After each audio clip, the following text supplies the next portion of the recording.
Hey guys, we've made it back. Alrighty, so here we are again doing what we need to get done and all that good stuff. But let me grab some more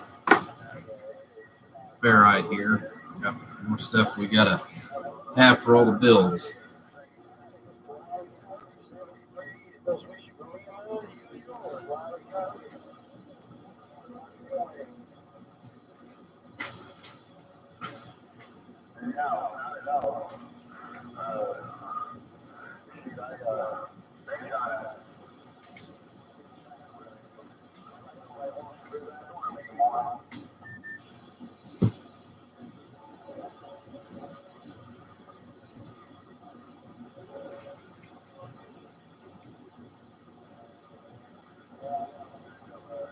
So bear with me here while I'm still pulling pieces and parts for everything.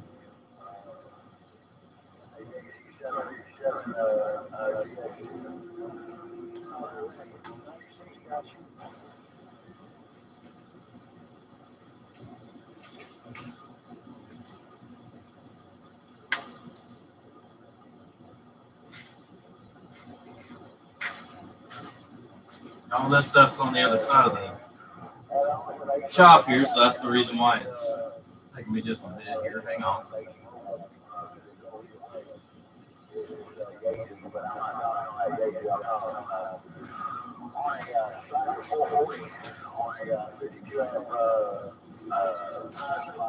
We got all kinds of chokes and combiners and all that good stuff. Got to get made up. Hey, good afternoon, Popcorn.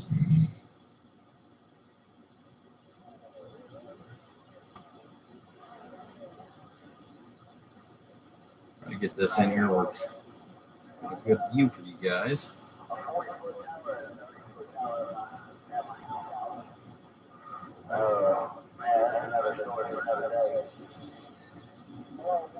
Hopefully that's pretty good right there. All right.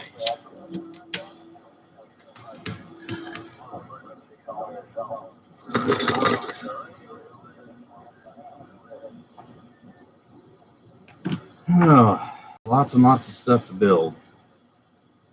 We got one HG 454 we got here that's going to be in a mobile cabinet. This is also a mobile, and the 2-pill is also a mobile. These two here are going to be the 450, or going to be the 2879C series. That one is the HG 454. That's the reason why it's on a smaller platform.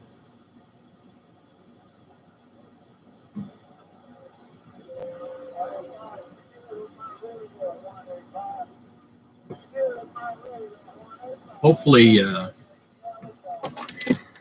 where I've got my radio on right now, hopefully that's not too big of a bother for noise or anything. I've actually got a new microphone that I've got coming. I ordered one. It came in Friday or Saturday.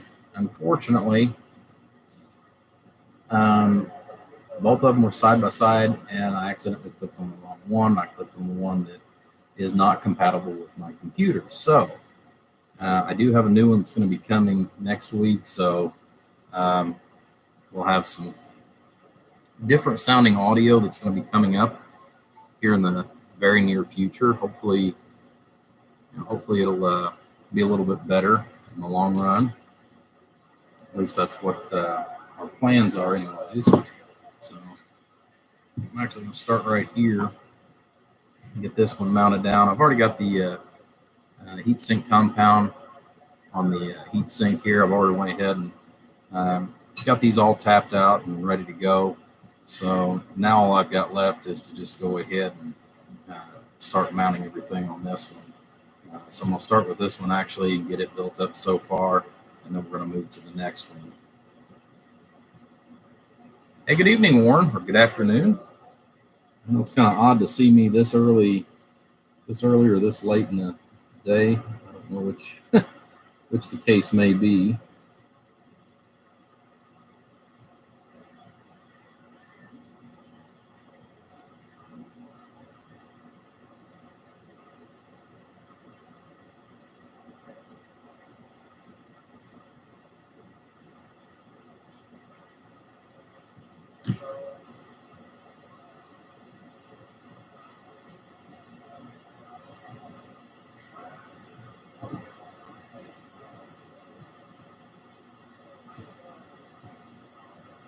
tighten these all the way down just yet because I want to get the transistors mounted before we do anything crazy with it.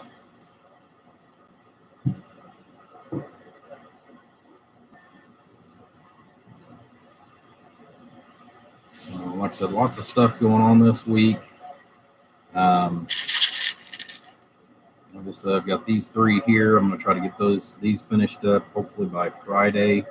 I'm going to make a pretty good jolt at it yet today, I think.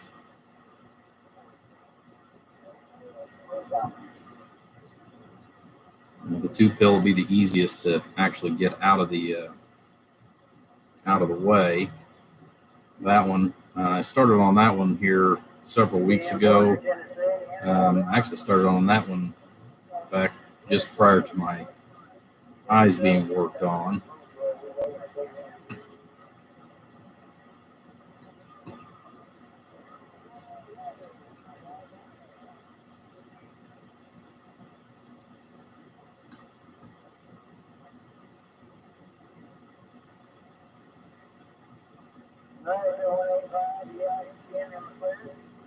There we go.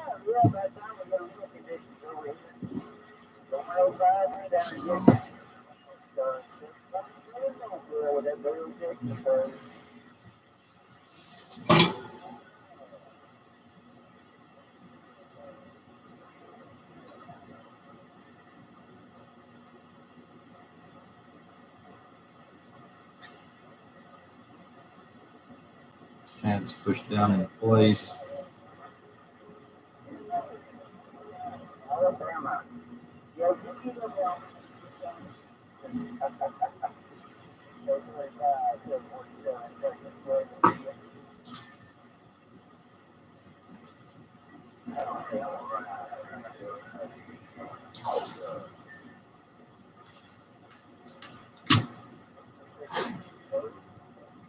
Keep the mess down to minimum here on these.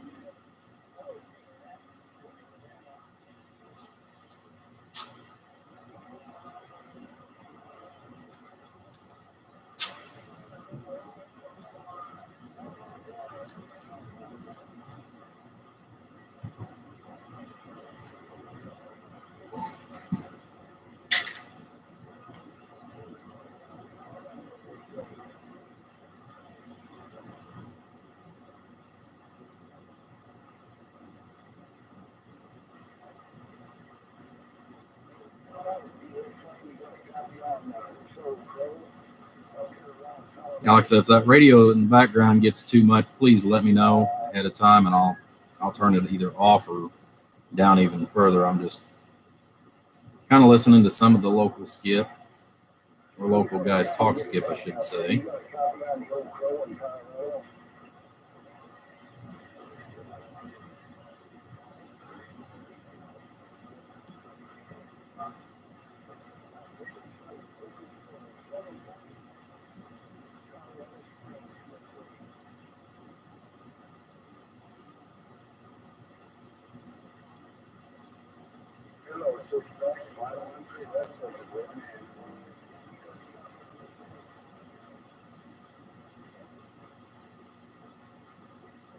I'm doing good.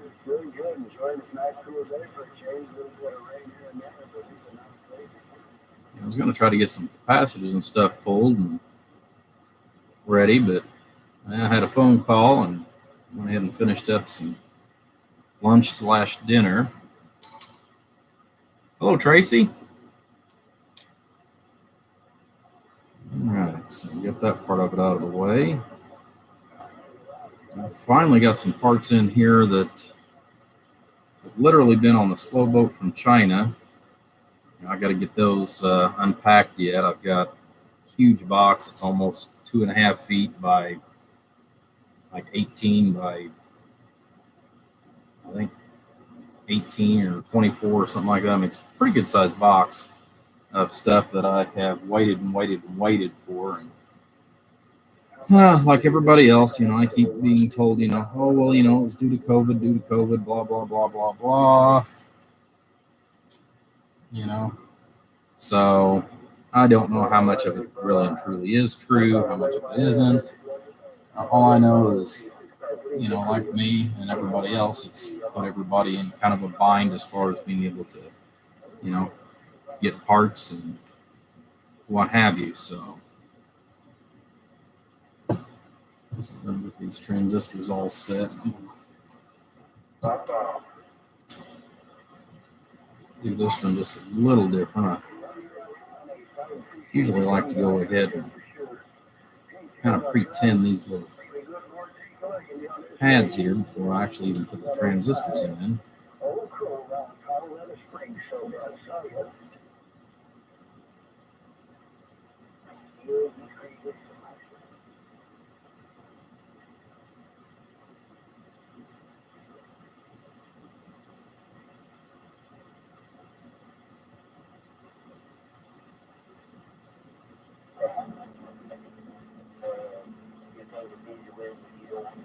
Just gives me a little bit more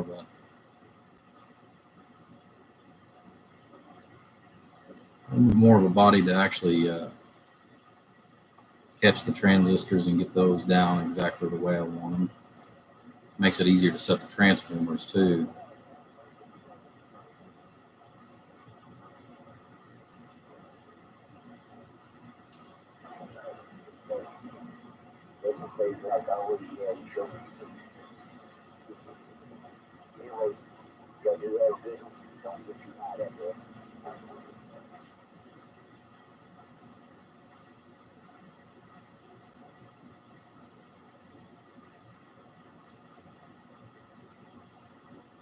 Tip it a little bit.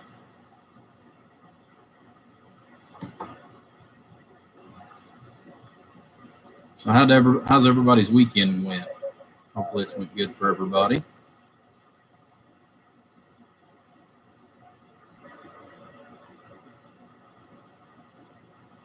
And for a lot of you that tune in on a regular basis, some of you probably are already aware that I have actually changed companies that I'm working for now. So I'm slowly getting used to the current shift that they've got me on. I won't be on it for a whole lot longer as far as on days, but that has really actually affected a lot of different things as far as on what I've done out here in the shop. Part of it's just trying to get used to, after almost 10 years working nights, to actually work a day shift. So it's been a bit of a change.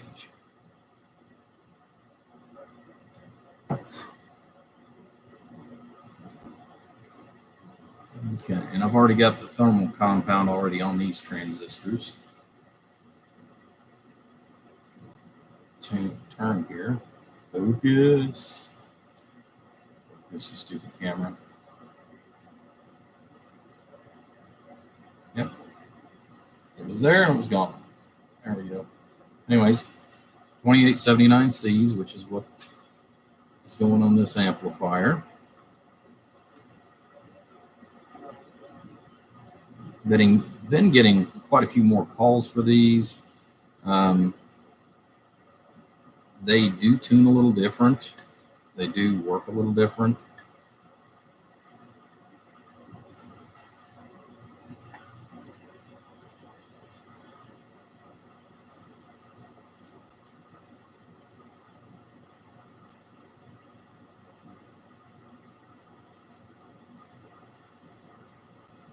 I have to loosen that board up so it doesn't look like those holes are just 100% perfect.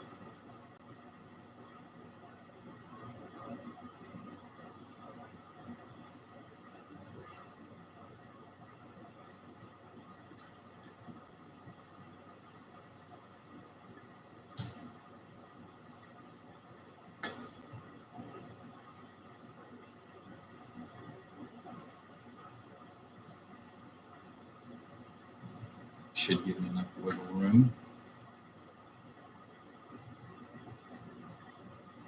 To be extra sure, I'll just turn them another half turn.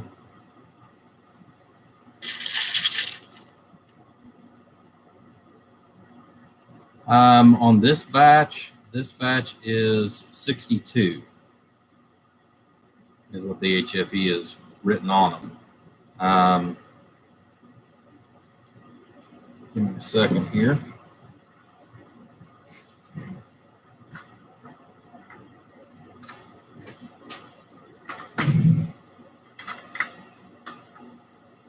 And this is from the same lot, so it's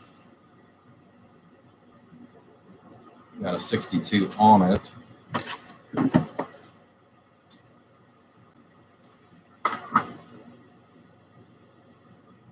And I've been ordering these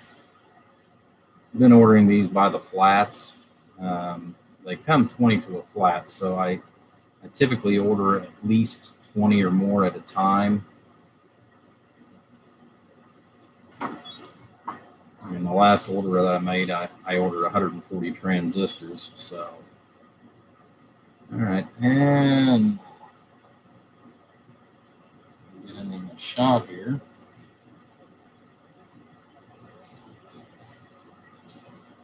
So it comes up as. Anyways, it comes up as 40. Yeah, it comes up as 40 HFE. There, I'm happy with that. I can read it now. So, again, I don't know the whole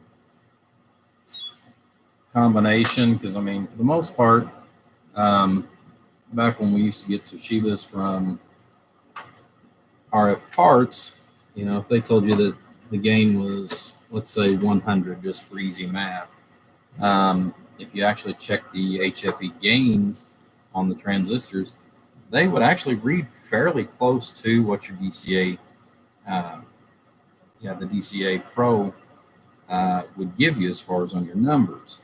Now, granted, that doesn't put the load on it that a lot of the regular curve tracers and what have you would put on it, but it does give you, a respectable number as far as to, use for referencing and everything. With the HG transistors that we have to work with, that has not exactly been,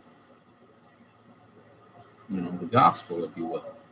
So I'm not sure.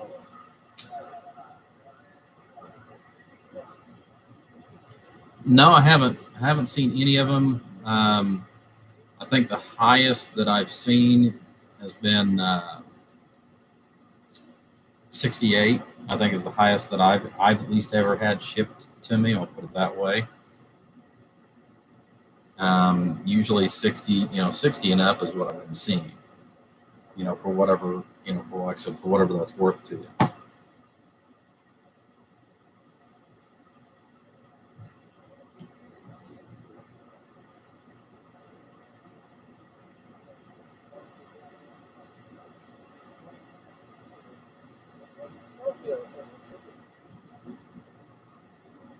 But I've tinkered around back and forth and tried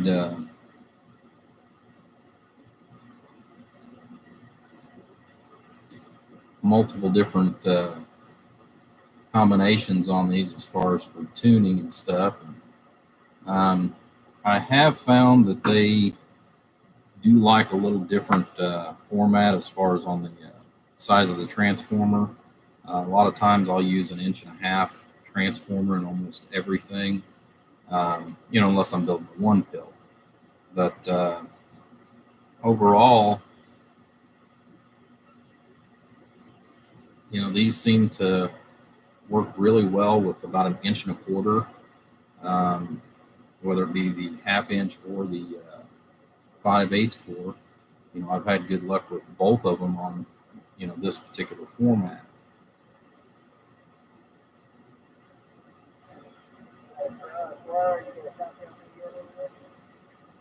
So draw them down and then we'll Man, I've been listening to you stir tighten up them like down. that for the last 20 minutes.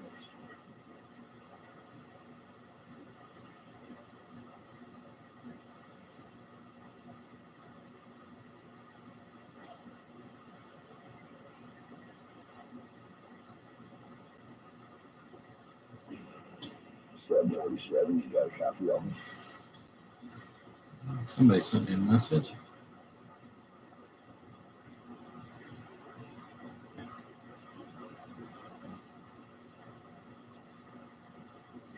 Man, I hear you in there, 747. That old mess out there just covering you up.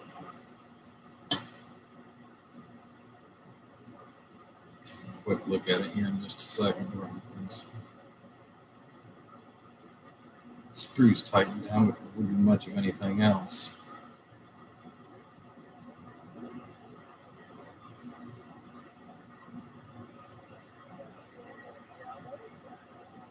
We got three different types of, three different amps, and actually three different tunes on three different pallets. So fun there. Well, good afternoon, Squirrel. So you popped in for a visit as well. That's good. Hopefully everything's been going good on the squirrel farm. Hopefully you're not being drove nuts. I know, bad, especially in your house. That was still good. I haven't heard you back on the airways yet, but that was still good to hear you the other day as far as in Skip Land. Be able to talk to you, even if it was just for a very brief moment.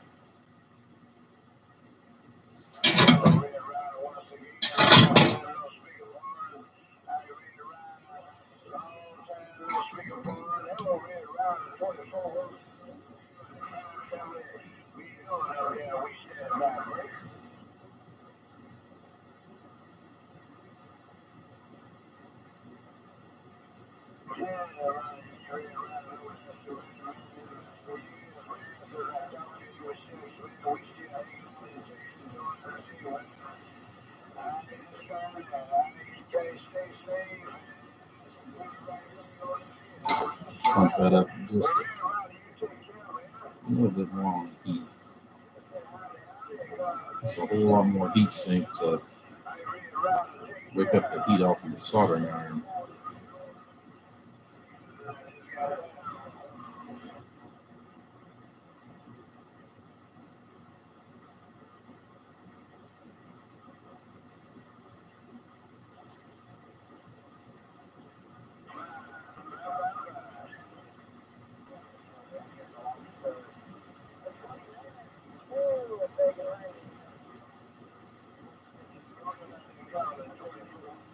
I actually like it where I actually can see that go wick up onto the bottom side of the transistor.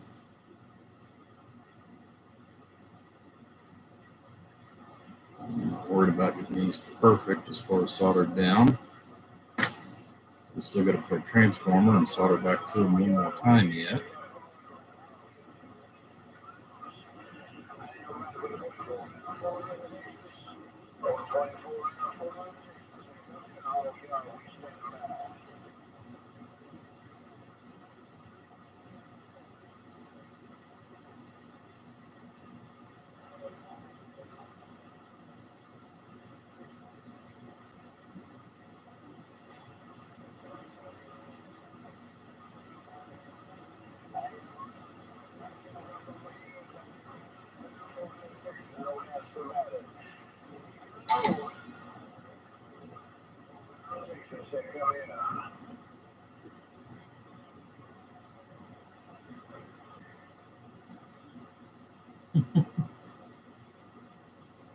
I'm glad everybody can find all those crazy emojis. I sure can.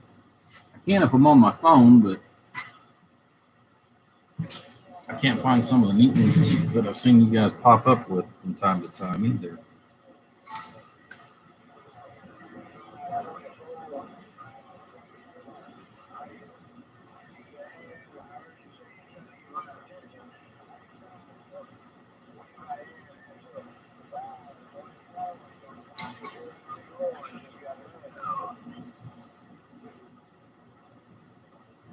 Turn it down a little bit more because, like I said, I don't want to cause any disruption with you guys trying to actually listen to anything that I might have to ramble about.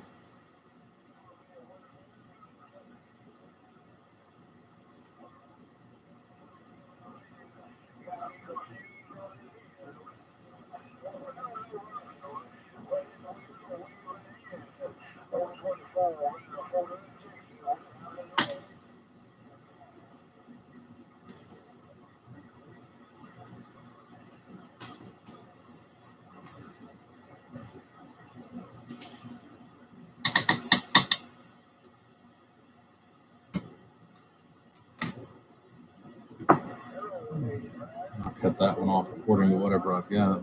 Well, I need to shave. I haven't shaved in a couple of days.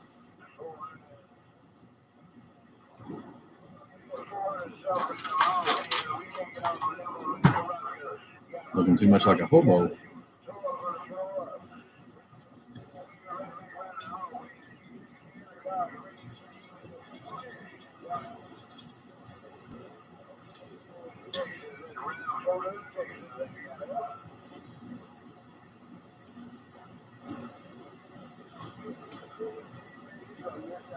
Some stuff ripped off of that.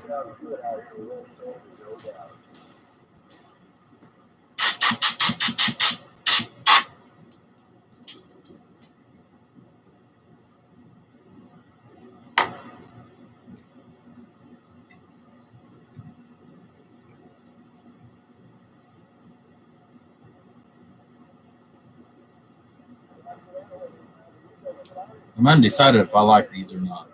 They're not bad, but I know this definitely would not be a go-to soda. All right, I need to find some scrap pieces because we need to put some feet on our transformers.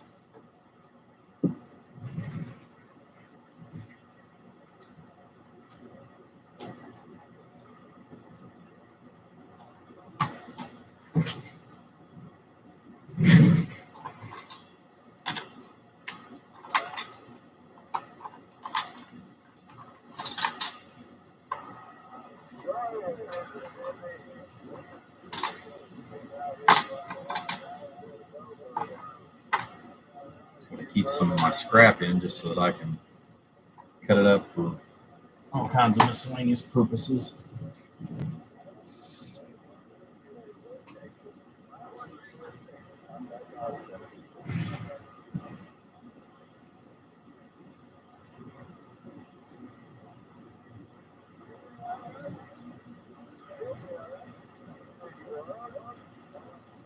Maybe.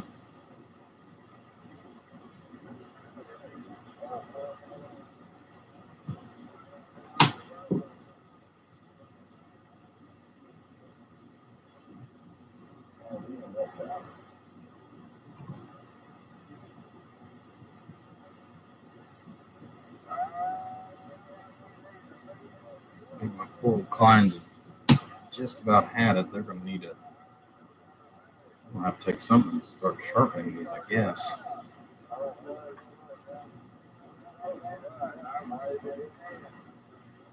God knows how long I've had these poor things.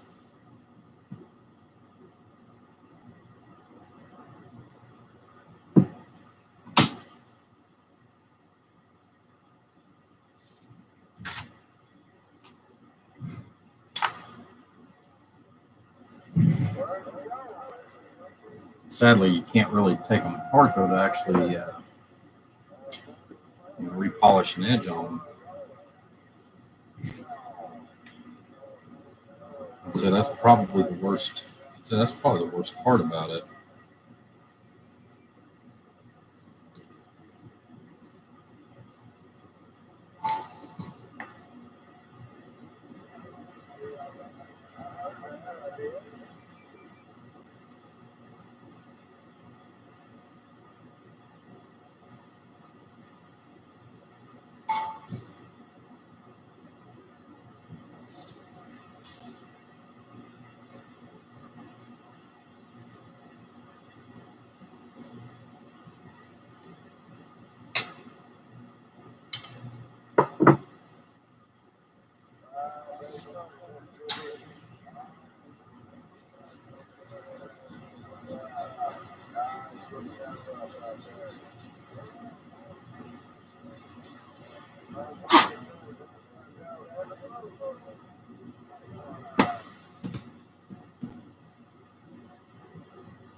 I know some people put them on there, some people don't.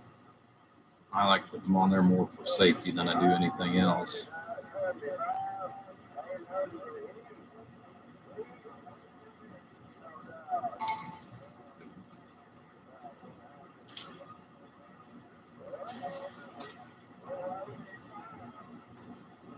I mean, there is exceptions to the rules as far as whenever I don't use them, but that is typically if I'm using the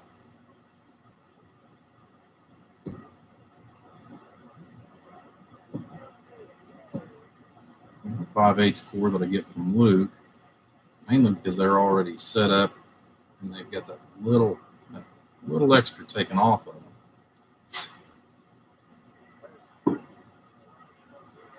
And that groove out.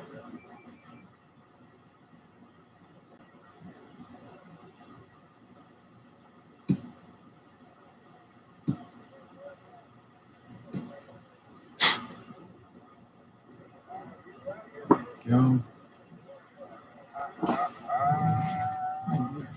Grab some more pads here.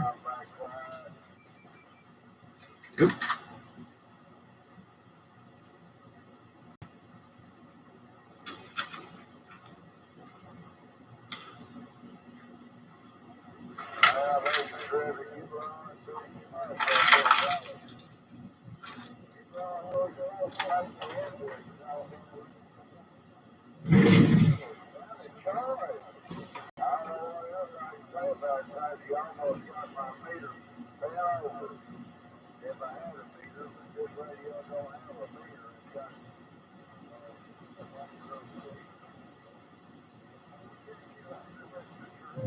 Set.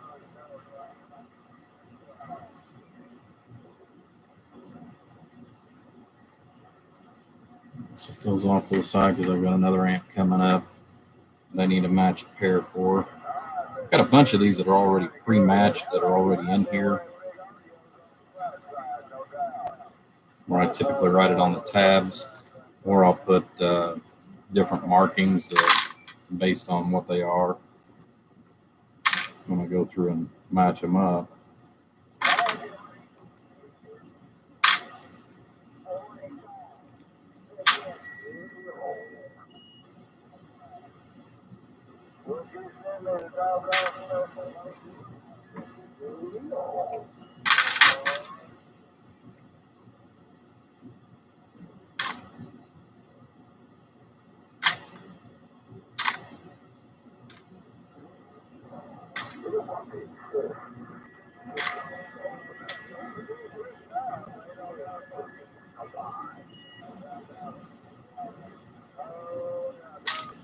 Okay.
We'll get these touched up and soldered here real quick.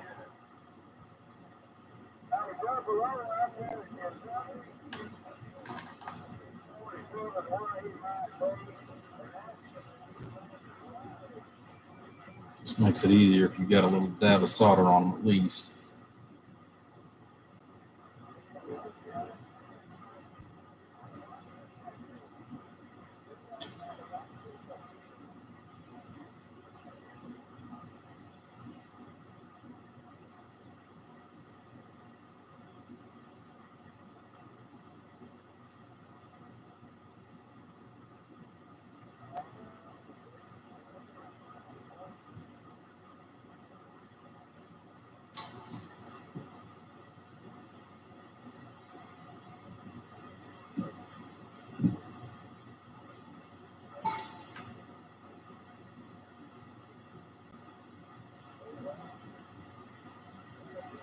I go along the edges. That way, whenever it does get heated up, it actually gets sucked in there, and you're less likely to miss one of your tabs.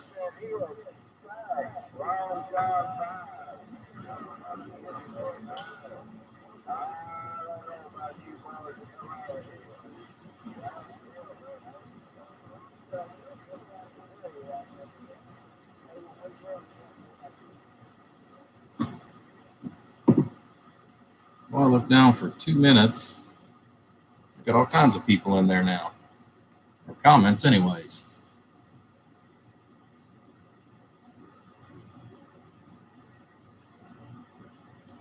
Yeah, I'm afraid they are. I've still got a fairly decent stock of them, but again, whenever they're gone, I don't know what we're going to be doing at that point.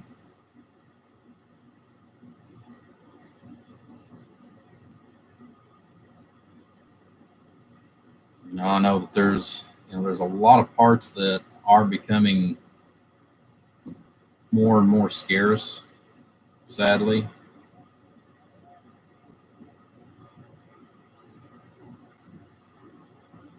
I haven't had to buy metal clads in almost a year. But I also bought, like I said, I bought a fairly good supply the last go around that I ordered them. I ordered almost $1,000. I ordered almost $1,000 worth of them. So, like I said, I've got quite a few on hand. I don't know. I mean, I'm still in search of a realistically priced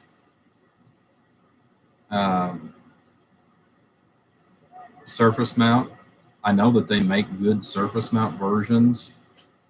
Sadly, I've not been able to come across a good reference number. Now, for certain applications, I do have, and you'll see those from time to time, which I've still got a few of the 1000 puff and the Silvertip micas that I still use from time to time. I've been kind of using those a little bit more sparingly. Which that's all I've got as far as on the 1000 puff. And I used to use, these are rated for 100 volts, which are great for, they're more than adequate as far as for the one pill transistors. But what I've actually been doing, where are they at? Oh, I know I've got a few of them.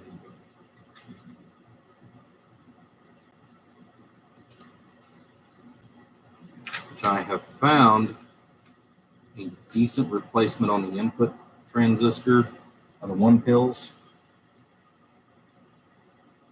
And I've used these on a couple of different small amplifiers as far as on the output.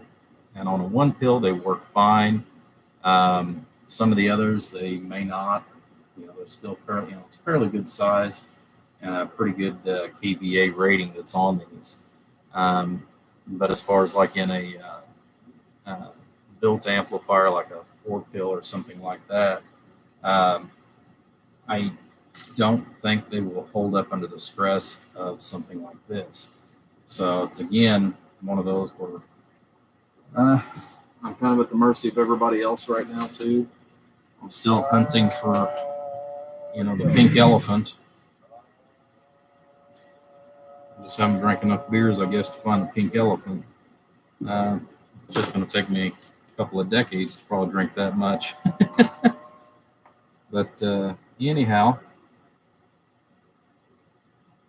I know that there's a couple of builders that have been using some, like I said, some SMD parts on the output transistor or on the output transformers. The problem is everybody they are so tight-lipped on those at this time, and I really wish they wouldn't be, so that others could go ahead and start transitioning. I'd like to build a few 1 pills, 2 pills, etc., and kind of see how they're going to react as far as a whole. That's one of the big things that I've been after. But I haven't been able to find that magic unicorn that makes me feel warm and fuzzy about using some of the SMD parts.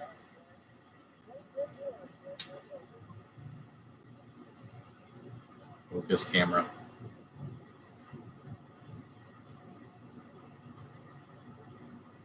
If it's my eyes or the camera.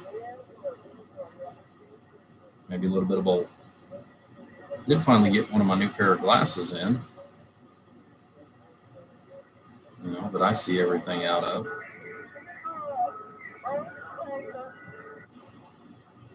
They've got kind of a weird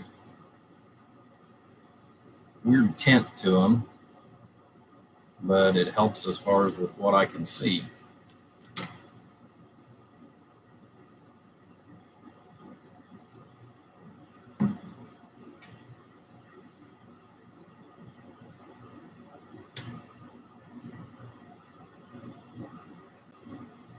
All right.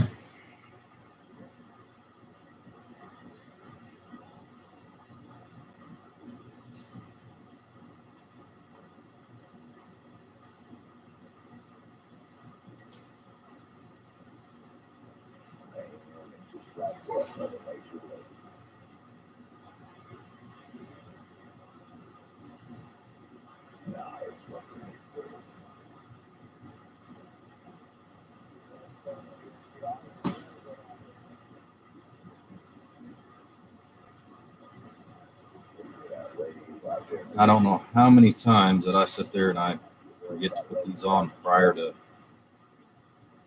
installing transformers, and it just makes life so much easier if you get these done prior to the prior to mounting the transformers. It's just so much easier.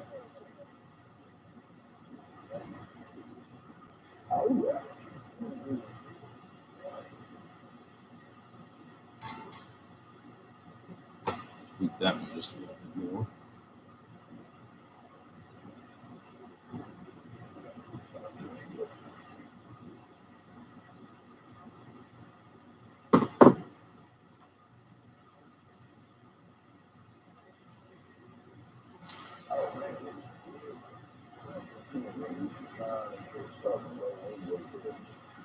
Man, I tell you what, between quarter to 11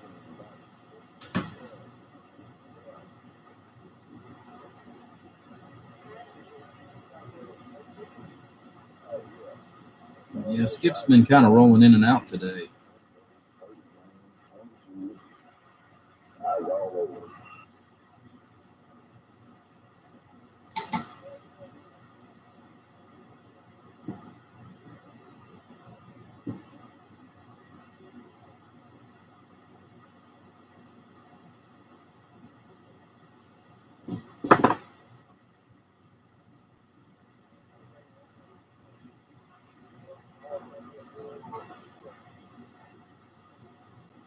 Oh, I bet. Wow, when they nobody go in there and go shoot it.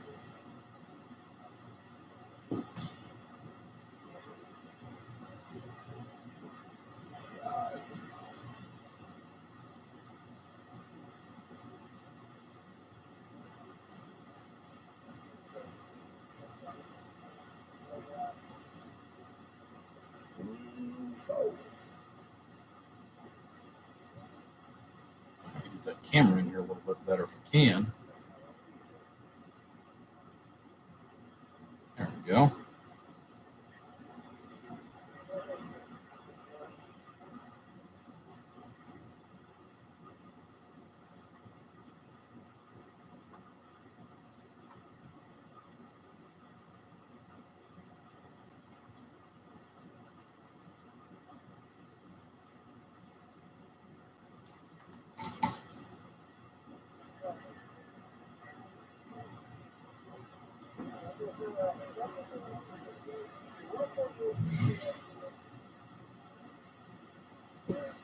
So we'll grab some capacitors here for the input transformers as well.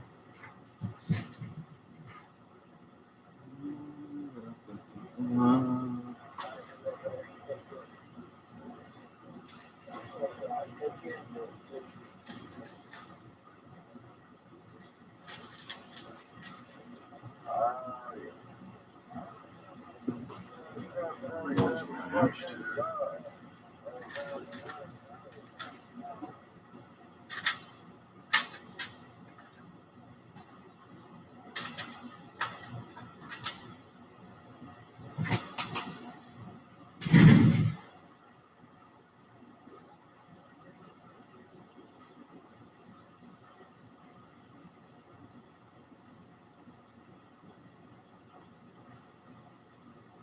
Yeah, I really haven't bothered him a whole lot on that.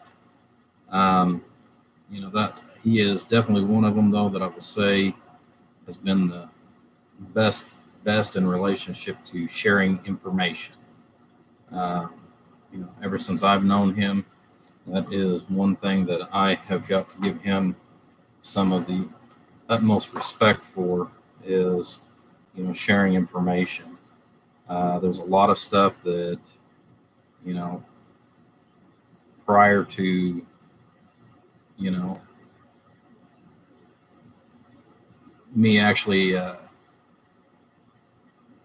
winding up talking to him, um, and wind up, I mean, it takes time, obviously, to cultivate a relationship with anybody. But that's one thing I've got to give him credit for. He's definitely opened my eyes to sharing a little bit more as far as even with the knowledge that I have. That's one thing that I would say that I was once upon a time very, very stingy with. And a lot of it, and, and it's definitely understandable for multiple different reasons. But a lot of it's the fact that, you spend all this time, figuring out how to do this, figuring out how to do that, just to give the information away. Um, and 25 years ago, I mean, that was my livelihood, you know, and that made it made a huge impact as far as what you're willing to share. Um, and I had very few people at that time that, they would ask me for information, but, when you go to ask for, reciprocation in relationship to that, uh, didn't always work that same way. It was always one sided. So, you know, that's one of the things that like I said, I've got to give him utmost respect for because he's not been stingy. I'm not going to say that he's going to give you all the answers by no means. He will give you all the tools you need to find the answers, and he will share a lot of information. Um, it was one of the things with him, though, is I always told him, I want to know how to derive the answer. Yes, I want the answer in the long run, but I want to know how to derive the answer that I'm looking for, so that I don't have to, constantly depend on others. And, I know it's been several years ago. Forget what it was that I was working on. And I mean, I just kept hitting the dead stop on this one amplifier. Like I said, it's been many, many years ago. And it's like, okay, well, what am I doing wrong or not doing? What step am I forgetting, in what I'm doing?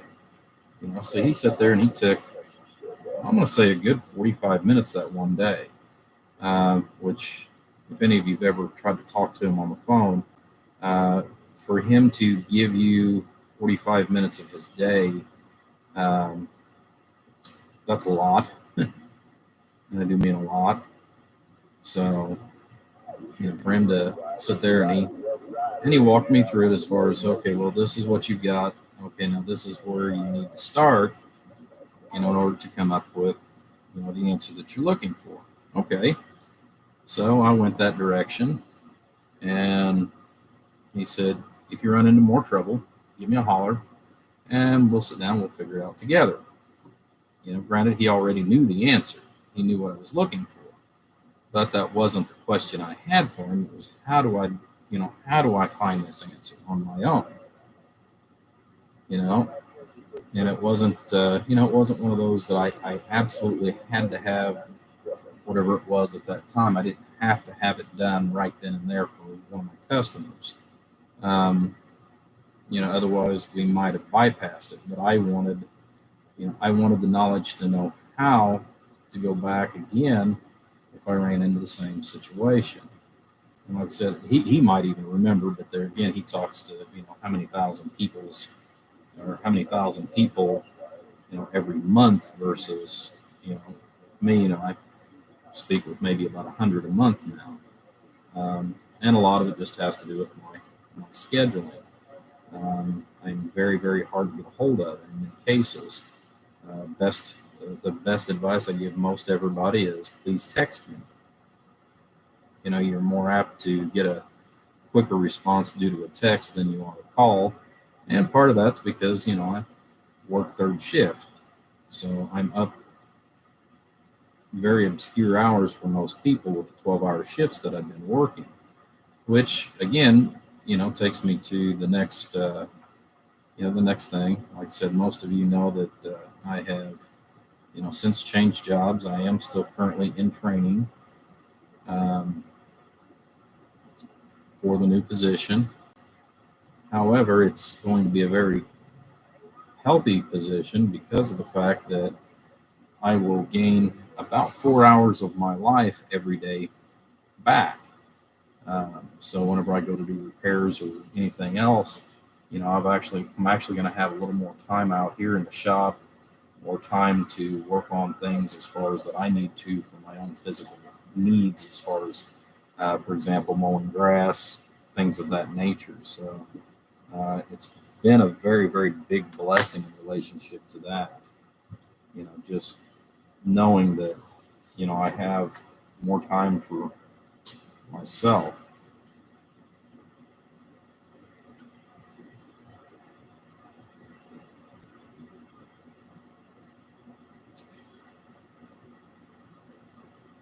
So instead of the 12 to 14-hour days, now I'm going to be doing 8-hour shifts.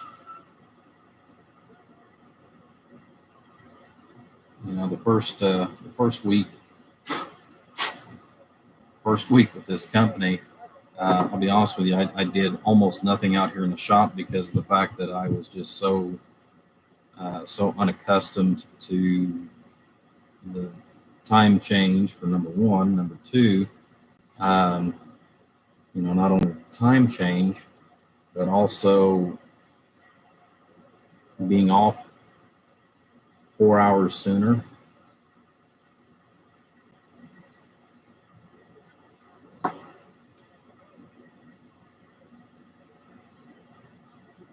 Which I will have to say, I have thoroughly enjoyed the last 2 weeks.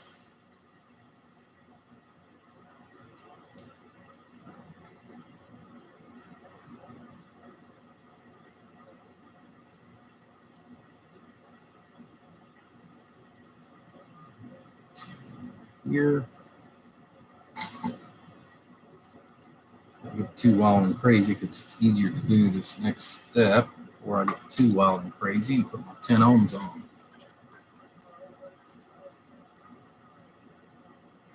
But yeah, that's something I need to probably just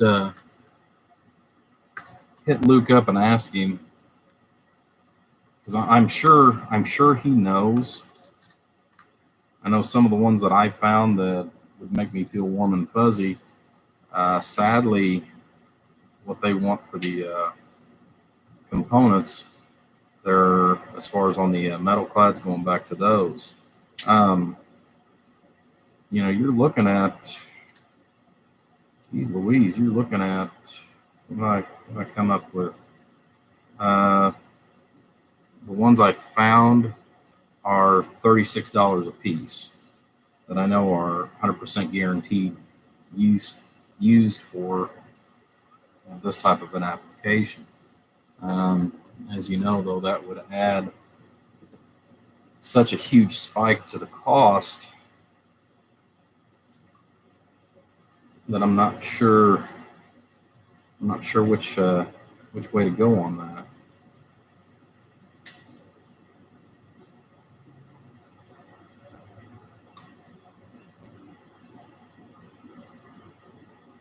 mean, eventually, like I said, eventually we'll all have to go to something like that. I mean, it's just a matter of, not if, but when.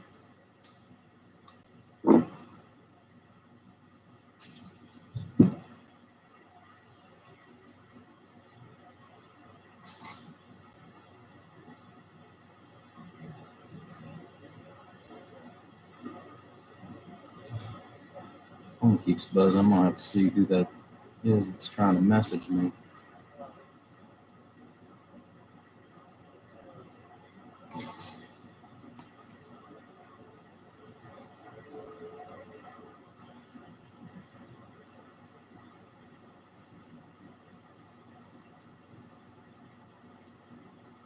And one of them was my daughter.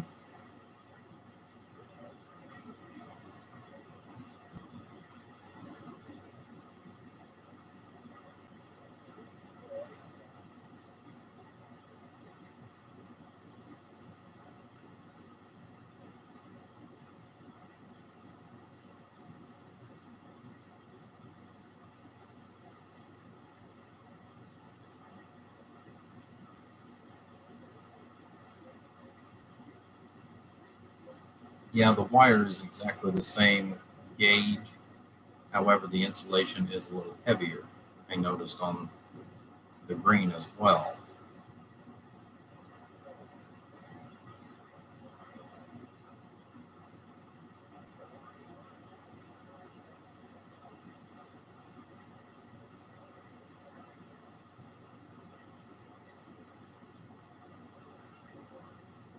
Okay, so that takes care of that. Let me grab another soda here real quick.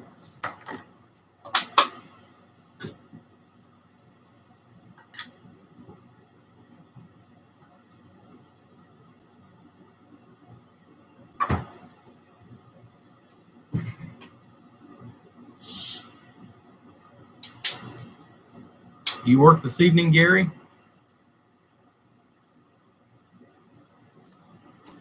Or do they finally give you a weekend off?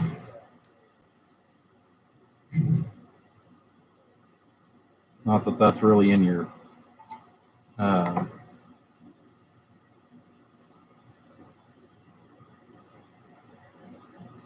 don't want to say that. Not that that's really in your line of work, so to speak, because even when you're off, you're still working.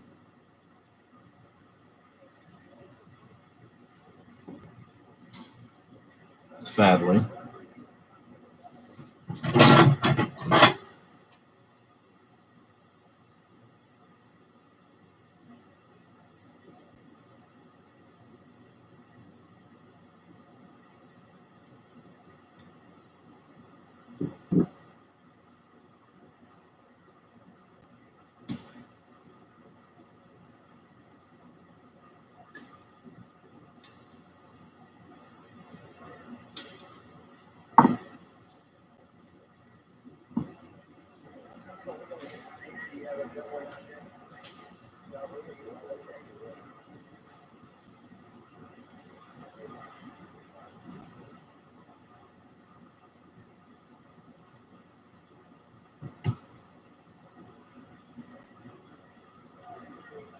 Oh, took a couple of days off. KF80D. Good afternoon to you, young man.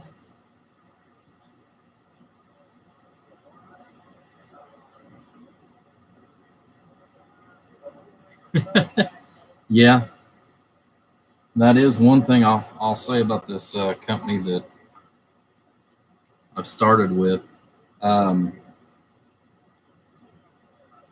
They actually will let me roll over my vacation days from year to year. So whatever I don't use, I forget how many days I basically that it will roll over to, before they'll basically cash me out. But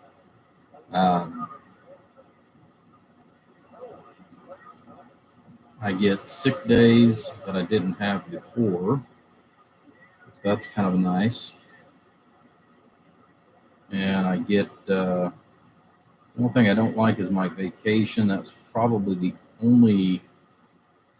probably the only thing I didn't care for, as far as that they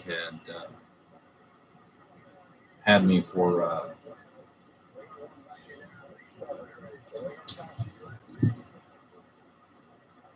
what they offered me.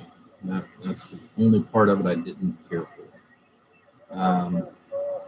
Because sadly, I mean, I was, I basically lost a week's vacation, at least my first year, coming to work for this company.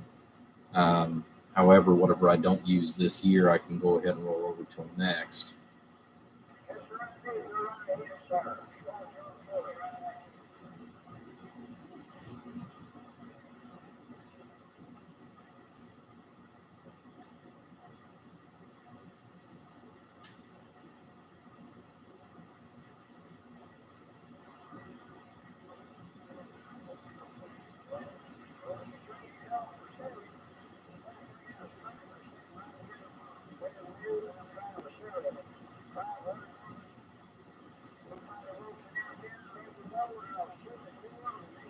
You know,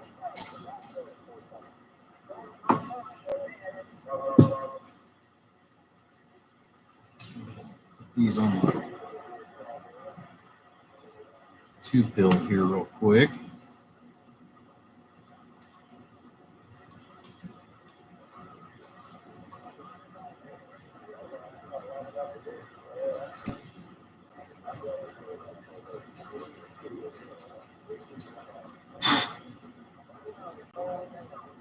Yeah, I would hate to try to say that call sign too many times too fast. I don't think I could do it.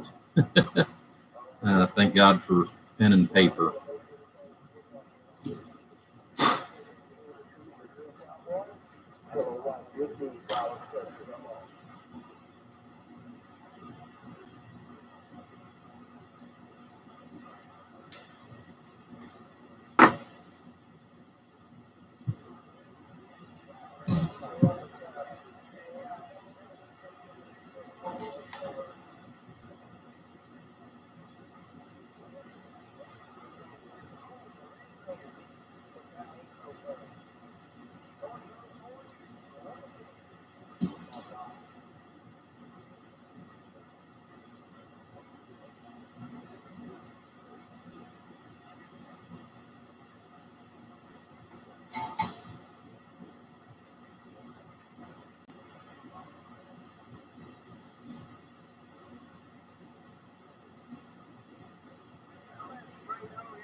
Yeah. Yeah, I could see that.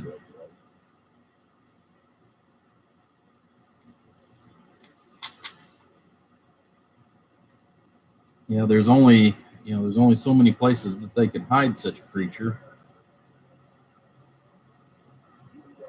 Of course, there again, you also have to take into consideration. I don't know if he's one of them that, like whenever I used to build police cars and stuff, I always had this one guy that super great guy, loved him to pieces. When he'd come into the shop, and I'd work on stuff for him.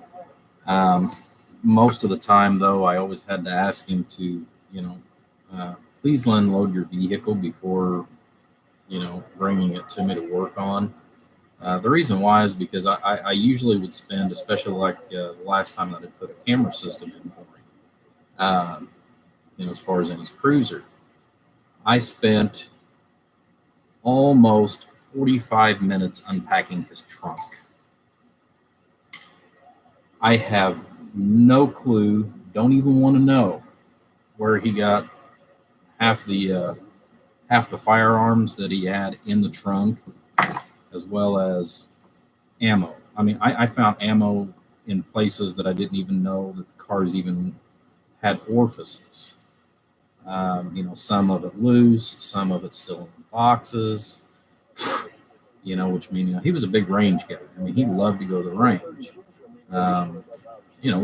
Hey, if I had a private range to go to like they did, shoot, yeah, I'd be there. Especially if, at least back then, the city I know paid for paid for most of the range ammo just for them to stay proficient.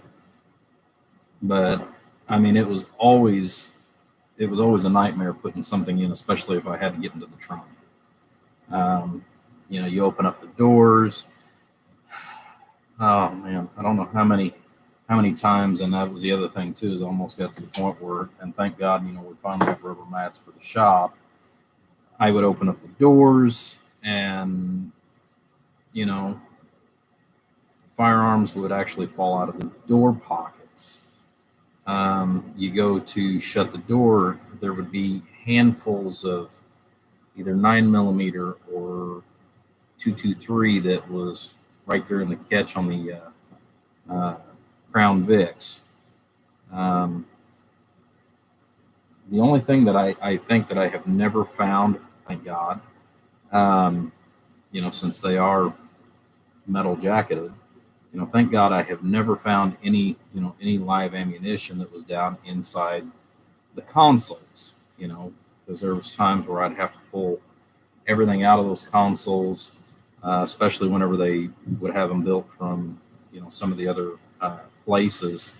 You would have, geez, Pete's, you would have an electrical nightmare from hell. It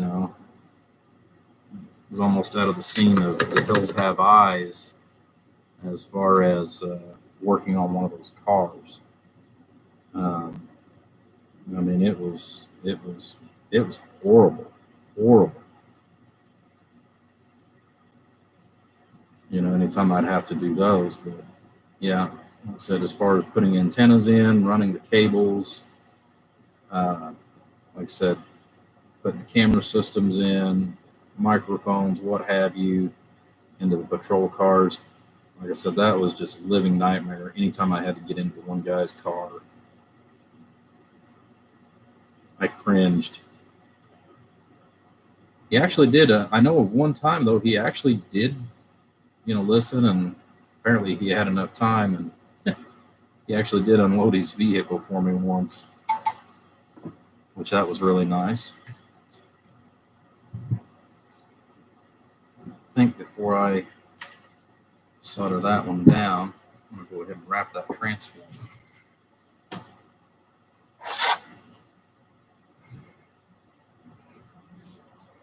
Let's see. 2, 4, 6.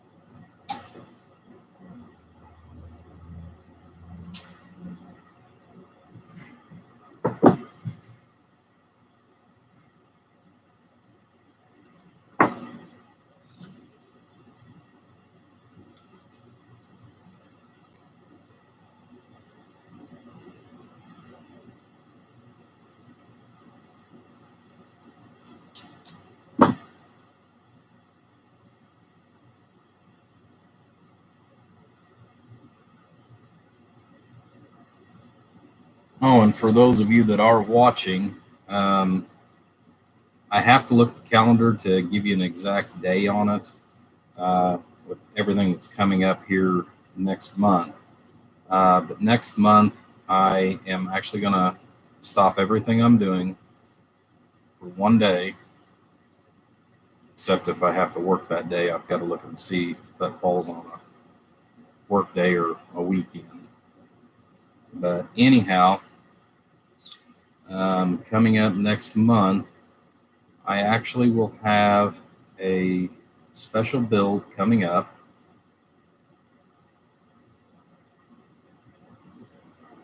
And I think you guys will like it. It's a commemorative. It's nothing more than that. It's just a small commemorative. Shouldn't take me more than about 3.5 hours to complete. I've already laid down some of the groundwork. I've got some of the stuff right now at the printers and then some of it, as far as like on the cabinet and stuff like that, I've already got a pre-drill. I've got part of it pre-drilled. I'm going to go ahead and try to pre-drill a little bit more and get, like I said, the basics done on it and get that all squared away. But I have a commemorative piece that I'm going to be building, and when it's done, I am actually going to go ahead and give it away. So that will be something that might interest some of you. Let's see here.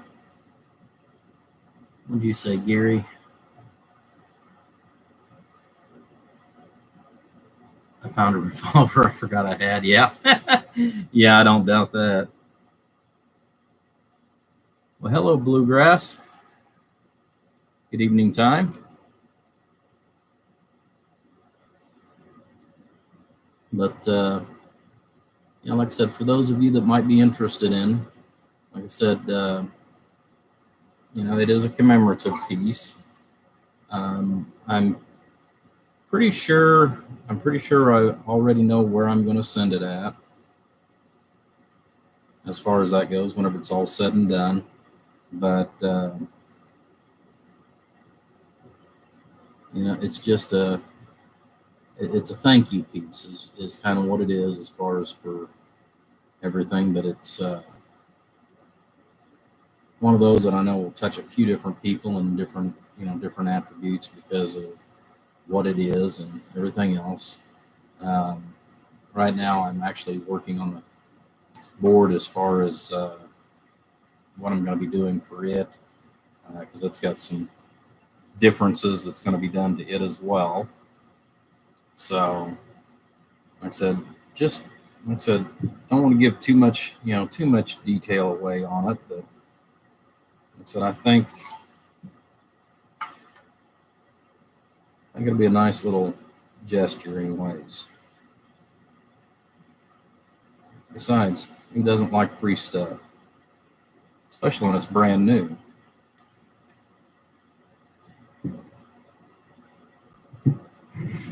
All right. Let's see.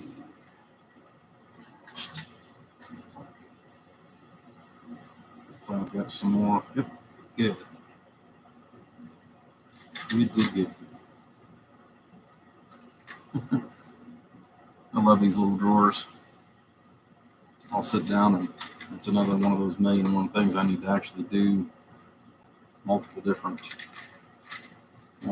times here. 2, 3, 4. 2 more.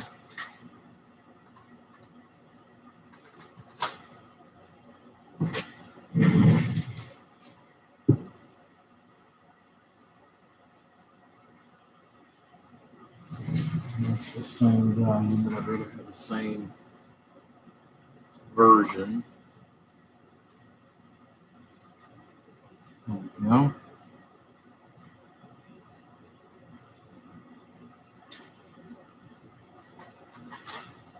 A little OCD getting in there.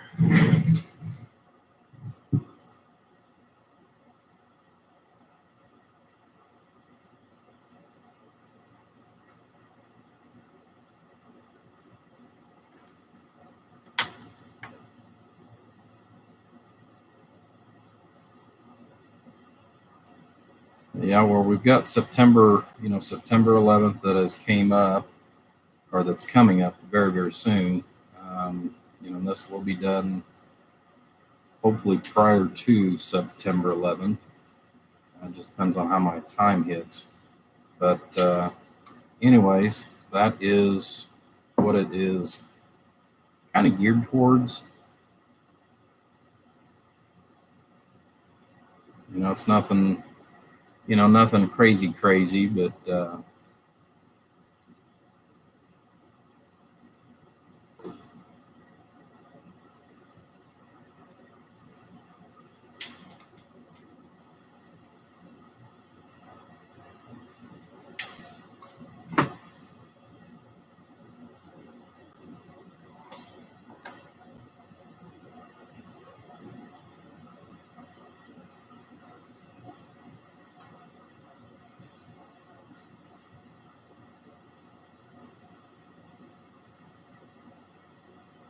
This one's soldered in.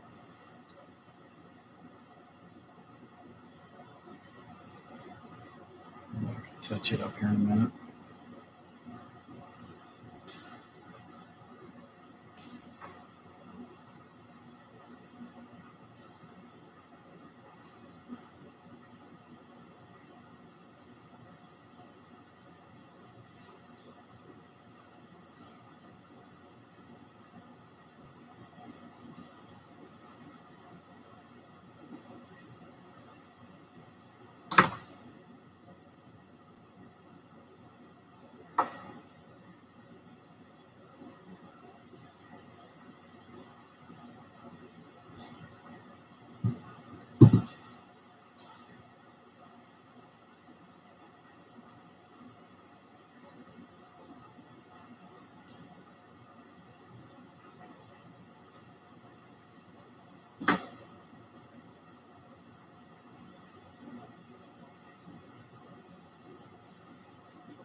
All right, I'm going to cut the wire here for the input on that.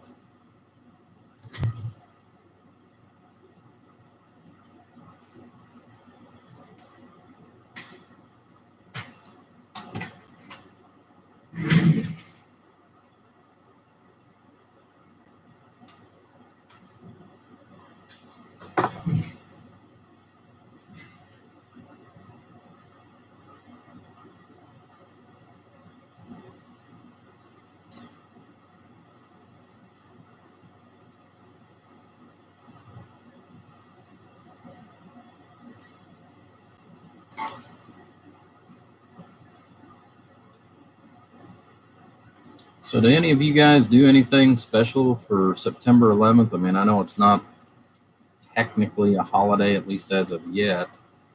But do any of you guys actually celebrate anything for September 11th?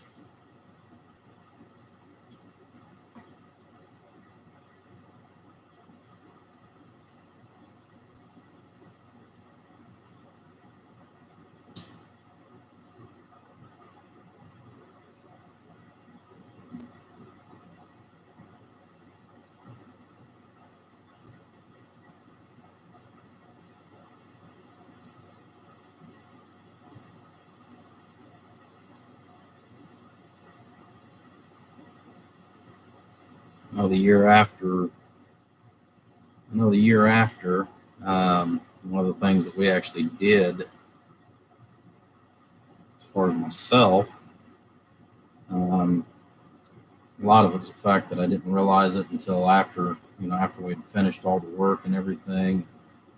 I actually went and put the date involved. I was pouring concrete 1 year to the day. Found a little bit of irony in that.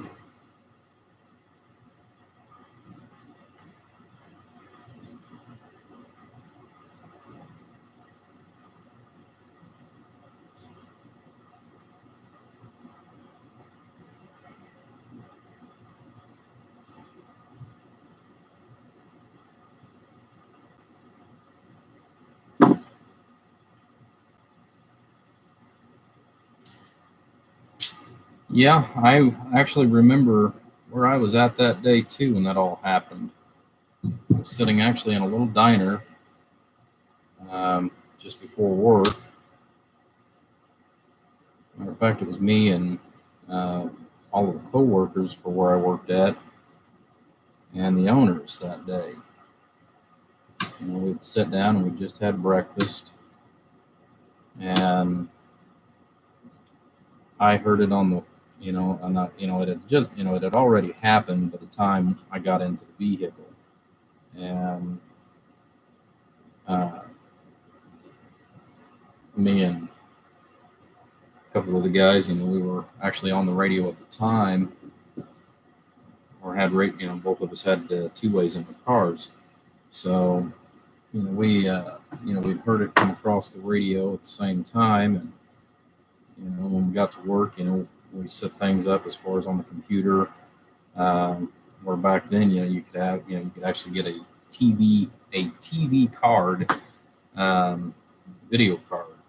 So we actually had a card, modem card or whatever they want to call it, and all the text set up, and we got everything set up so we could actually have TV in the shop that day, and was watching all the news about what was going on at that time.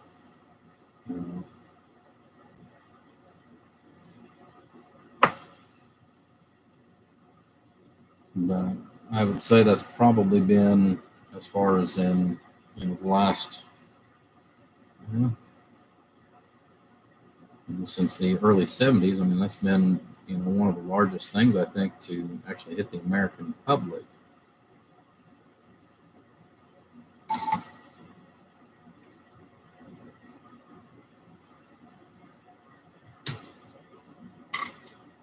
Yeah.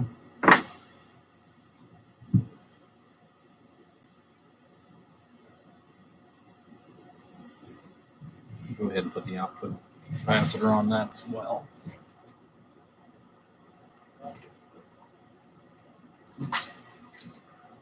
Ones.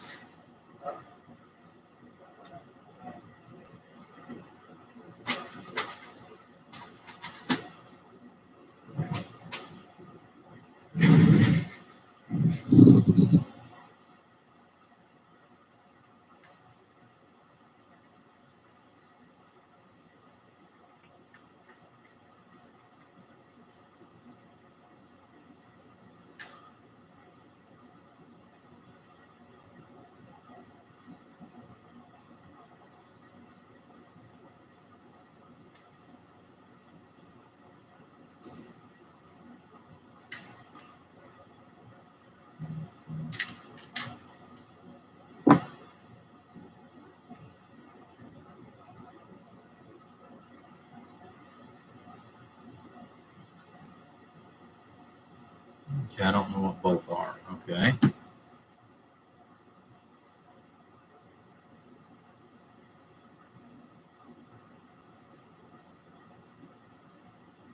That's definitely awesome to hear that, Gary.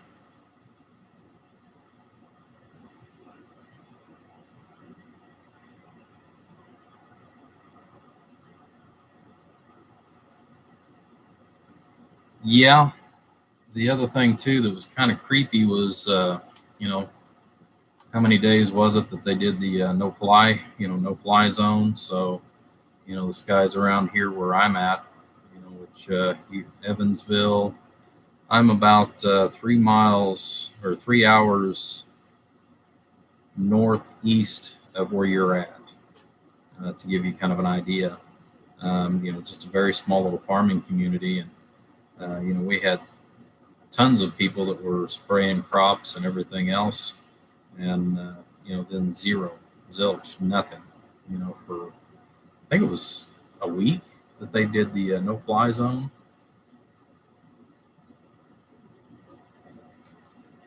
That was actually kind of creepy.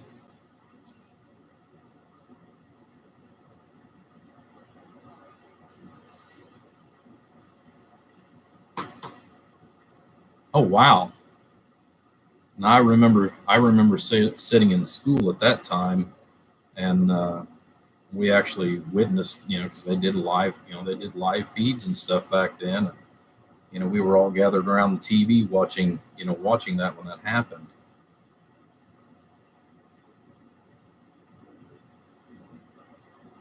Oh, okay.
last time I built one of these.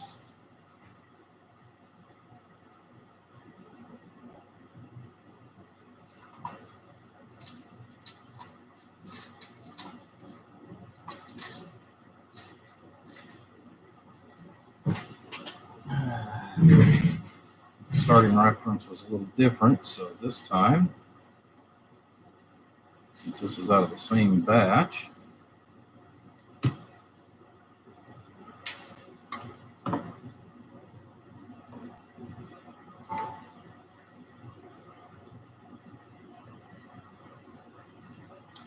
yeah, like I said, I mean, it's nothing, it's nothing,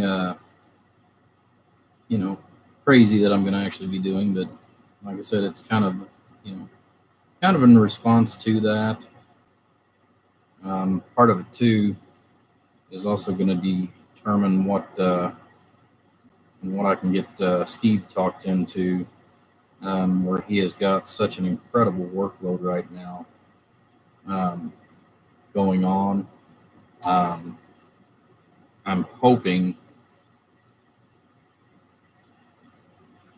hoping he can fit in some of the extra stuff that I'm going to have him do.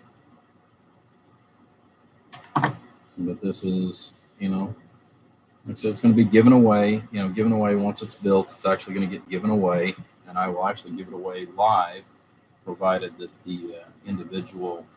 I can get the individual to actually watch the live video at the time. So, again, it's one of those where just got to wait and see. I don't have, like I said, I don't have an exact date. I was actually supposed to stop and see Steve, that does all my signage and like where he did my tabletop here. I got to get with him on that too. Hello, Bruce. Yep. As soon as I get these 3 pieces here, I'll probably start in on yours and see what I'm going to get into on it. I'm going to be working back and forth on my Frankenstein project as well. I got to get it done, but you are right behind all this. So your turn is coming up, buddy. Your turn to burn is coming up. I don't know what I'm going to quite get into on yours. I kind of have an idea what I'm going to do. I got to wait and see what I see on the workbench when I get yours opened up.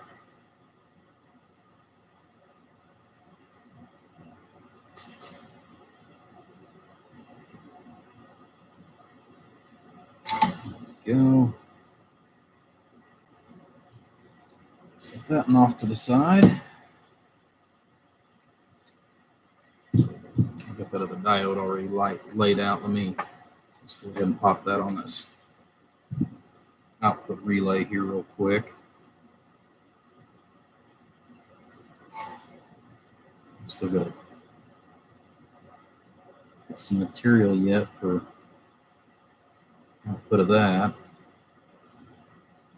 But yeah, so I don't have to take up a huge amount of time as far as on some of it. Like I said, I've been working on, like I said, the other little project for next month. Like I said, I'm trying to get all the groundwork done as far as all the holes drilled. Get all my get all my groundwork done, signage for it, what have you. Trying to get all that taken care of.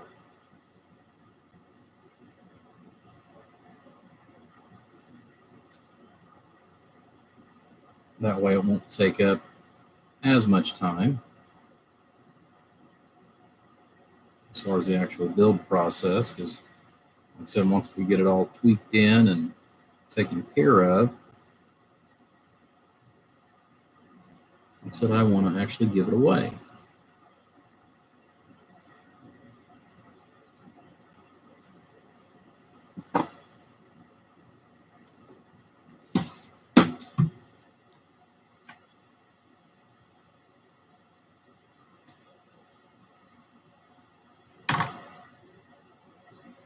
Leave that one on there for now. Always wait and trim that stuff off last. Once I put the keying circuit in and get it all mounted and stuff where I want it.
Okay. Let's go ahead and get this one wrapped, and then we'll come back and start working on that one.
Well,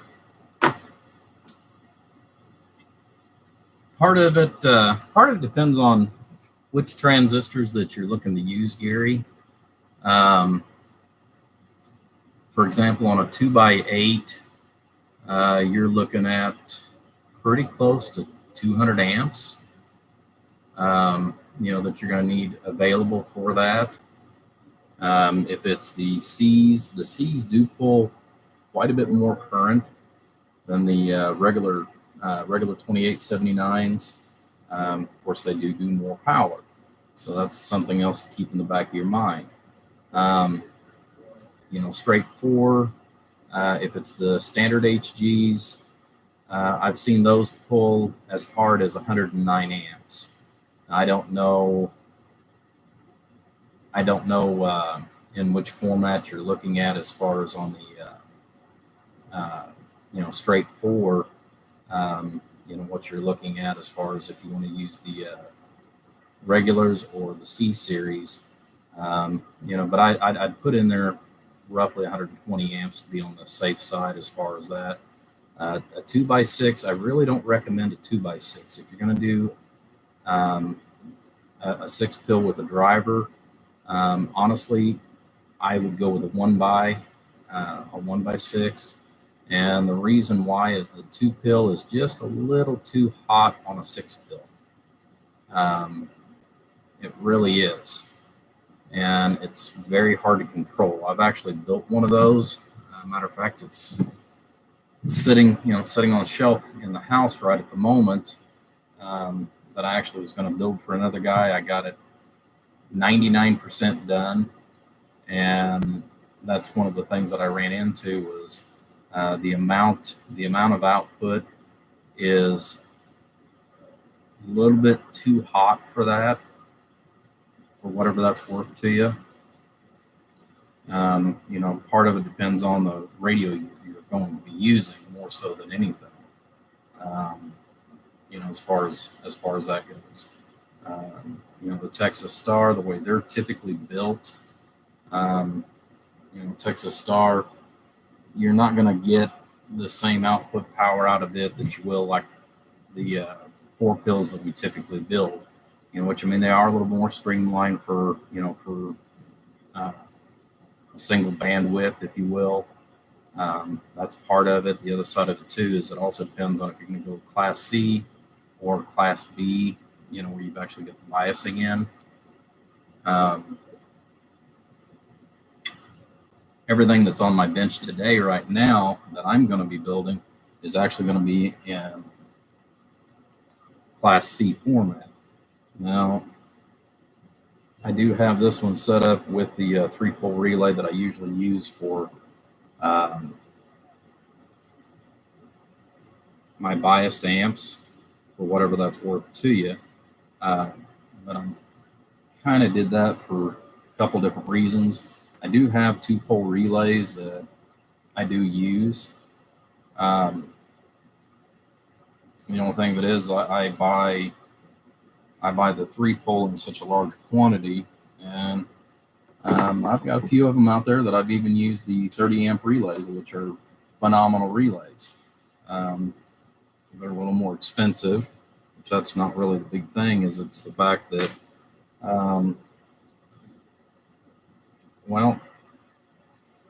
in a 4-pill, they're almost too big. I still build them from time to time, but the other side of that too is I'm trying to make it to where it's easily upgradable if somebody decides that, hey, I want to go back and, instead of having this in a Class C, I want to go ahead and do biasing. If I've already got the relay in there, that means that I don't have to reset and pull everything apart back there. That's kind of the direction of travel that I've been trying to take.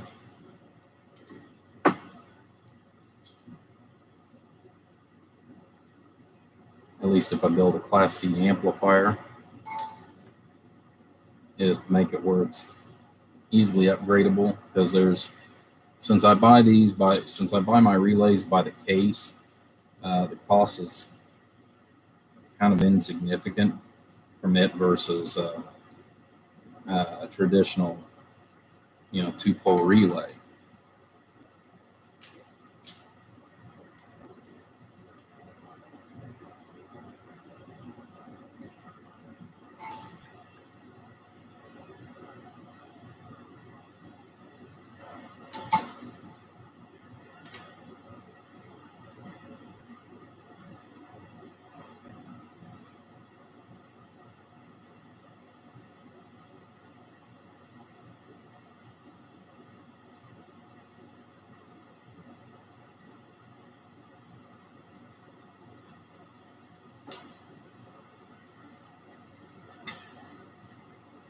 Yeah. The 955, they're a nice radio, and they've got a lot of features. They've got a ton of different, different attributes. Now with the 955, I still honestly think that those radios are a little bit too hot for a 2x8. To be brutally honest with you, because you actually have to put such a heavy attenuator on the input to knock it down.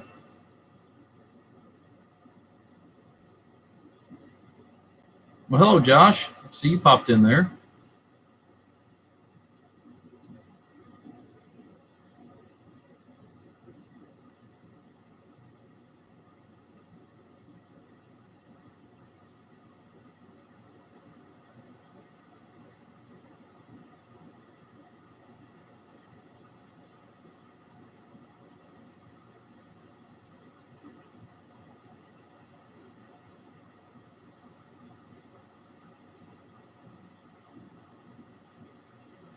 Well, thank you.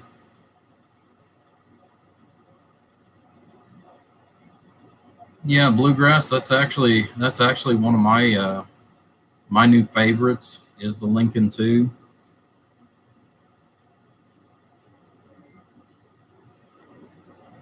You'll probably notice that here. That's what I'm actually using as far as for my bass is the Lincoln 2, and then I use one up there. That's actually one of them that I use for a test. So I definitely would agree with you. That's a heck of a good radio as far as to use. They put out quite a bit of power, but at the same time they're not as aggressive. Aggressive as far as the output power that a 955 does. I've been seeing between 50 to 60 as far as on the peak, and about 25. Roughly around 20. I think 25 to 30 RMS. So you get pretty good bang for the buck out of that radio. Plus, I like the fact that it's a lot smaller. One of my favorite radios that I ran for 20 plus years was actually a RCI 2950. That was actually my go-to radio, especially for sideband.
Come on, baby.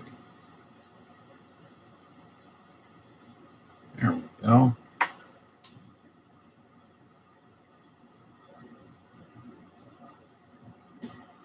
Yeah, the 959. I ran one of those for about a year and a half. They're definitely a good little radio.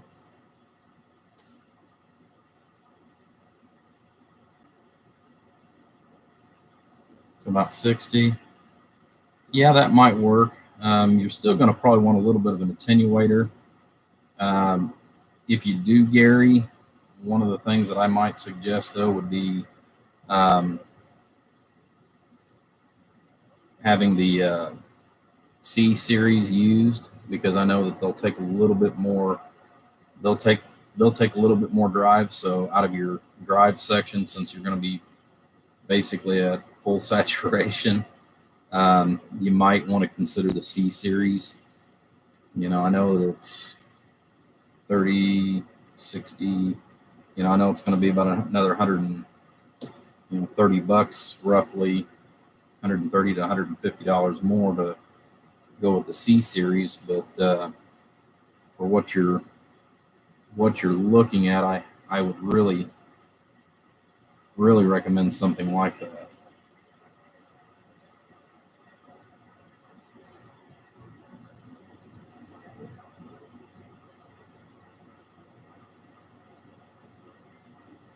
Okay. There's that part.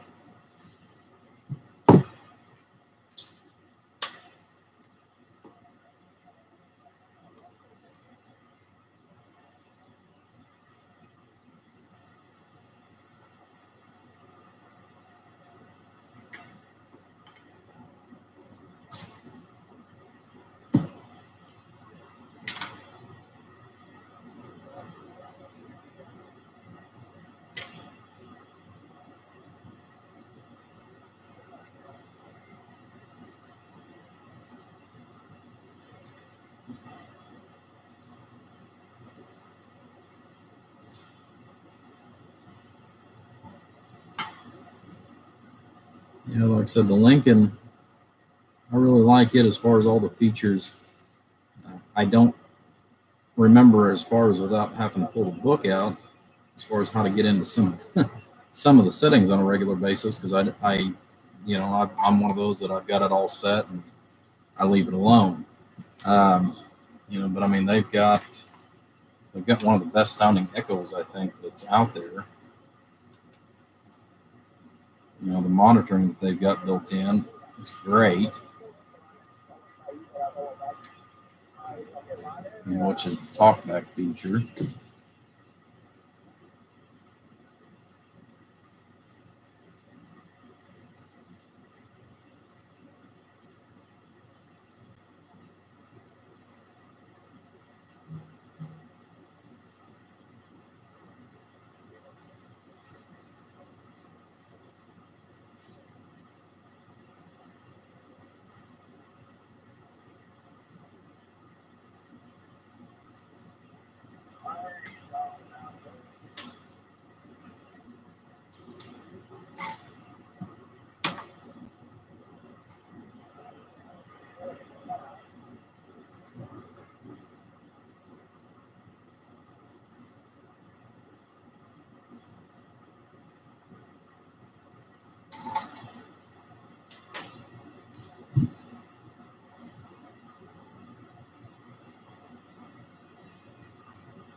And just notifications.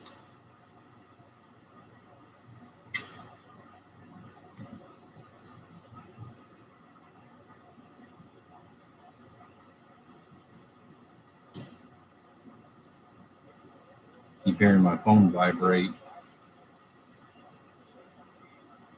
Very good. I did cut it long enough.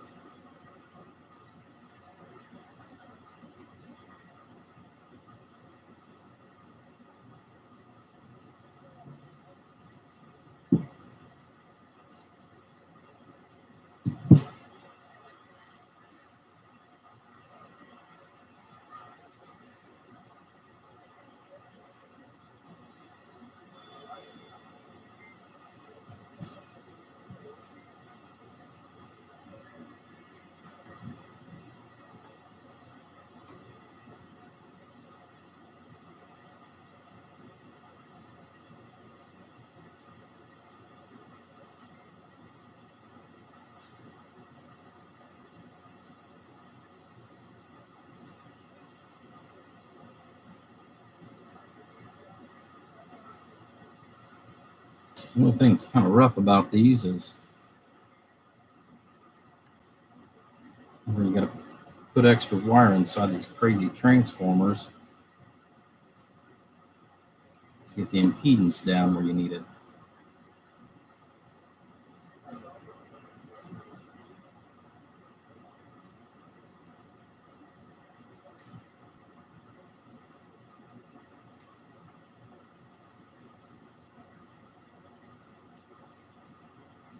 My daughter, she had to send me a message here earlier this afternoon.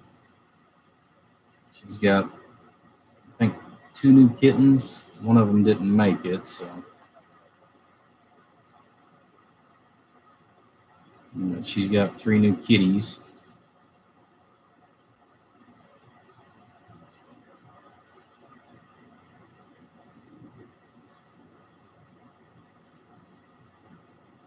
I'll actually have some free kittens here in about 4 to 6 weeks myself. I know my baby that I just got, she got knocked up right about the same time, so that's going to be quite interesting.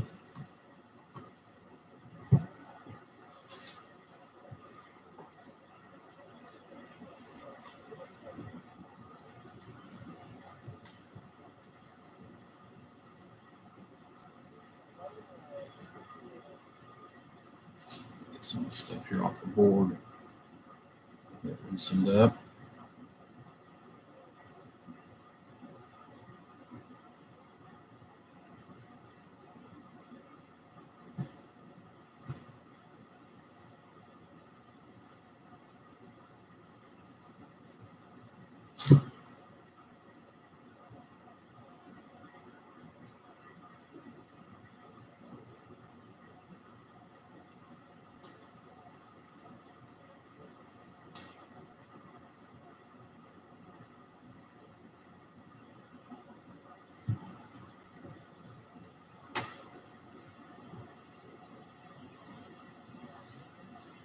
Actually, I found an environmentally friendly cleaner that actually work it just a little bit.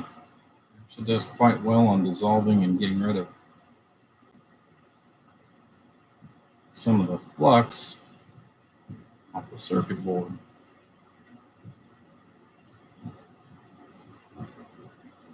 All right.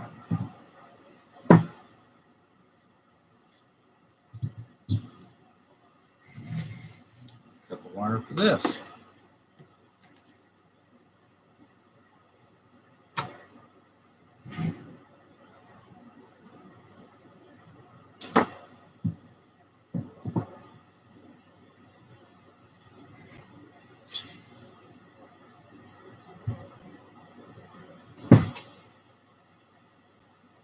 First,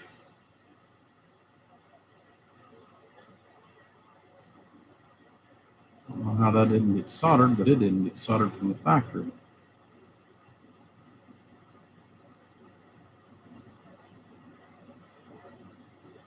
Tinned, but it didn't get soldered.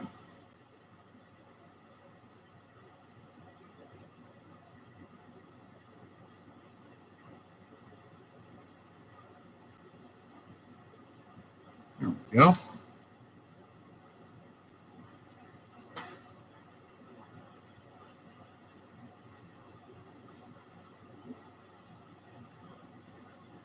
Yeah.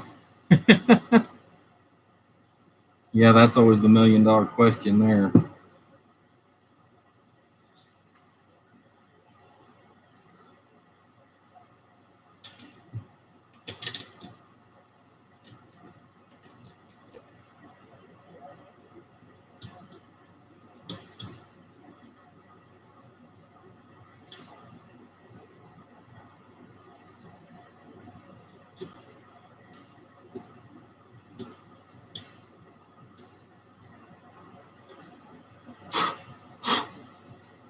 There we go.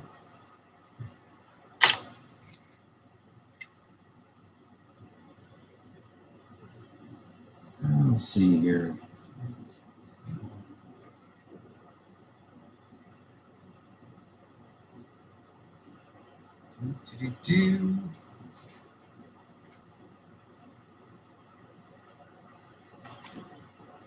Actually, I think I've already got that input done.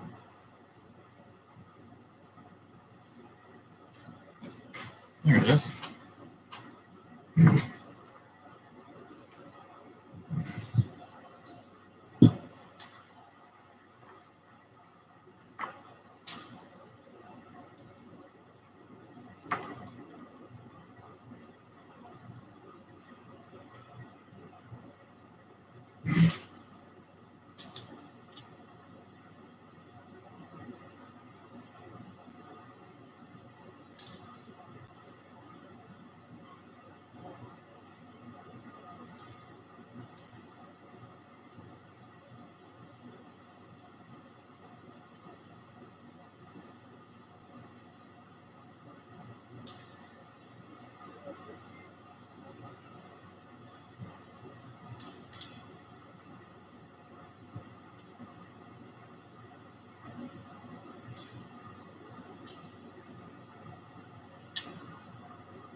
Yeah, I miscut these leads here a while back on another one, and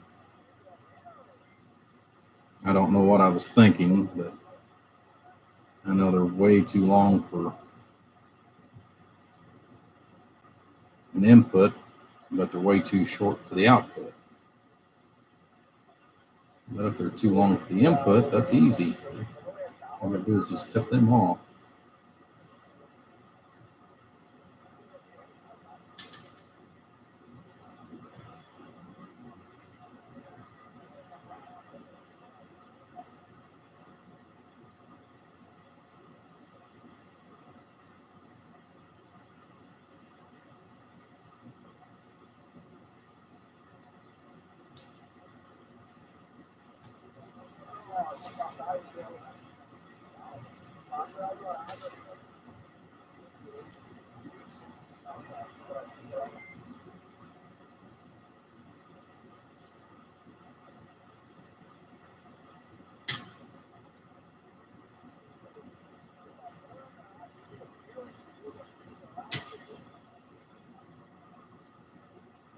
And I'll use those for something else.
I'm going to stay right where I want it.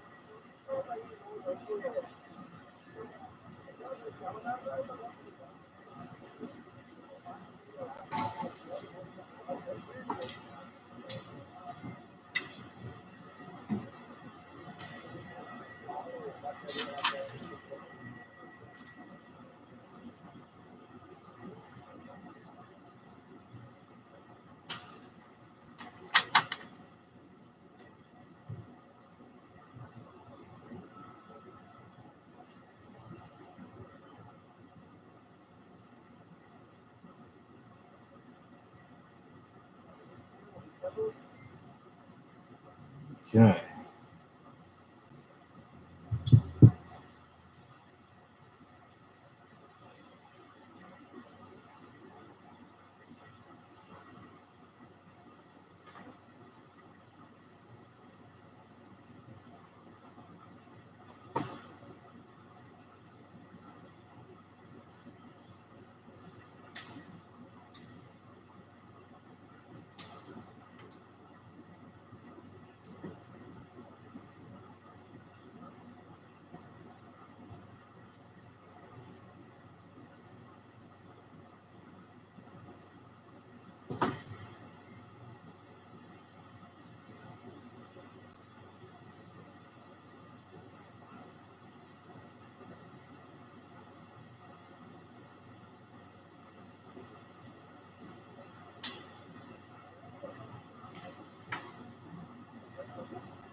We can keep them as close to the same length as we can anyways.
I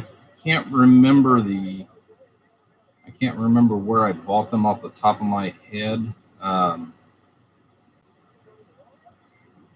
don't know if you're friends with me on Facebook or not. You can always send me a message there, or if you want, you can go off of one of my previous videos, or give me a minute and I can pan over to it so that you can actually have my number. But I usually buy these by the case, or by the box, I should say, not necessarily by the case, but by the box.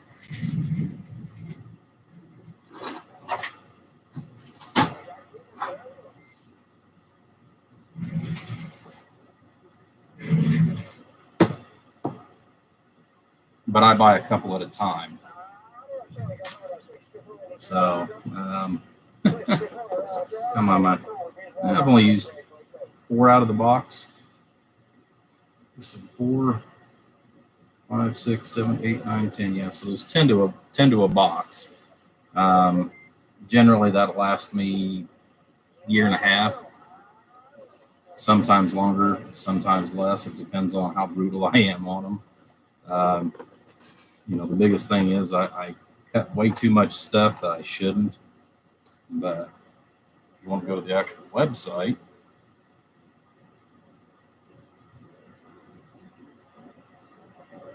there's the actual website, so you can always go back and pop it up that way.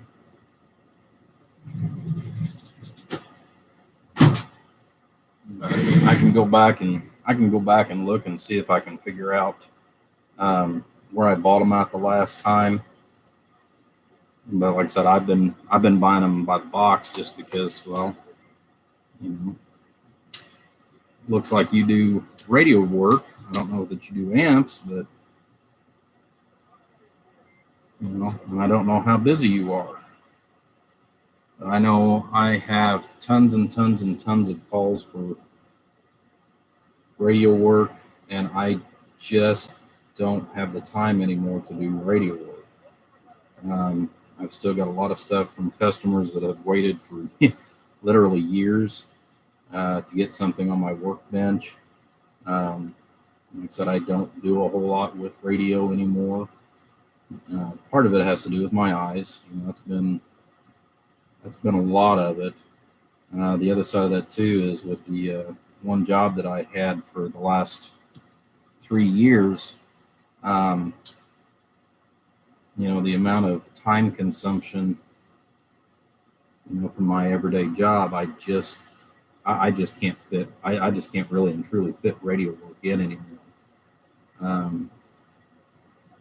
I don't know what kind of turnaround or anything that you have.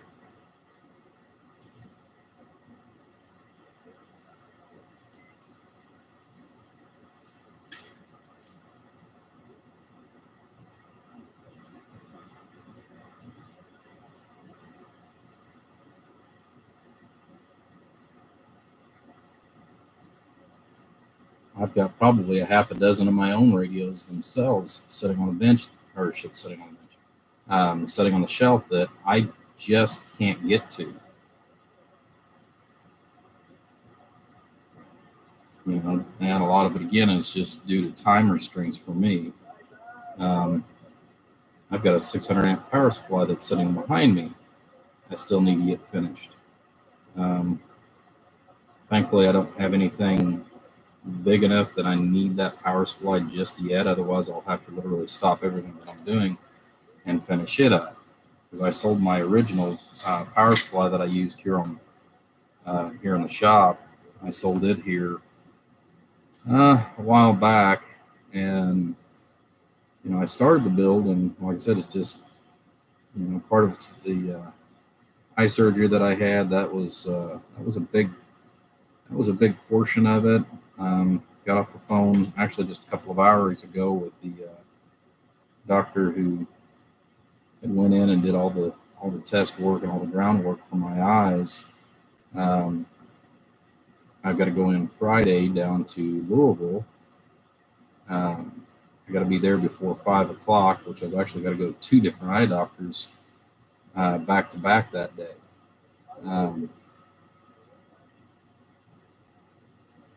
But I'm going to go down there and, hopefully he gives me an all clear for that.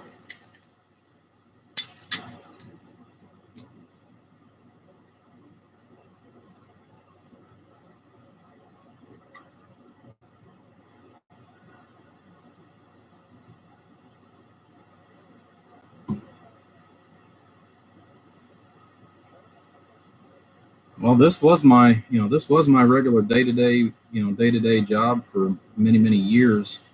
And then, like I said, I had a company offer me, a paycheck that I couldn't walk away from, and considering the fact that I could make 3 times with that company, I could make 3 times what I was making here on the workbench. I couldn't afford to actually pass it up, to be brutally honest with you. So, and then, with the way the economy is right now, which is actually good for me. The company that I interviewed for and that I actually transitioned to, they offered me, a substantial difference in pay, enough to make up for essentially the lost time, if you will, where I don't have to work, 12 and 14-hour days. I'm still going to be making nearly the same money, only on a 8-hour shift versus a 12-hour shift, which means I'll actually have a little more free time to be in here, but also to do some of the day-to-day things that I need to get done for myself. Right now I've still got I still hire somebody out to cut my grass and all that good stuff because I am wanting to get caught completely up first, before I try to go back to doing some of the things that I had been doing. So, and which way do I want to go? I think I know which way I want to go. Some stuff here and cut a quill strip for that, or a power strip.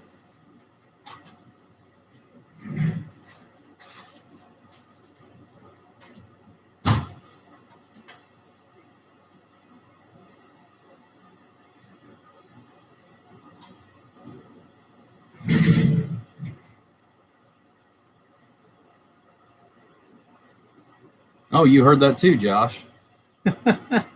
Yeah. Like I said, I don't know what free time is. I haven't had it for so long.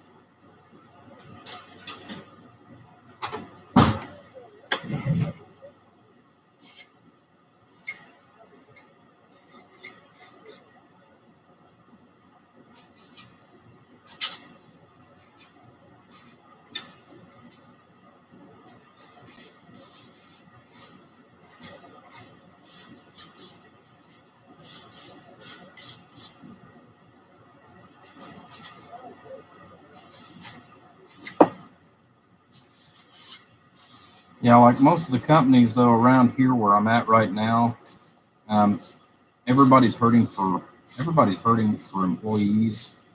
Um, if you don't have a job basically around where I'm at right now, honestly, it's because you don't want to work. Even McDonald's, I mean, McDonald's around here, if you're an adult, they're actually paying what I call adult wages. They're starting people out. Sundays is free time. Wow. I don't know what that's like, but it's bad enough that um, McDonald's is starting, their starting wage now for an adult, somebody over 18, um, starting wages are 13 plus an hour. Um, Wendy's, Wendy's, I think, is doing 12 or 12.50. Now they actually are doing sign-on bonuses. That's the other thing too, is with the company I went to work for. Um, Now it is broke up. It is broke up over a couple of years.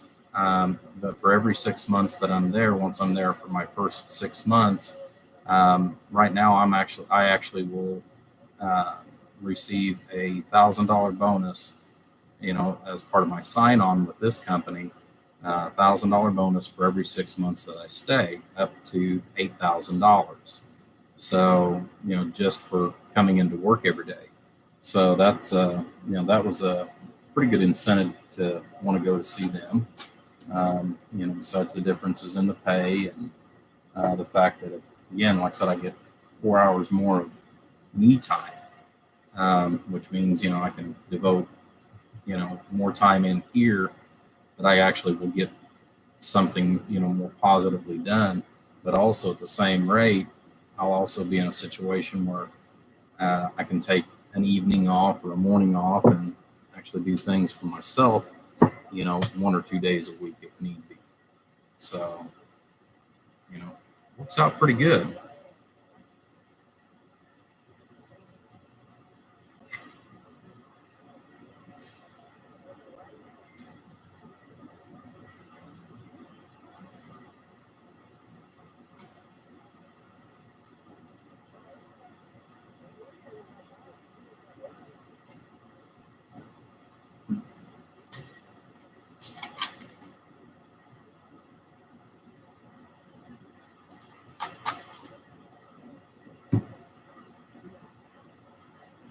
'Alrighty.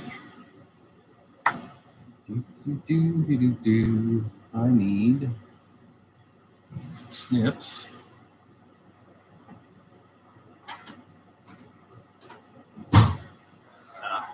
Measuring stick. Some wire.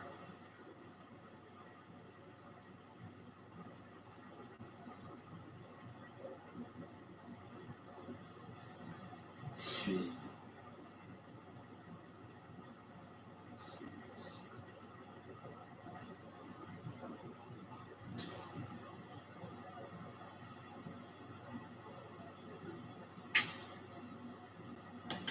Should be long enough.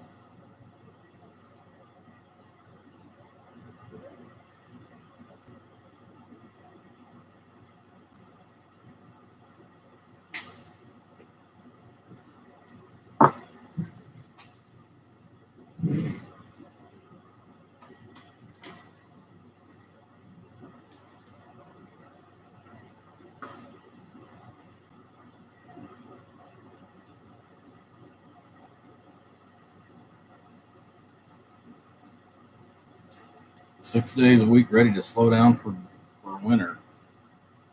Well, what do you do, if you don't mind me asking?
I will say I do like the fact that the face on these are formed instead of just cut. I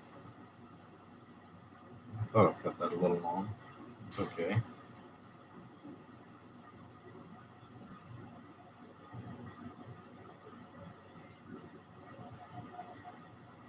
Oh boy, nothing like dealing with the public.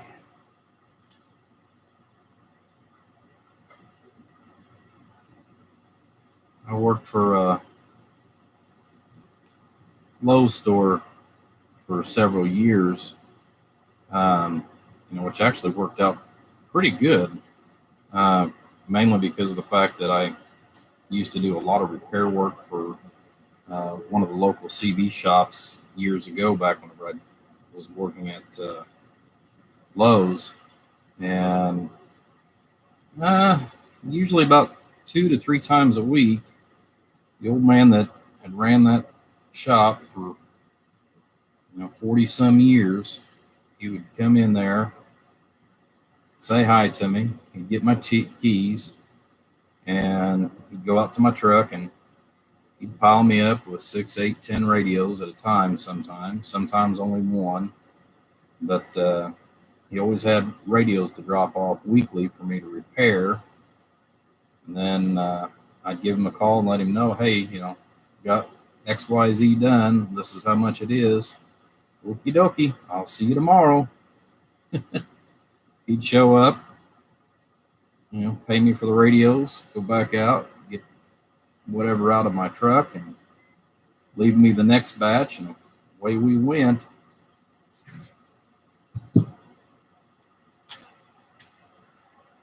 He and I did business like that for many, many years. Sadly, his health kind of got the best of him, and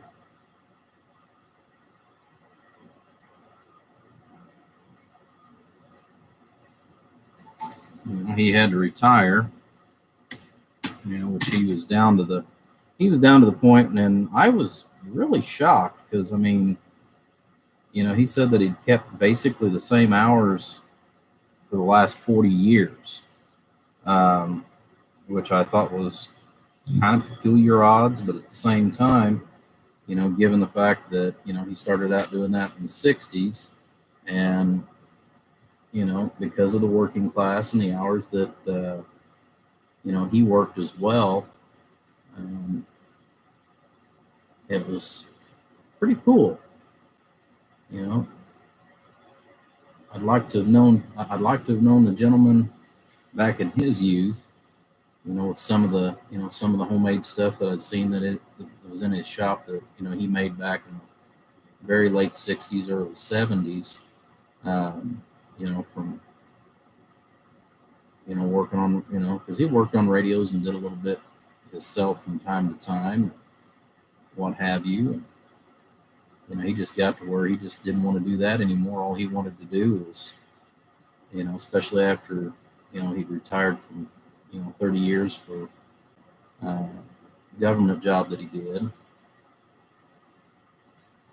So he really didn't hurt for money.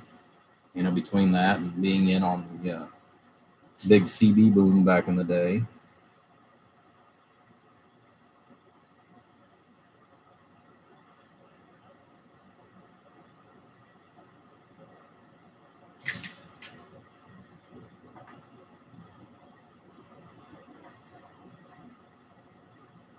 So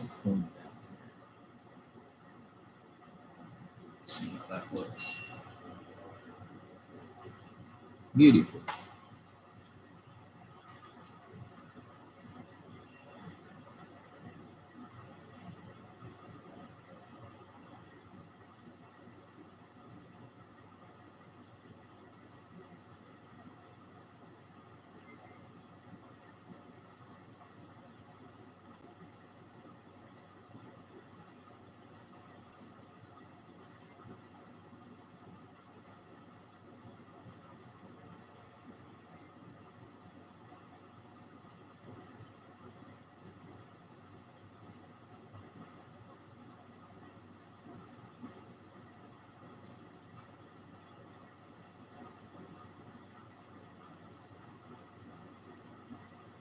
Yeah, when he retired, he actually put his house up for sale, the business.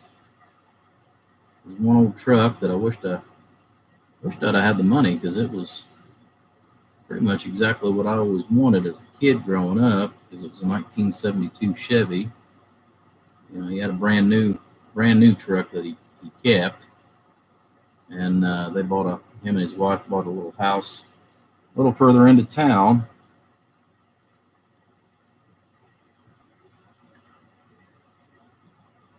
And sadly, he passed away about a year afterwards.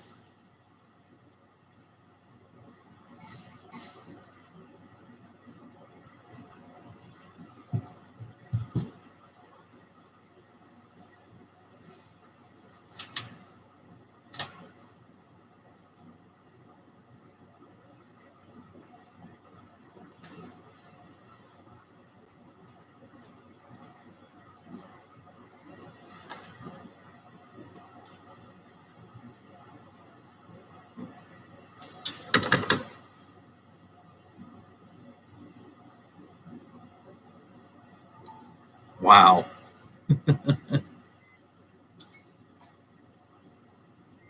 Yeah, I think Bob was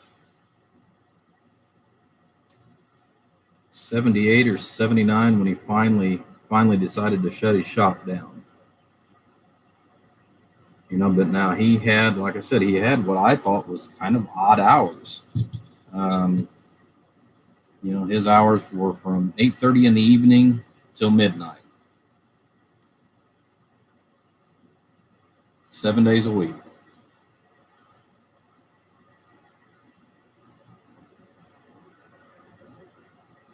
You know, and all the locals and stuff. I mean, they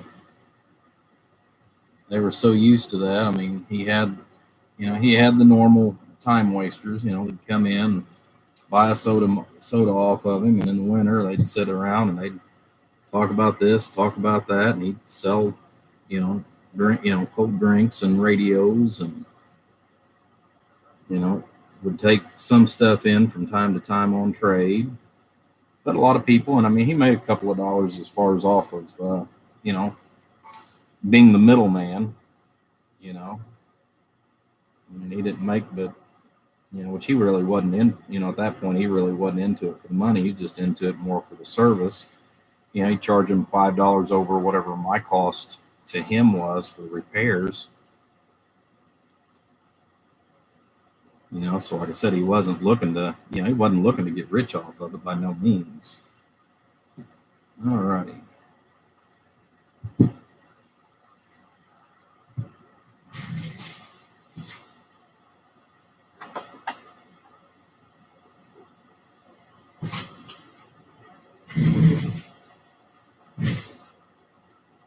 Yeah, most of the old timers that I knew, sadly, they have done the same thing as many others. You know, they have,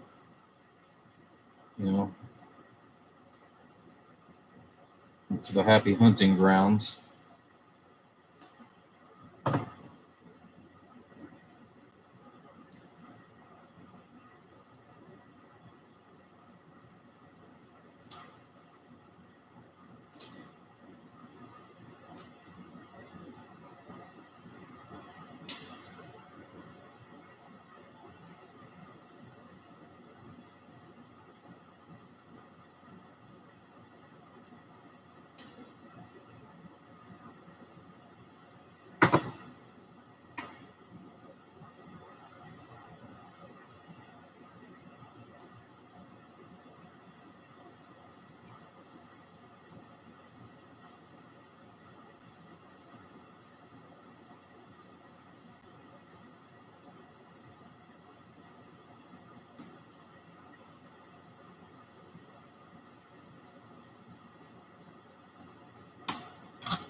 Okay, if you guys are wondering what I'm doing, I'm actually just putting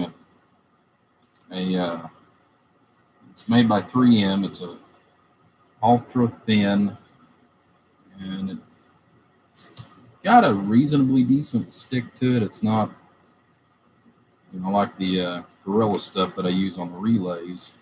Of course, I've got a lot more stuff to actually hold everything down with too. But it's just a thin film adhesive that I've been using as far as on the outputs or on the power bar, and basically it's just another way for me to get a little more distance from ground besides just the phenolic. So that's the main reason why I've been using it for quite a while. Ah, there it is.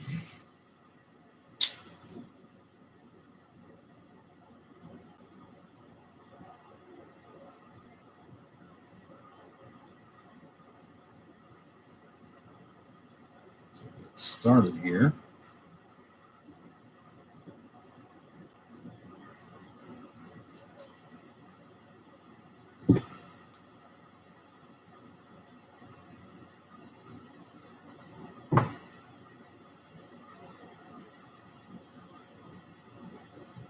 There we go.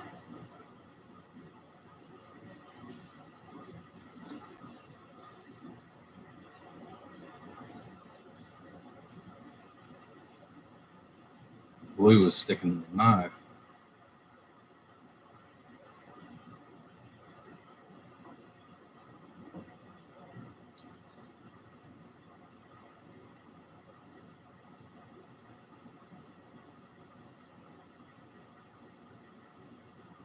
Right up to that edge.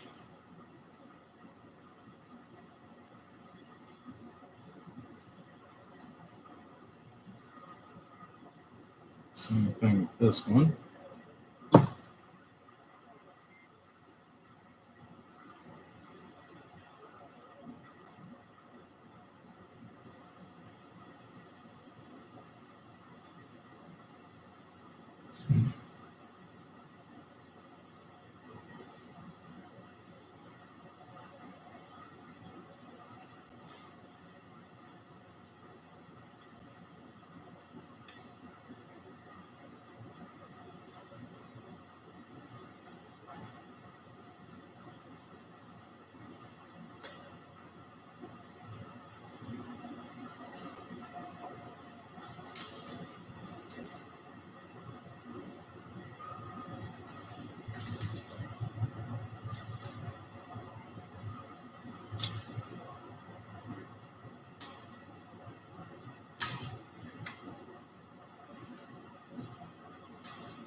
Since I know we're getting ready to make a mess.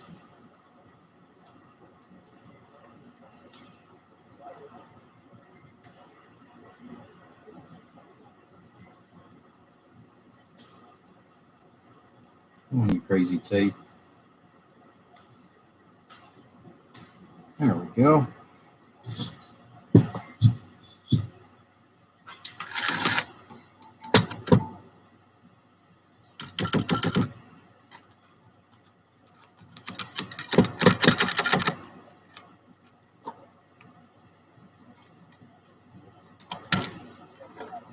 There we go.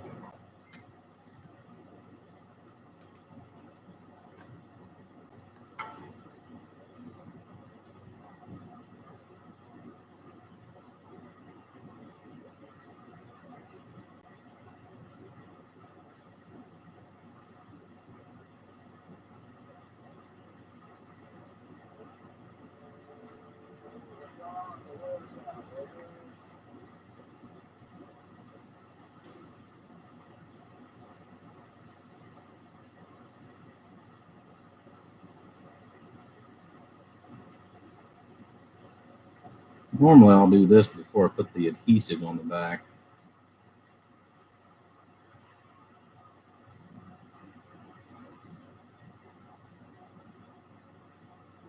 But I already had it stuck, so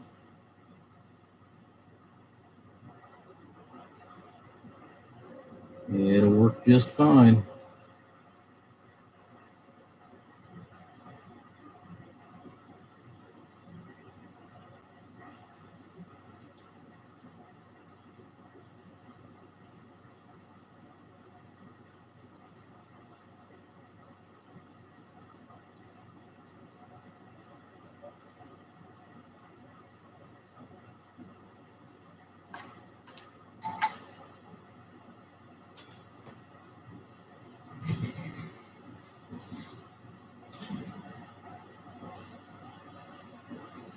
The other side of that too is that thin adhesive. The more you heat it, the gooier and stickier it gets.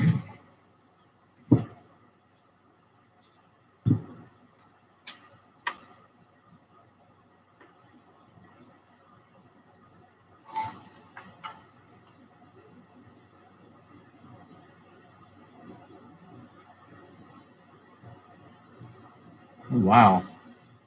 Nothing close by. That sucks.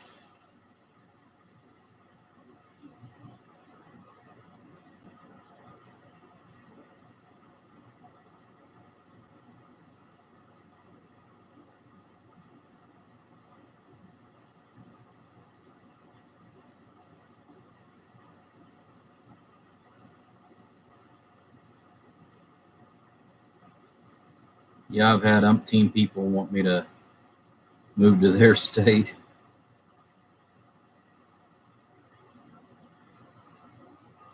And open up a shop.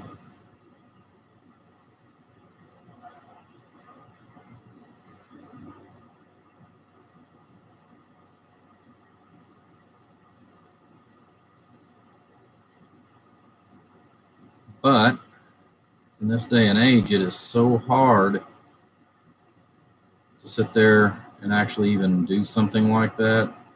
I actually looked into kind of halfway doing something like that, and sadly,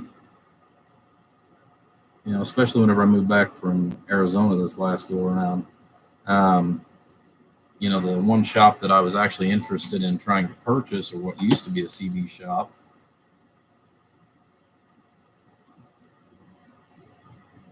okay, that's a heck of a notice. Gunman shoots local news. Gunman shoots 5 people, killing 3. Wow.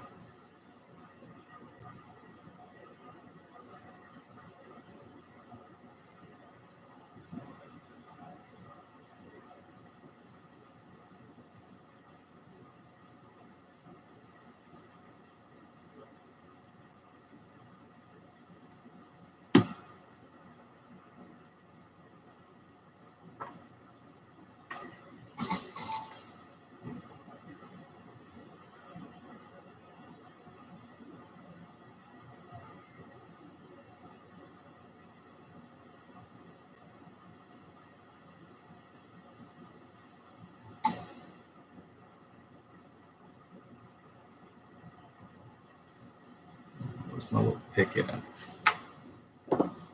And I need to get the glue again.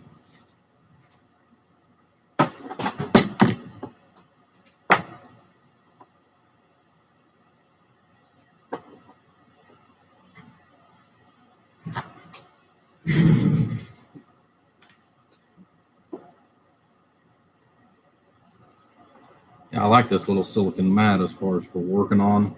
The only thing is this one, when I ordered it, I did want something thin so you could actually see through it. The problem with that is the fact that it is so thin, it's too easy to tear. I've already tore it twice.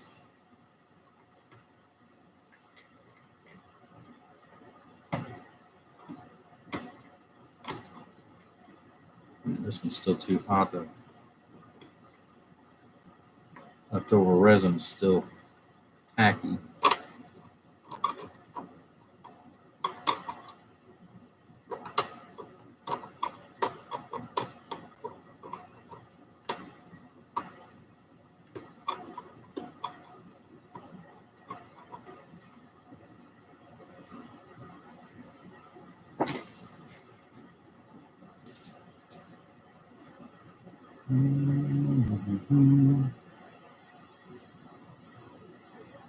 I think I put it in here.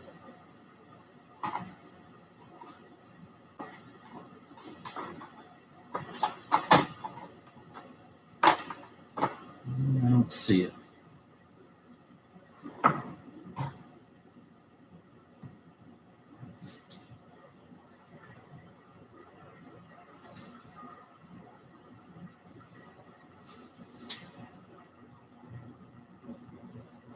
There it is.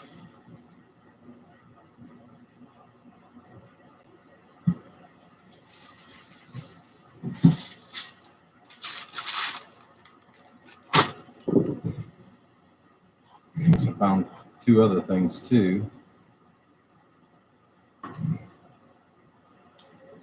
Something that I bought with the intention of starting to wear every time I'm working out here. I just need to lay it on the bench instead of leave it in its case.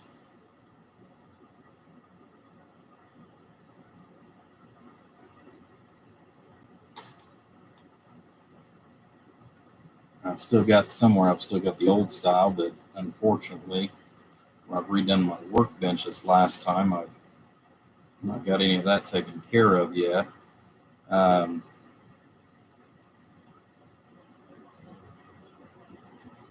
Which is my grounding strap. Green is good, red is bad.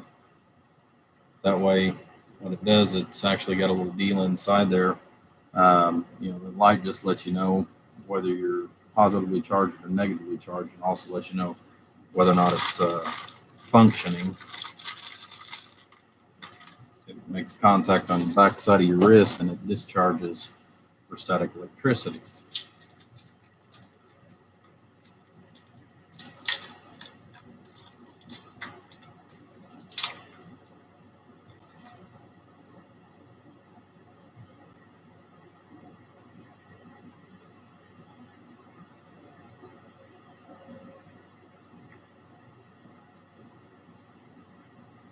Oh, wow. I used to. I'm trying to remember.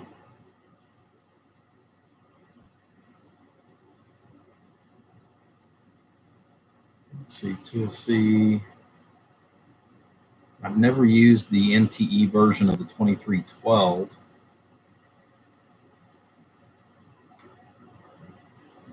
NTE 19 for the 1969. Give me a second. Let me look. I may still have my little cheat sheet.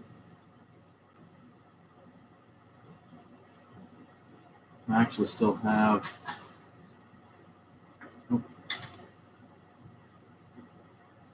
it's not in there.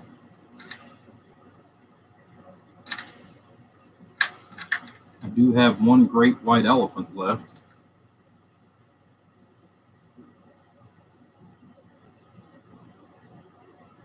I don't know if you can see it or not, but I've got one actual Mitsubishi 1969. I've been saving that for a while. Sad part of it is, if I'd have known that they were going to be that extinct that fast and everything else, I bought a passel of those back whenever I was still buying them for like $2.60 a piece.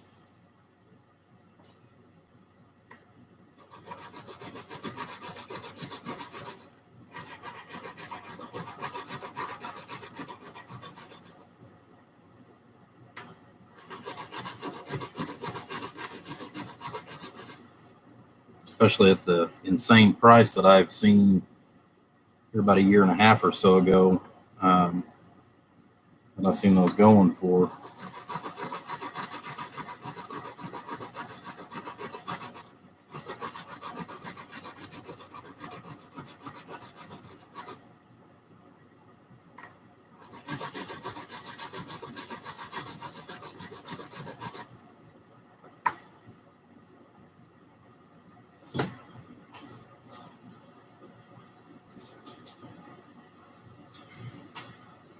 Sadly, the Cobra 148 and the Cobra 2000, that is one of the few radios that, to me, nothing works in those as well as the original Mitsubishi Final.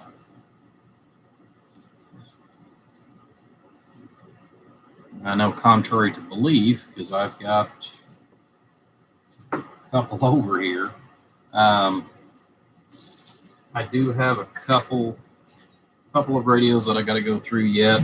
Those will be coming up after Bruce's amplifier. But you know, those, all I got to do is just go through and check them out, do some alignment work, double check the whatever it is he's got as far as on his notes if he wants anything else done. You know, a particular individual, I know he told me that they are pretty close to mint.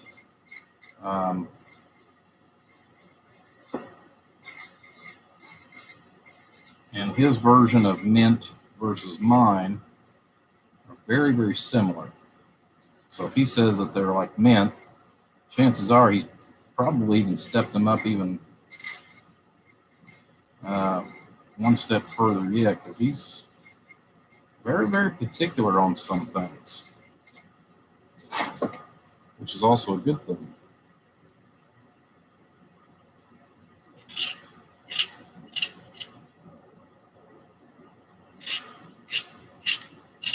And chances are I'm going to have probably two of the cleanest, either Uniden and or it's either a Uniden and a 148 or a 148 and a Uniden, or two 148s. But either way, I mean, they're basically the same.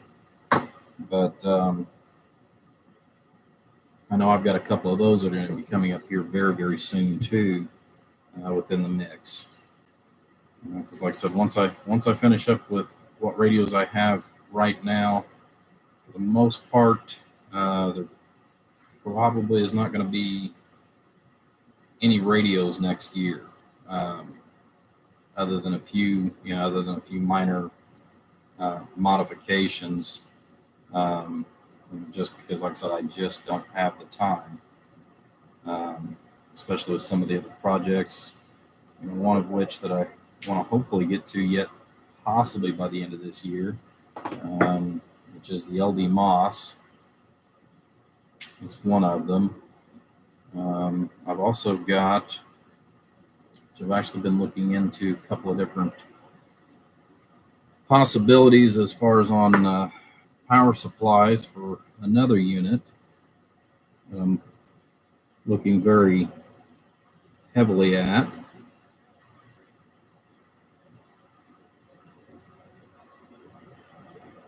For another high voltage transistor.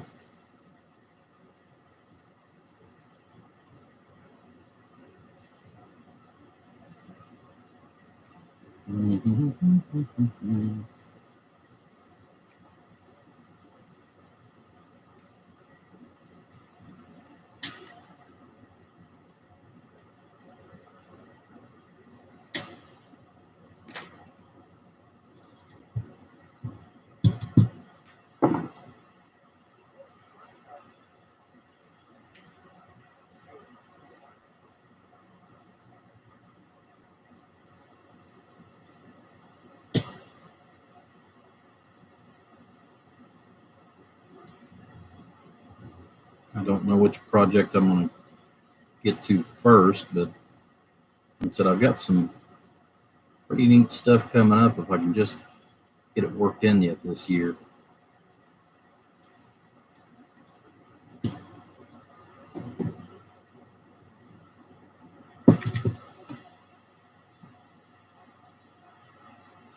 Yes, Dallas, you finally caught a live feed, buddy.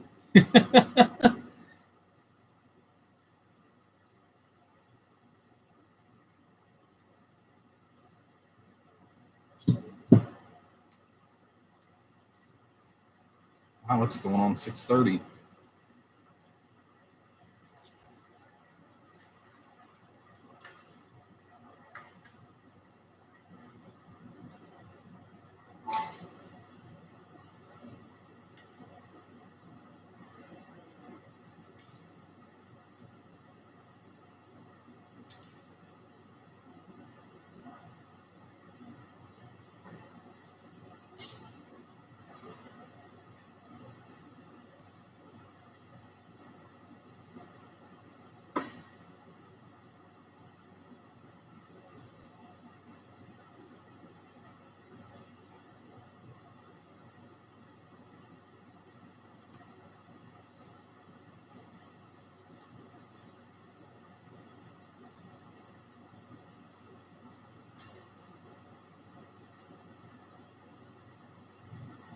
Okay.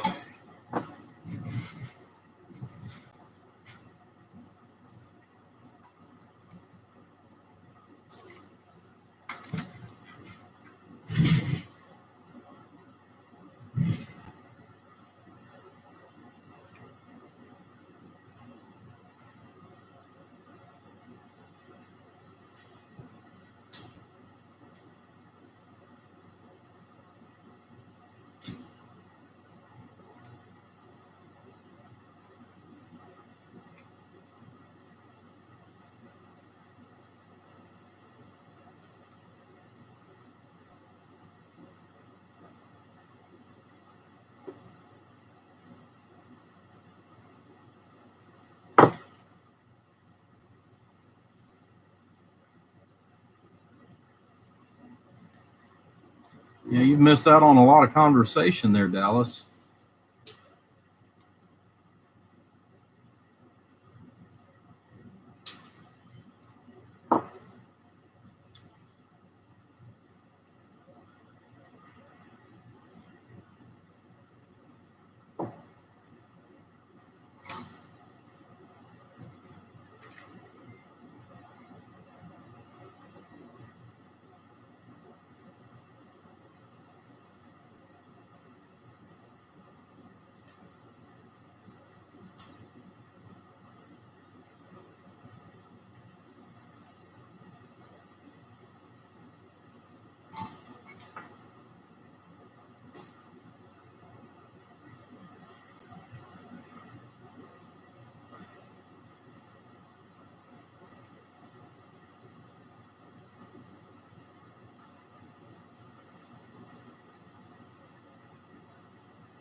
Yeah, we've talked about all kinds of different things here in the last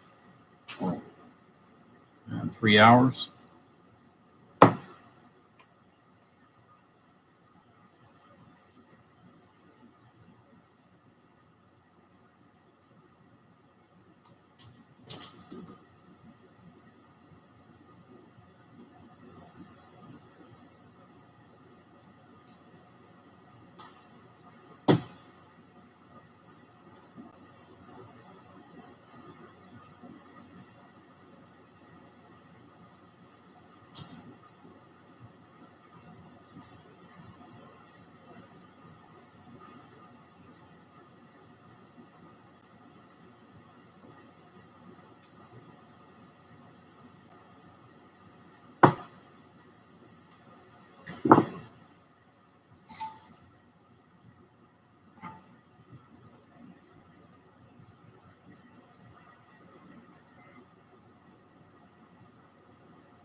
And we've talked about all kinds of good stuff.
Come on.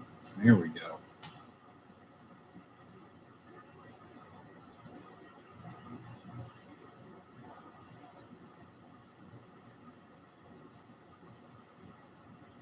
Ah.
Get the script off of there.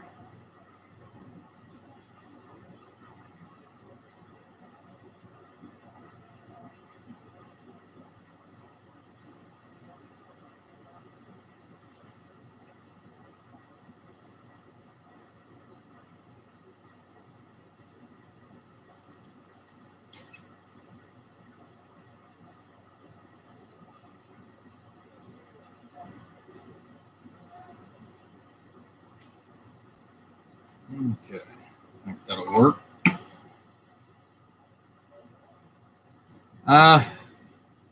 Not a lot. I mean, I have got some stuff that I've waited 6 months to a year for. Um, but it's not. It's just one of those really odd things that I needed.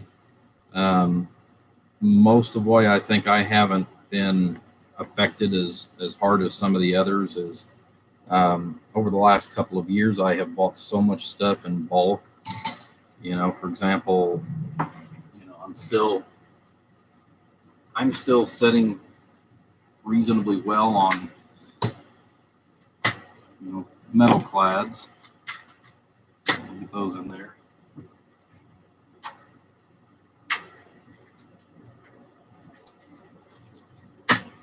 And another bag. So I'm still pretty good, for example, on those. There's a lot of stuff that over the years I have bought, kind of like my silver dip micas. Now there are a couple of different values that I am getting kind of low on, but a lot of what I've been using, I bought several thousand at a time that I've been using off of. So, some of it hasn't affected me like it has some of the others because of the fact that I bought so much bulk at one time.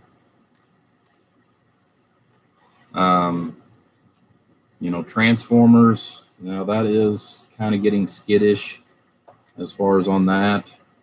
I did order for my new job because now it was one of the other requirements as far as with the new company that I went to work for is that I supply myself with my own tools, which I don't really have a problem with that. What I do have a problem with that, though, is the fact that they do not offer a tool account.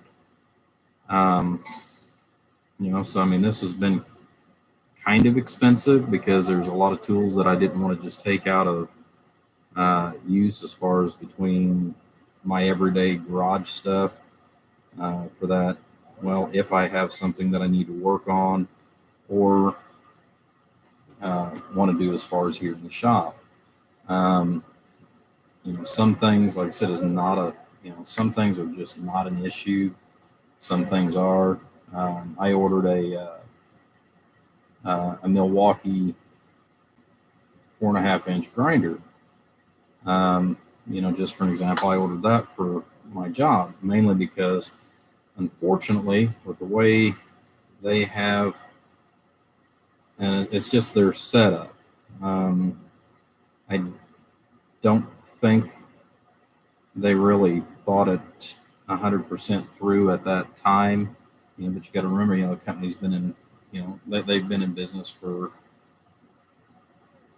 right around 40 years, and they didn't put in for a lot of airdrops and 110 outlets and things like that for a lot of the stuff that's being used today, for example, in industry. So, unfortunately, I have to use a lot of air tools. Well, one of the air tools that I took in the other day, it's like, okay, well, this is pointless because, I've got a couple of these and I don't have a use for it because I don't have any way to get air to some of the different sections of the machine. Now, most of my work, once I go to nights, is going to be related to electrical, which is not a bad thing. However, I am still required to do, mechanical maintenance. So, with not having air available to me, as far as on some of the some of the machines and stuff like that, two of the primary tools that I need, because a lot of the stuff there is rather large, so I had to buy a 1/2-inch impact, which was not a big deal. I'd been toying with the idea of that for the last 2 years, just for the convenience sake.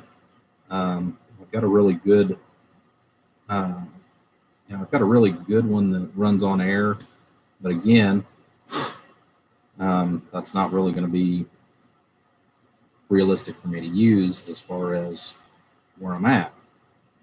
So that's one of the things that is a little aggravating.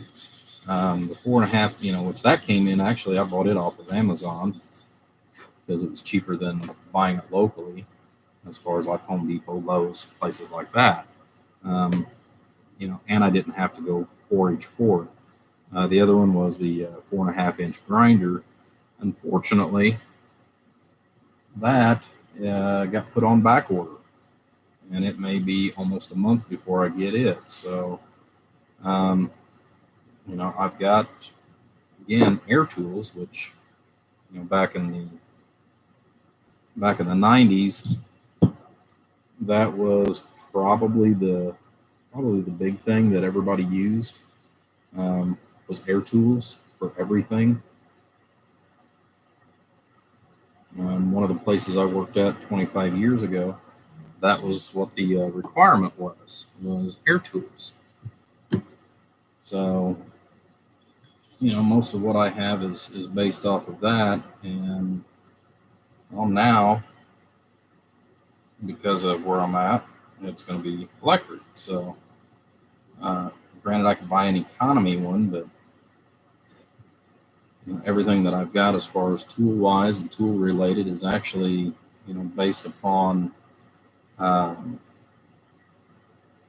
Milwaukee. So, yeah, that's been a little interesting, depending on what tools you need.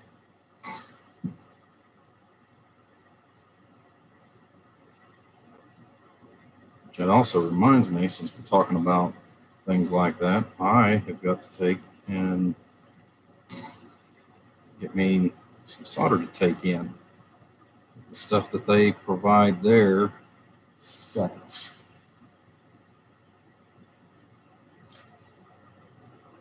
So I'll bring, that's one of those little things that, I'm going to bring in whether, I have to or not. It's just going to be one of those that I'm going to, just because I'm not going to fight that nasty stuff that they've got. It works, and I had to use it the other day to wire in a sensor, but let me tell you, bad solder sucks.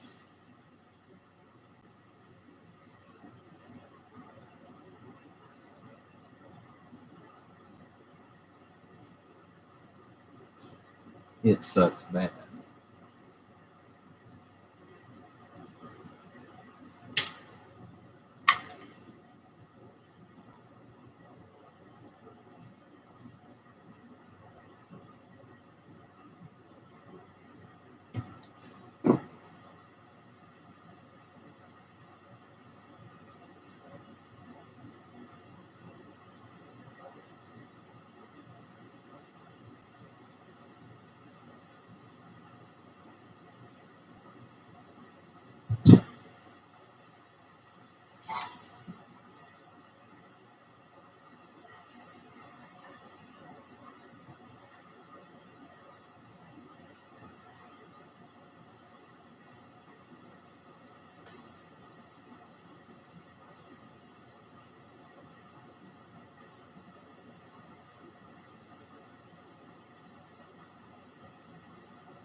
Well, that gives me just enough room right there to hook on for tuning cap.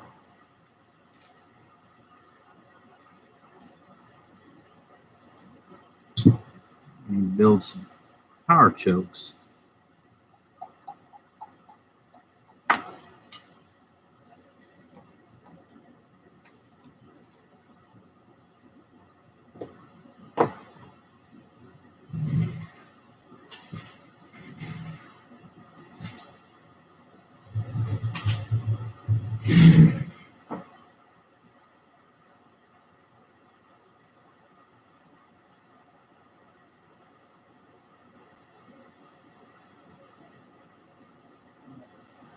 I need to get the camera back a little further.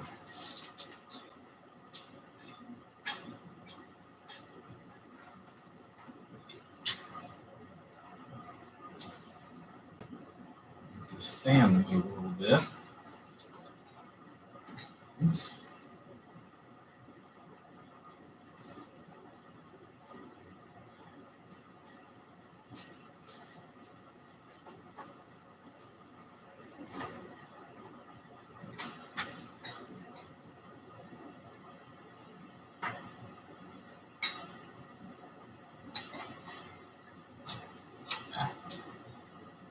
Try not to lose the camera here.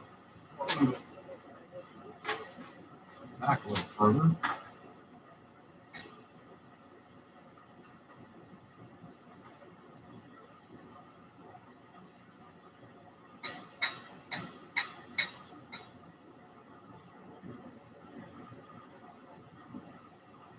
There we go.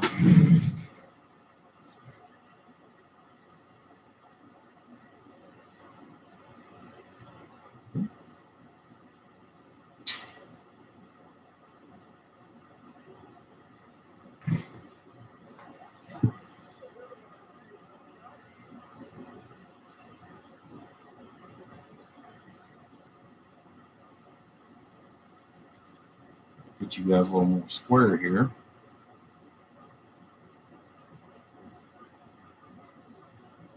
And you'll have to deal with seeing part of the comments down there in the corner.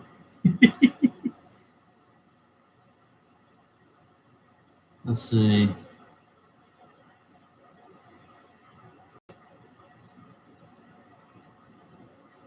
Yeah. Speaking of which, on that bluegrass, I went to Home Depot because that's what we've got that's local to me. All I needed roughly was, I think, 25 or 30 feet. So I bought a 50-foot roll. I didn't need the regular 12.2, but I needed the 12.3 because I needed the the 4 conductors. so that I had two hots, a neutral, and a ground. The reason why is so that I could go ahead and wire up for my air compressor, because it's just one of those little gallon and a half that's up in the attic of my shop. But I didn't know for sure if I'd be able to make it with 25 feet, so I bought a 50-foot roll. And I just about had a hissy on that because it was $79.99 for 50 feet.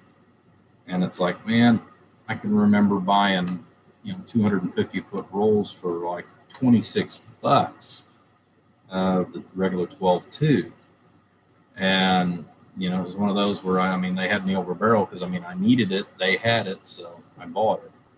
But that way I could go ahead and wire in for two separate switches, and that way I could shut my air compressor on and off, and then the second one, and that's what I wanted to do with it. Since I was already in the middle of running wire, I went ahead and put in the extra outlet upstairs so that I can go ahead and put in a floodlight at the top of my shop to shine out in the main part of the yard and point towards my garage. So, since it's unattached, and I got that part done. I'm still going to look for a good. I'd like to have a good motion light that I can also turn on and off, as far as in here. But I've wired it up so that I can do either go manually or go ahead and wire it where I can control it manually, or set it up with the dusted on or something like that.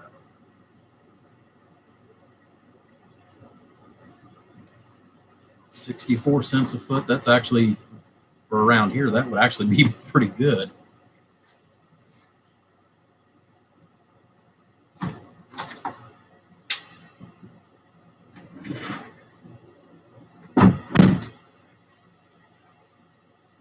Give me a second here. I'm on the hunt for something.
That. Well, I'll worry about it here a little later.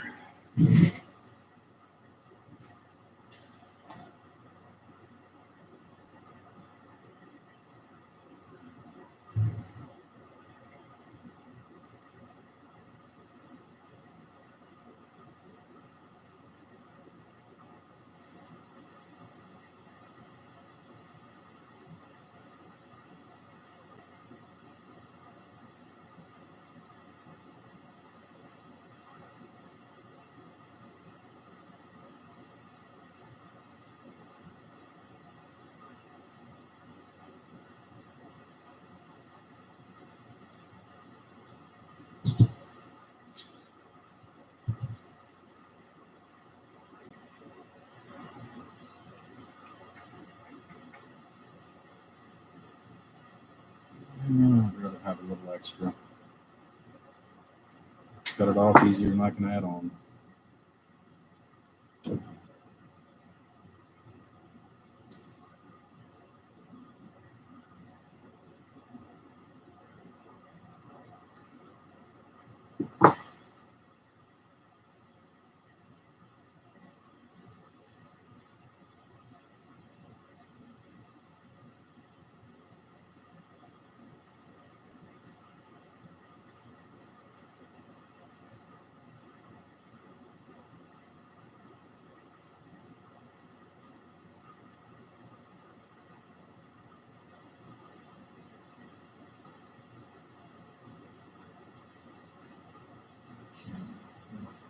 Start that in on the other side.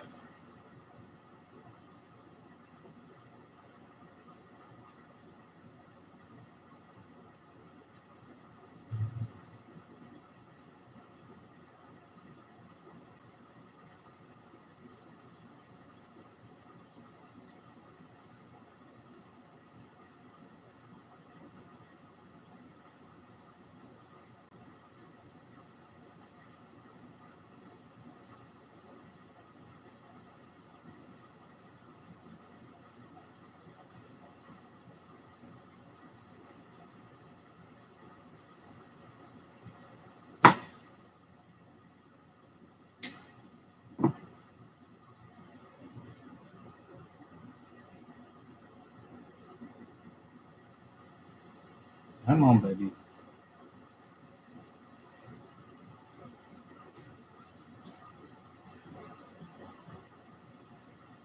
This wire's just a hair thicker.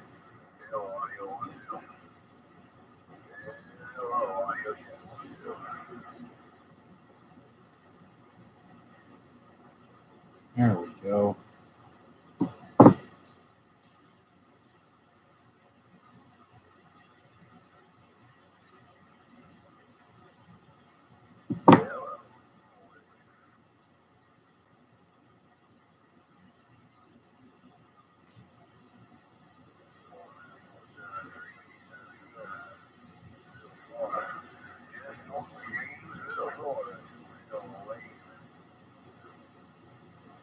This one I may just have a little extra on.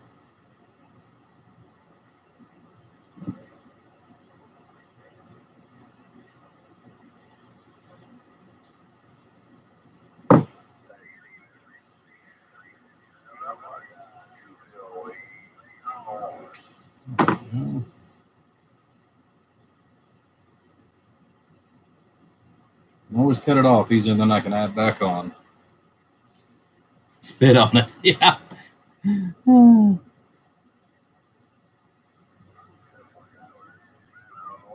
that was a good deal being able to do that.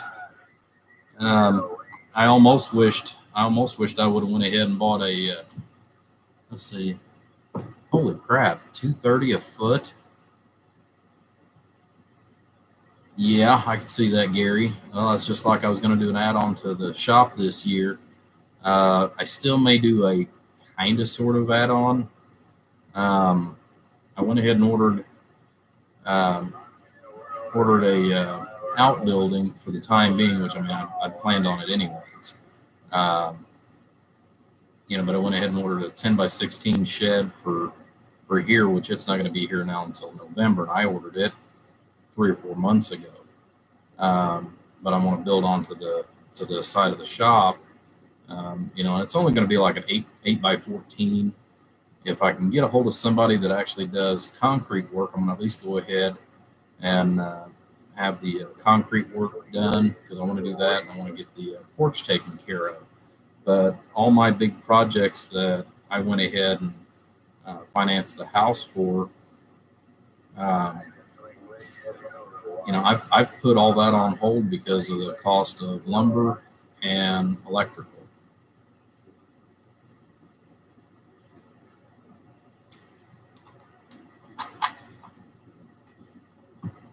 I mean, it is, right now, it is insane what these people want for some of this stuff.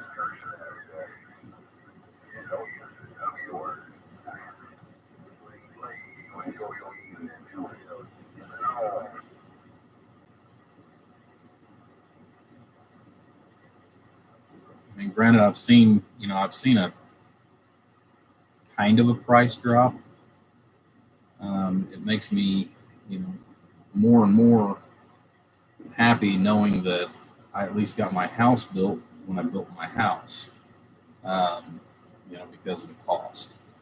But geez Louise, my house thankfully was paid off about 7 years ago when I built it. But at the same token,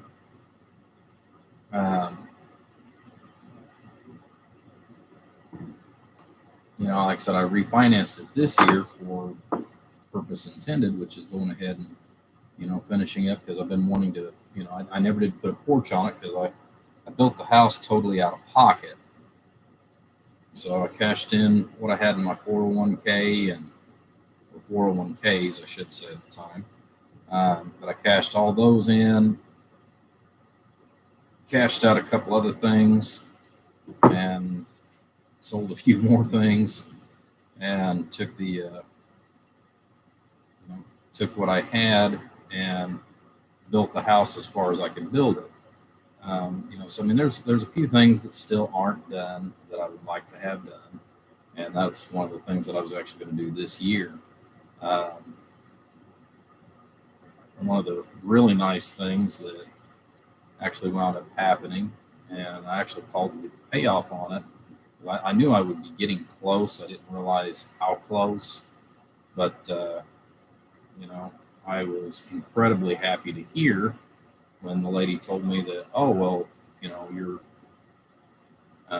your vehicle, because I asked how much payoff was on it so that I knew how many more payments was left, and she told me, oh, well, you don't owe anything. I said, well, I know I don't because I just made a payment. I said, I want to know, what's left. She said, well, honey, you don't owe anything. You've already paid. You've actually paid it off. They couldn't tell me how much was coming back to me, but I was really happy to hear that, it got paid off. So, I was able to get a 5-year loan paid off in, right at 2 years. I mean, I put in so much overtime at the other company that, I was making double and triple payments on it at different times.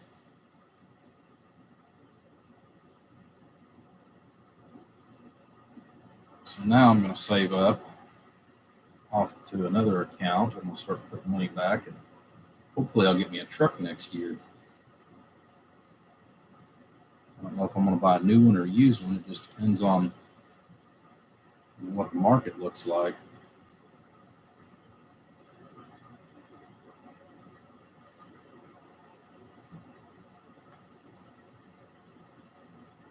Come on.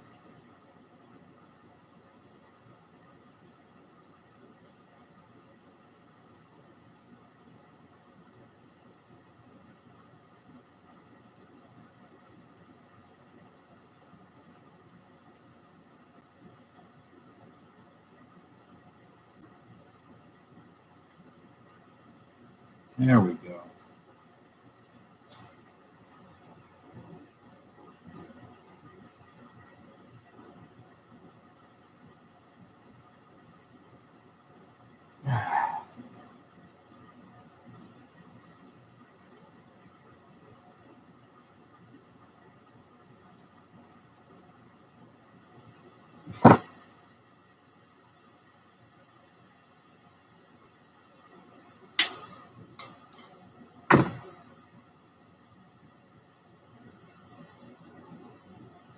Well, that's good.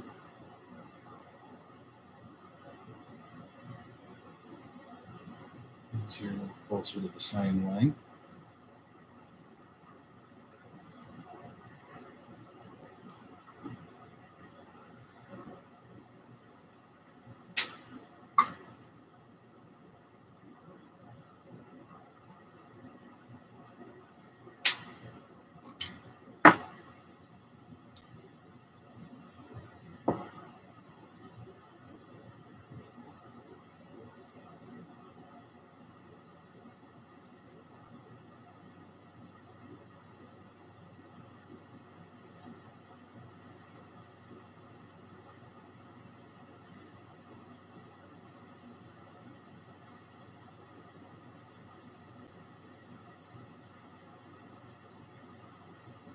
So I can get on to how much I need to cut off of these yet.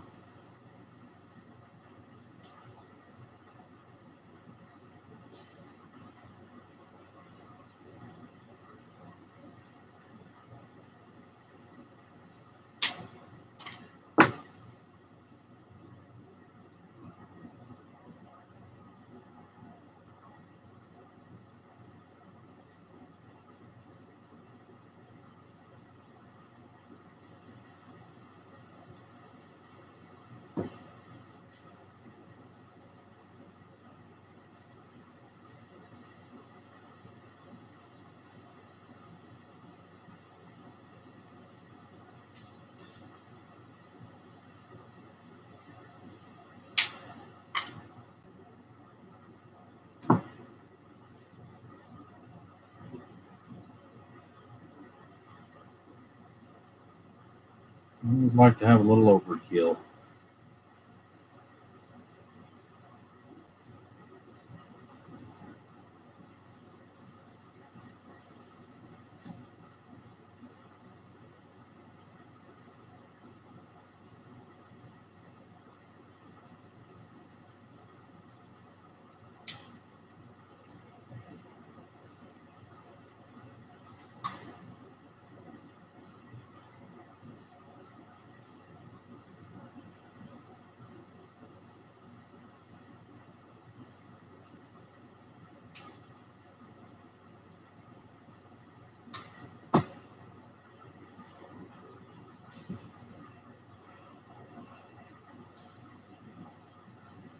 Let's see, plumbing conduit. Goes apart. Yeah, well, depending on what I get into in my projects, yeah, I'll definitely consider that.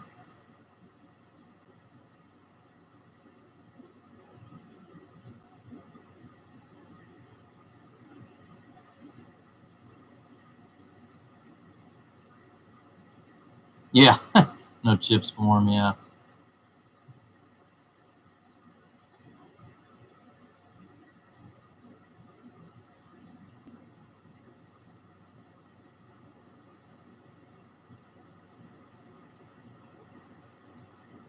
People wonder why I still drive my old 1988 GMC that I have had for the last 21 years.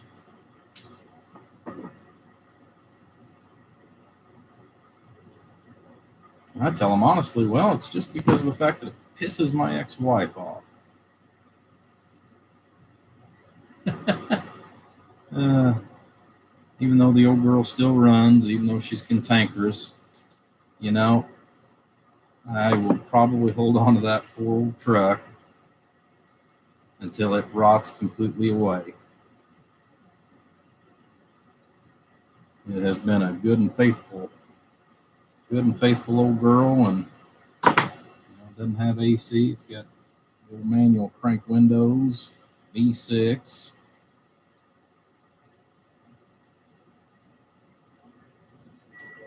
It's just an old two-door full size bed. But man, that old truck has been everywhere. I've been to the West Coast and back. I've been down south and back. I've been here, there, and yonder in that poor old gal for all these years.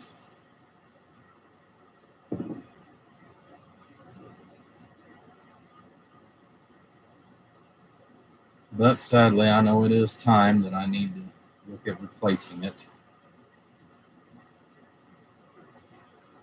I know with what I've seen here about 2 years ago, and that's part of the reason why I bought that little Jeep that I drive every day for work and to go here. Basically I bought it for my commuter because it gets between 25, depending on how I drive it and where I drive it, it gets anywhere from 25 to 28 miles to the gallon as far as my everyday driving to and from work. I get between 25 and 26, which is a lot better than what I was getting out of, my poor old dilapidated pickup. But, like I said, I mean, it's been a good old truck for what it is, but I just need something that's better fuel economy. The little Jeep, it gives me, the four-wheel drive and whatever else to get through the snowpocalypse, that some people see.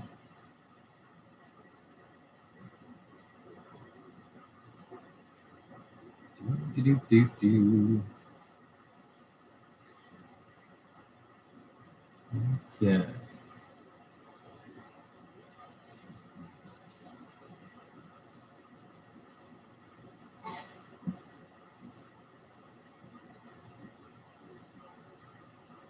We got our basic shape going on.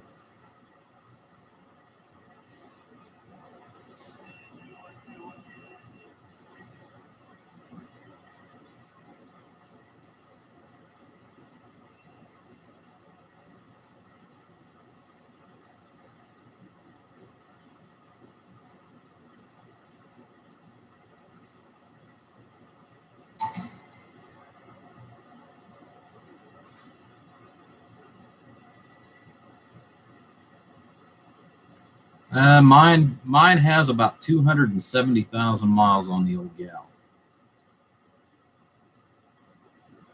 Let's see, 98, 99 Toyota.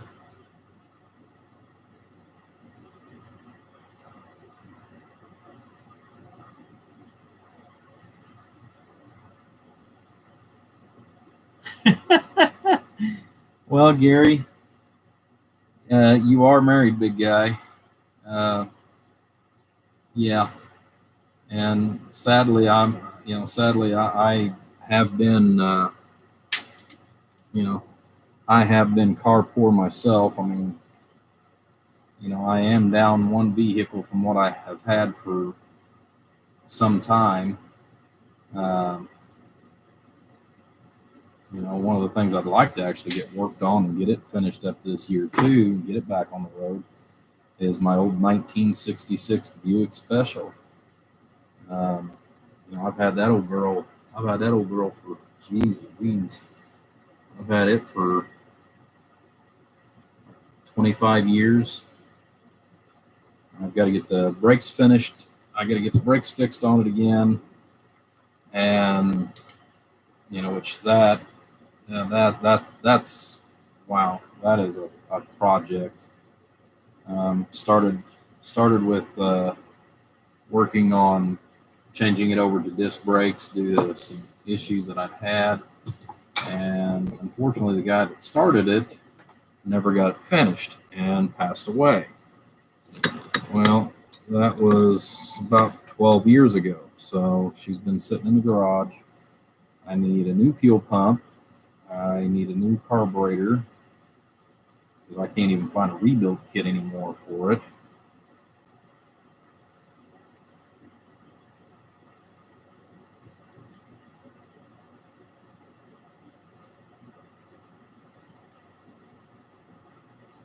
But yeah, I'd like to get that old girl back on the road again.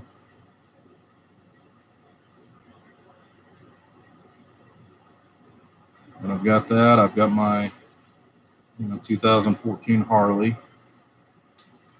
I've got my 2019 Jeep and my old 1988 GMC. And it's as basic a truck as what you could ever buy back in 1988, except it had AC.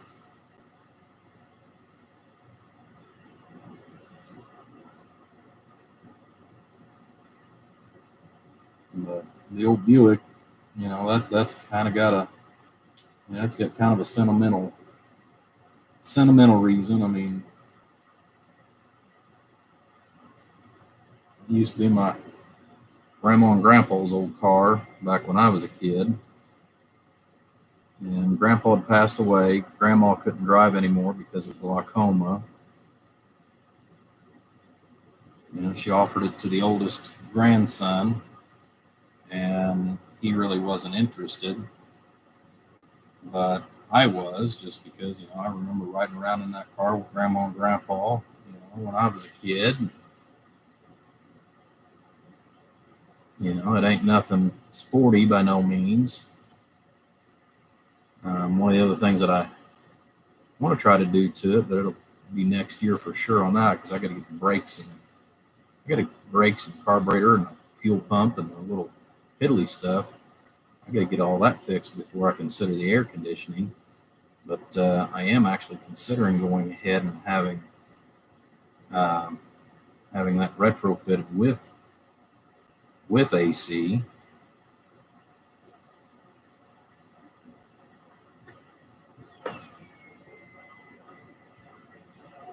There we go.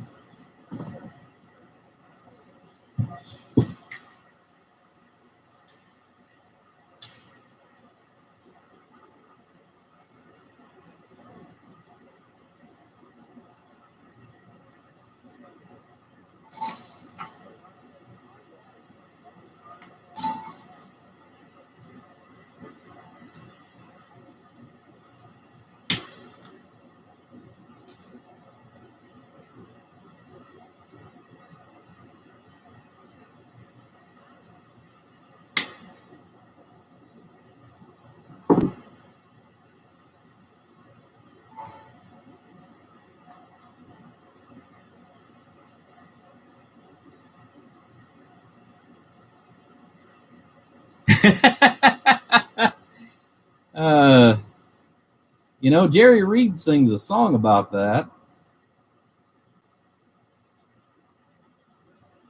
I guess that's where, and it's crazy because financially, I actually was doing quite well when I was married, but I had so little, and then, this go around, I've been single for the last 10 years and I've had more than I've ever had in my life. I'm very blessed in that, respect, but, when you actually figure it out, theoretically, it's actually, more affordable to be together than it is to be apart. As far as with a significant other of some kind. And I don't know. Like I said, I've been very, very blessed over the last couple of years. I miss being married, and having somebody to come home to, but the other side of that too is, if I decide I want to wake up in the middle of the night and go fishing, I can go fishing. And it's like, honey, where are you going? Well, I don't have anybody to ask me those questions.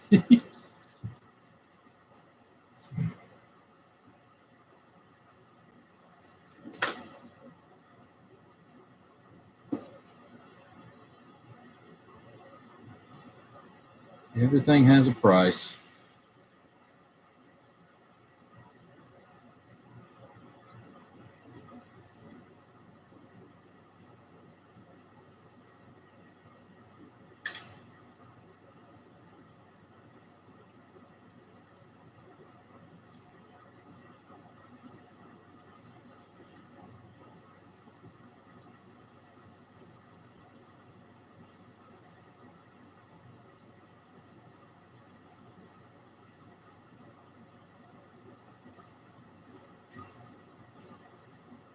I wouldn't give up I wouldn't give up the experience as far as that goes to not being married.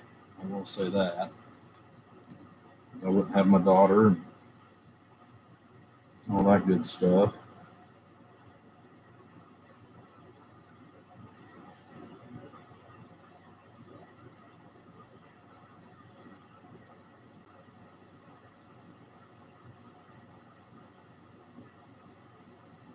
Yeah.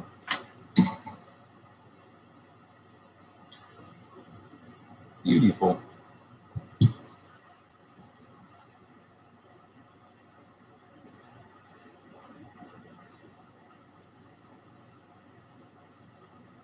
Yeah, see that's the whole thing is I want to get me I want to get me a newer truck that's actually got 4-wheel drive. I got that Blazer that I inherited from my mom here about 10 years ago when she passed away, which, at that point I desperately needed a vehicle because I didn't know what was wrong with the truck. I was afraid I was going to have to put a new engine in it. It was a blessing in disguise. Mom couldn't drive anymore either. And I was very, very fortunate to get that when I got it. And, after having a 4-wheel drive vehicle for the first time in my life, which a lot of it is just the cost. That's the main reason why I never did buy one. But after having a 4-wheel drive vehicle, I really don't want to not have one. Just because of the convenience and all the things you can do. It's that big of a difference. All right, let me. That's that for that.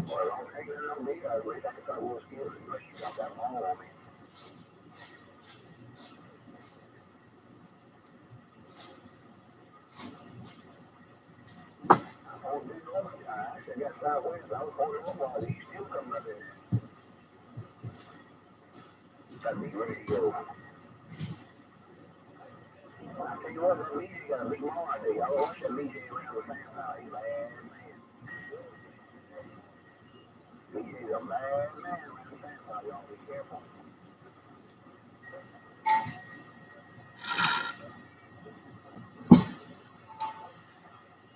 I guess I'm gonna change channels, man. I'm going.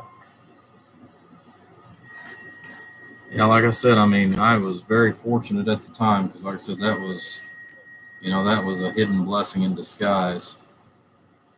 Because at that time, I was a single father, with my daughter, trying to make sure that I could get back and forth to work and everything else. Because I mean, I didn't have, I still had the old Buick, but it didn't run.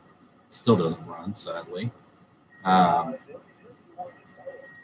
I didn't have the motorcycle, you know, but I had no way, of getting to and from work, or even being able to go get the parts to fix the poor old truck.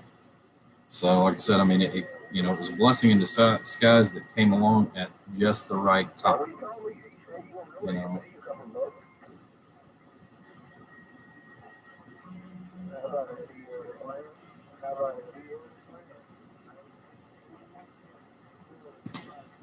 yeah, yeah. My mom passed away. Um, let's see, my mom passed away within just a couple of weeks of my divorce being finalized because, I had remarried, and once I got custody of my daughter, which, was which was the following Christmas, 3 months after, after I got custody of my daughter, uh, my new wife didn't want the responsibility of another child. She had her two that we took care of, and it was one of those things that just literally came out of nowhere. So when that happened, like I said, I mean, I was devastated, and I didn't have a whole lot. But like I said, I mean, like I said, God has definitely blessed me, and everything has, definitely turned around in the last 10, 12 years.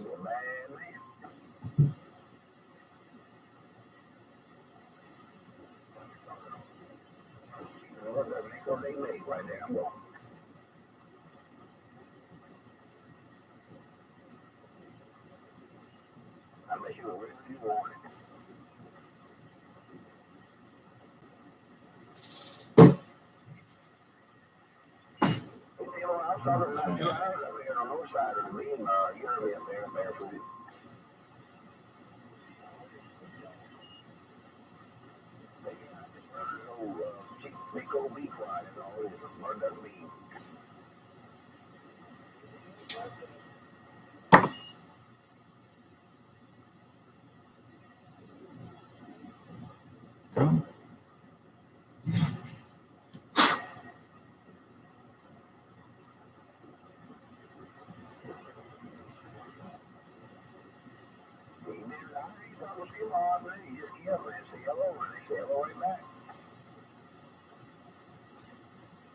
That voice on the radio sounds familiar. Can't place it off the top of my head, but it sounds awful familiar.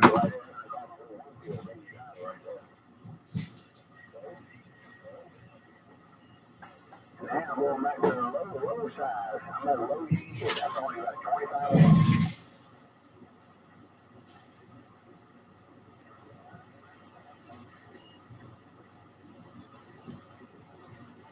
Okay.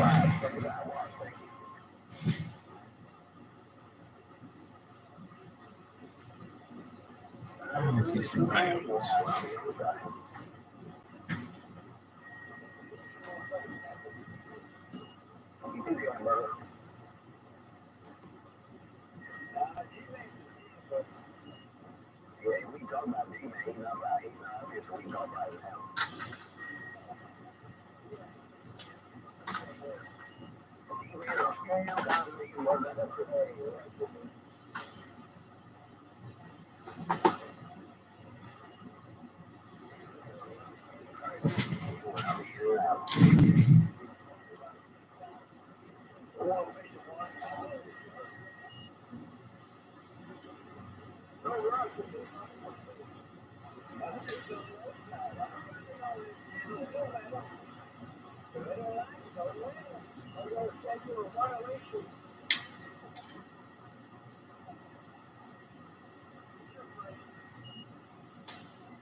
You're in violation of 28 Rushable.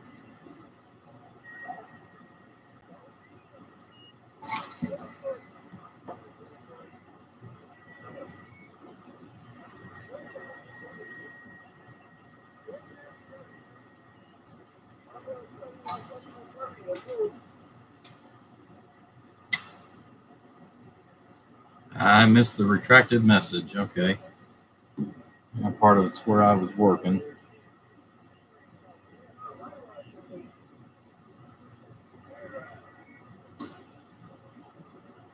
All right, there's no Rushable.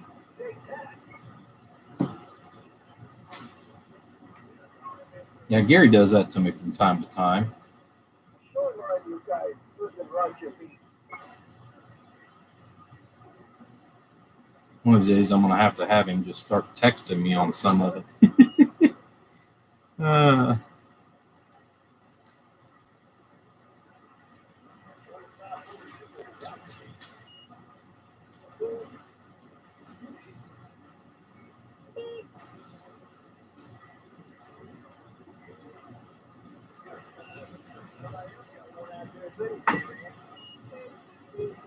Okay.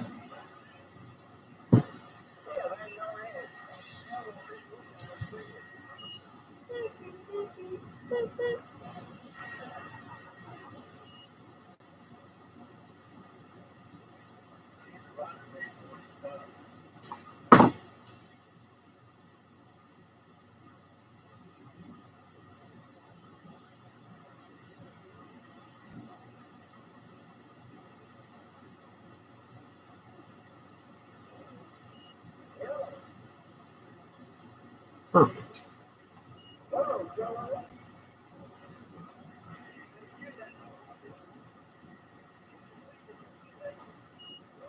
Made much of a step down, but it does need a little bit of step down. Sometimes I stand these up, sometimes I lay them down. It just kind of depends on what mood I'm in.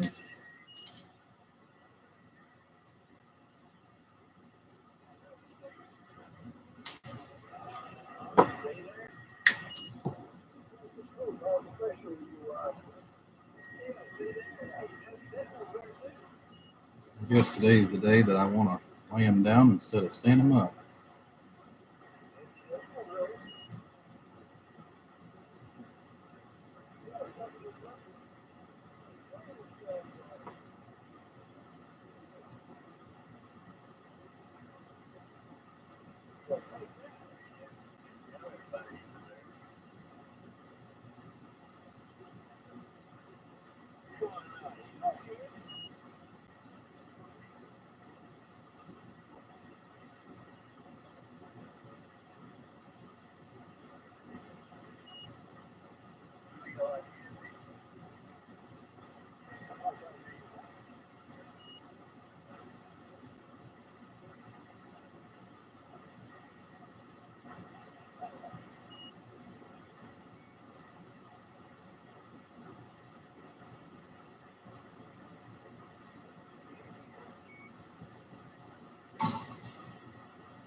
The power is good. He's taking all the power away from everybody.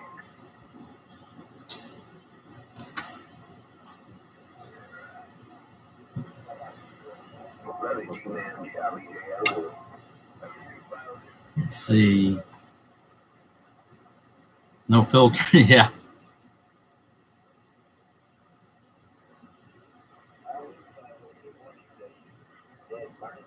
Typing on the phone, watching TV. Well, that'll be me here shortly.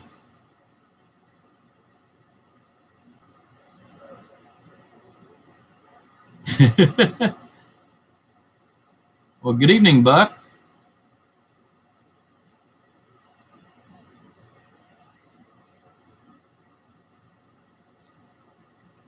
Well, these are actually a type of lineman pliers, is what these are.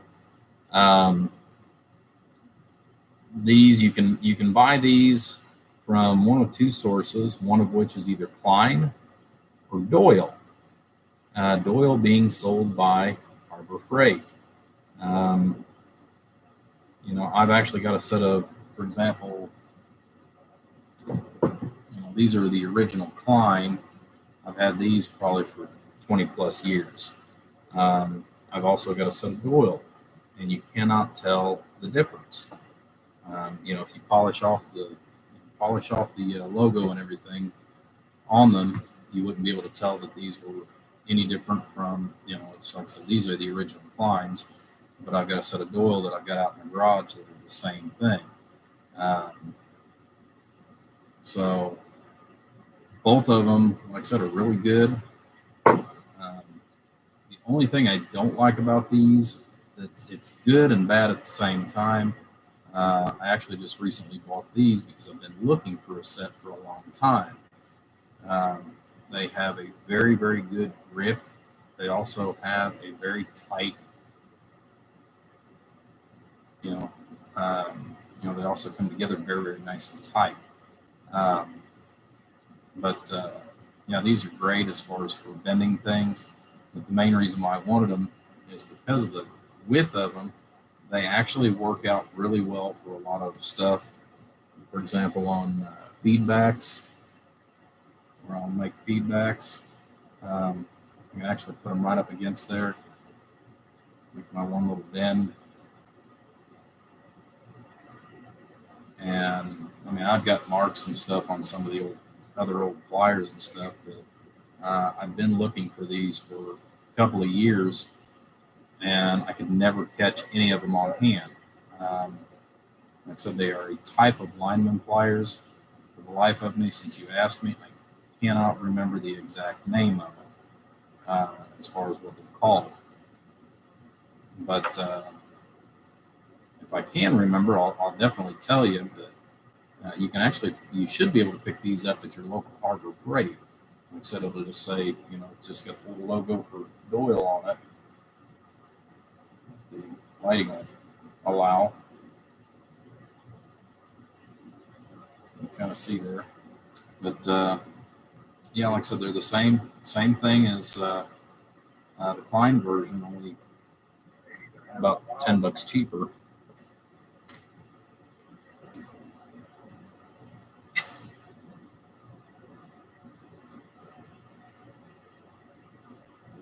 Well, and since you said that, this is a 7-inch set of needle nose. Now I actually bought and purchased these for work. They haven't made their way there. You can see the logo. It says Doyle on it as well. I've actually been replacing a lot of missing tools that I had that were Klein over the years. I've actually been replacing them with the Doyle just because of the cost, and the availability actually is a lot better at Home Depot for stuff like that. But these are precision ground. Again, nice tight jaw frame on them. Are they worth a crap as far as for cutting down here? As long as you're cutting something that's no more than a single 12 gauge wire, copper wire, you're fine. Other than that, they're not real good for that. But no, I bought these for some of the electrical panels and stuff. Where I needed something that was a little bit beefier than hemostats, which I've got like 3 different sizes that I carry as far as in my electrician's bag at work. I've used, I don't know which one of the 3 or 4 sets that I've got. And I've been looking and I cannot find, that's one of those where I need a nurse to tell me how to order exactly what I want.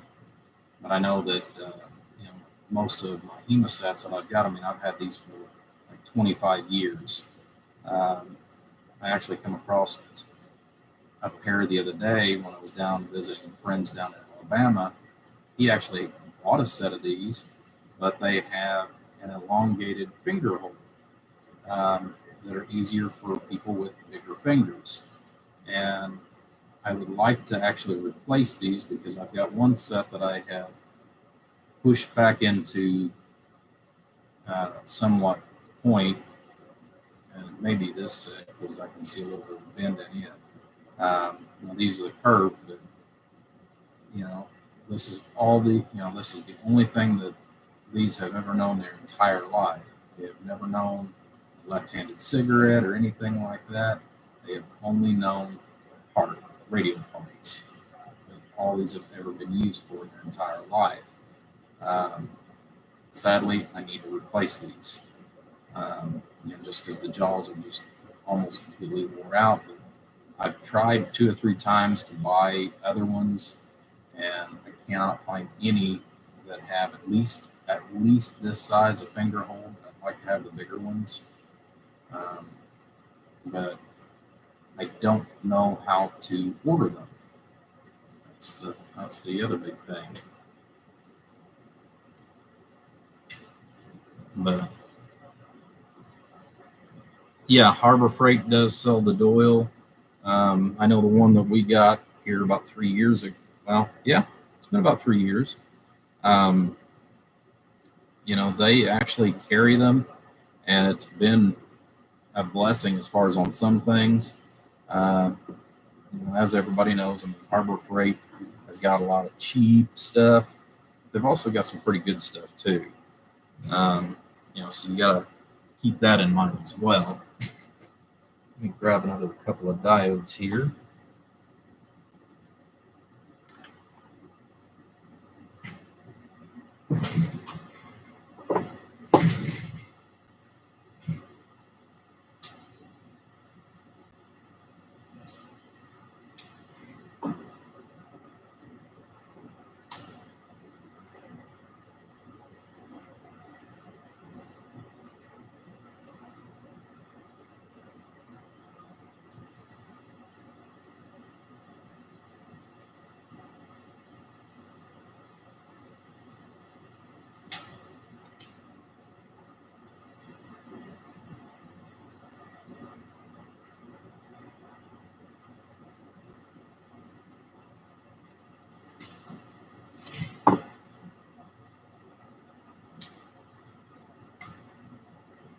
Duckbill.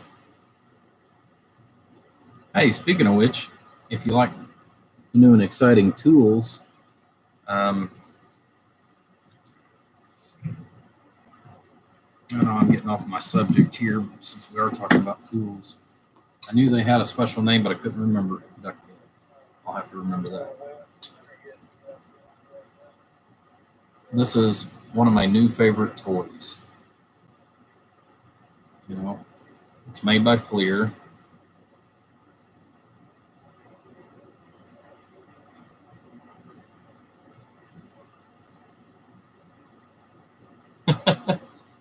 On your hole punches from Harbor Freight, be careful. The reason why I say that, and it's not the fact that they don't work, it has to do with the diameters that are available in that kit. You can actually go on eBay and buy the same kit that I've got, and it has a lot more usable dies for this type of work anyways. But, it's got all the normal stuff, as far as your AC DC, your volt ohms. As long as it's at least 1 UF or higher, it will do that. It will do diodes. Obviously, it will do current, whether it be via AC or DC. If you have other signals that require, for example, in my case, as far as at work, I'll be using this setting quite often, which is for variable drives, is where you can get an actual reading based on the frequencies and stuff. It does do hertz as far as to show you what the frequency is, but it also has this really neat feature. Let me get out of that.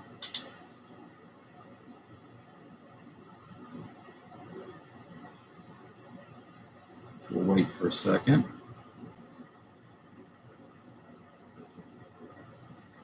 Built-in thermal imaging.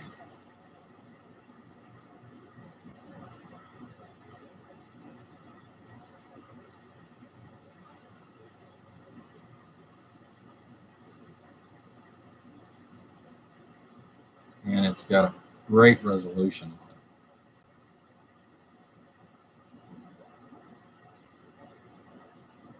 it. And what's also nice is you can also go from, it's got 3 different settings for this too. You can do black and white for the thermal imaging, which is really wild. Instead of showing up, your traditional red and orange, it'll show up green. If you change the spectral setting on it, the amp clamp goes up to 600 amps, which will take care of most things. However, go all the way over here to the far setting on the other side. If you have or order the Adapto kit that FLIR makes for this, it will allow you to go all the way up to 3,000 amps of current. Now, the 3,000 amps, I do know is AC. I don't know if it goes that high for DC, but I do know it does that for AC. I doubt that I will ever use it. But I was impressed enough when I got this. I actually bought 2 of these. One for work and actually one to replace the cheapie that I've got in my shop, mainly because of the fact that it's all in, it's all inclusive. I mean, I've still got my regular FLIR gun. It does have laser,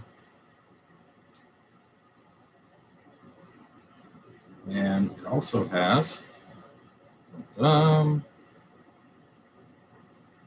built-in lights. So if you're working in a dark cabinet, it actually gives you a light in the back of it so that you can see where to clamp on or hook up at.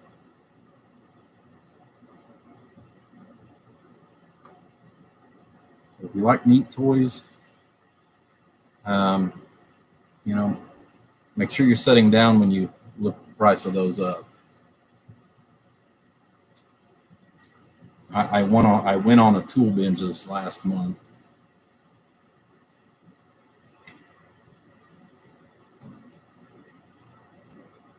I hate to say that, but I did.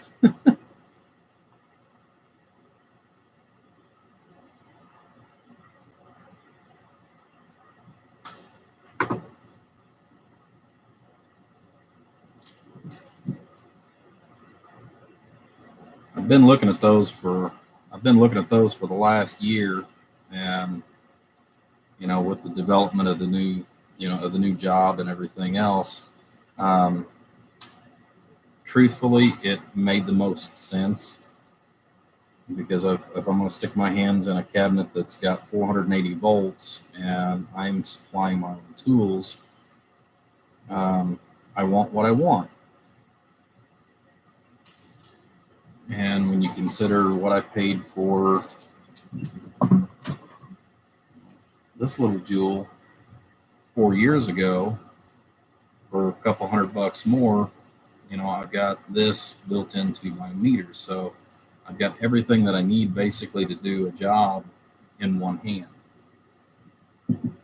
I still like that. That's probably not going to go away anytime soon. I've already had a couple people ask me if I want to sell it. Not just yet. Part of it, I think, is, and I actually need to check on that.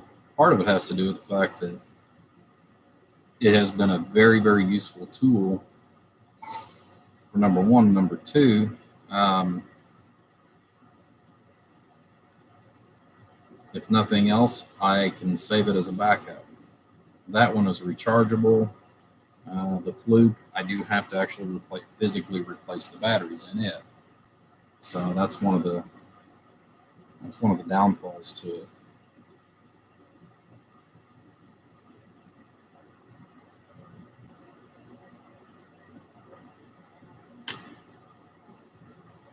I'm sure you can get rechargeable batteries, but it's not designed for rechargeable batteries.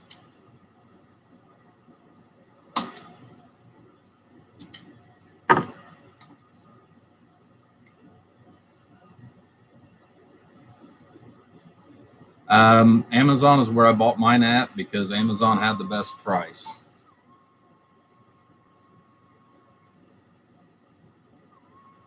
Like I said, that's the CM174. That's not the expensive one,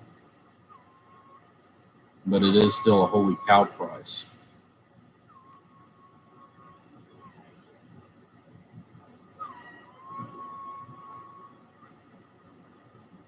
Oh, and you do not get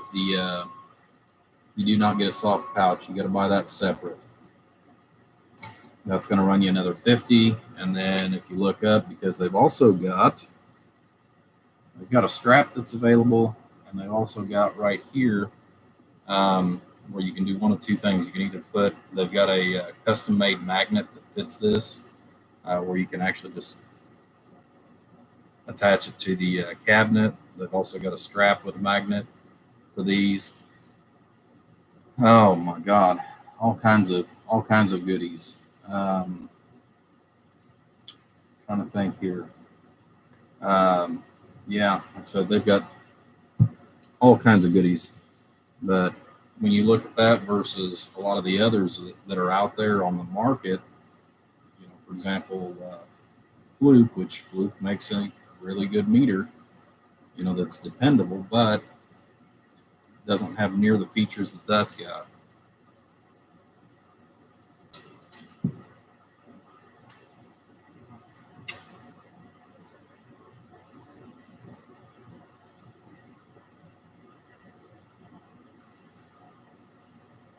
Yeah.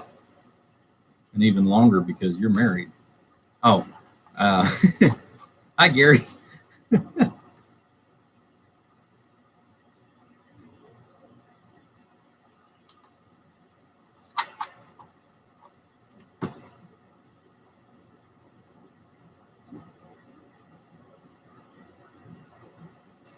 Now let's go ahead and put our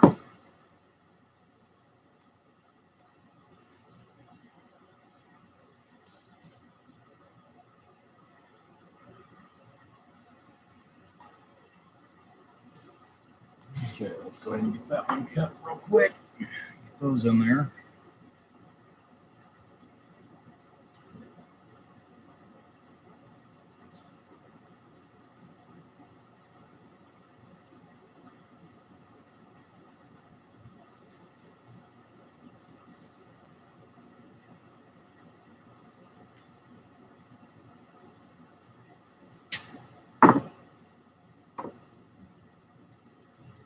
Yeah, I'm just kind of working overhead here.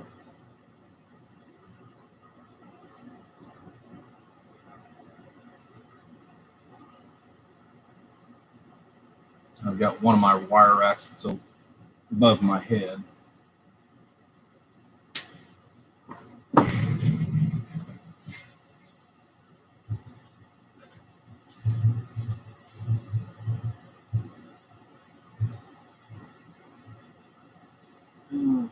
Only got about 800 feet left to go before I finish up using this rolling green.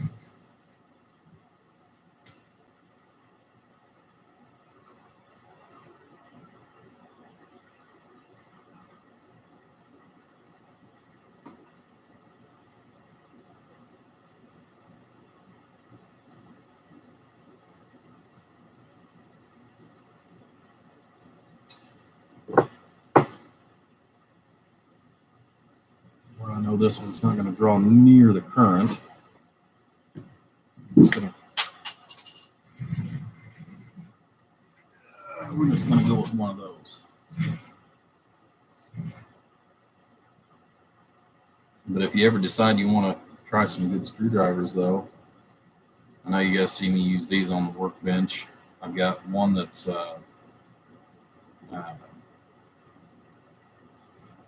1,000-volt screwdriver, and then I've got just a regular set. I've been looking for them, and unfortunately, there's not a name on the other one. But these are actually made in Japan. You can buy a set of 4 of these for about $32 on Amazon, and they are fantastic. You can get them with or without a magnetic tip. You can get an insulated set, non-insulated set, or you got a ratcheting version. About 3 years ago, a guy that I worked with actually had these in his electrician's bag. And that's how I kind of got stuck on using these, because I got to use it one day. And like I said, these are actually great because they're actually ergonomical, even though they don't look like a normal screwdriver. But you can put a lot of physical downforce, and you'll be surprised at how much torque, depending on what you're working on, how much torque you can actually put on with these versus the standard. But I got tired of using the Cobalt that I had. That, number one, I got an RF burn through the screwdriver because I didn't realize that it had the steel all the way through it. Number one. Number two, they were incredibly heavy. These are incredibly light and very, very rugged.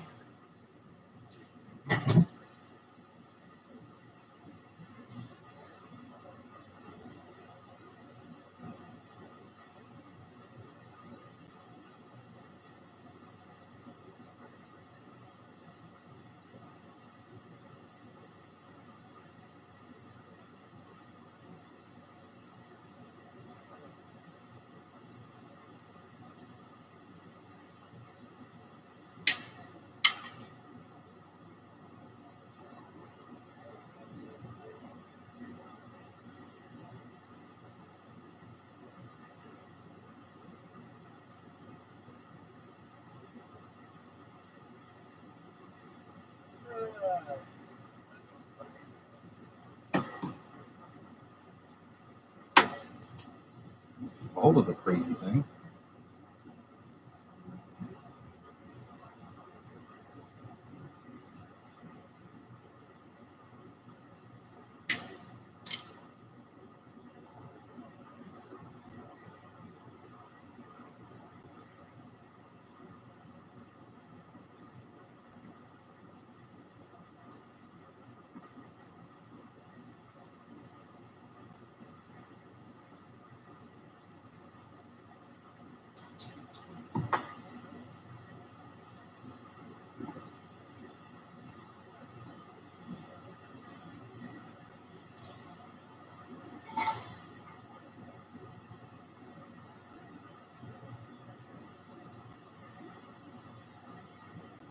I wouldn't doubt it.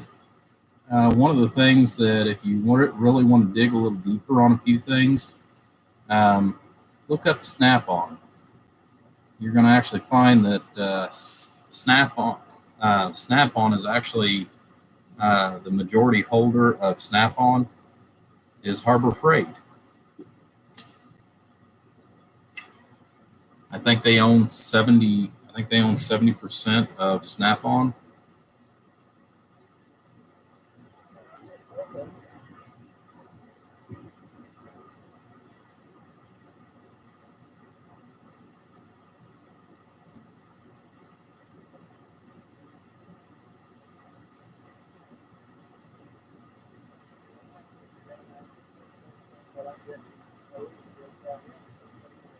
You might find that kind of interesting, because whenever they started coming out with that Icon series, where I know several people that are professional mechanics, and I kept looking at some of their new toolboxes and this and that. And I thought, man, that's awful awful close to what I seen up there at Harbor Freight,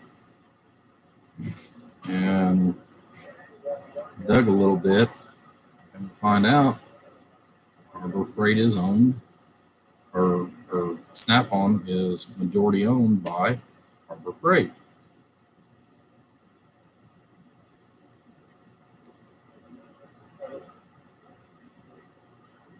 So I thought that to be quite interesting.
Yeah, they do. They do. I mean, it's all in knowing what you're shopping for.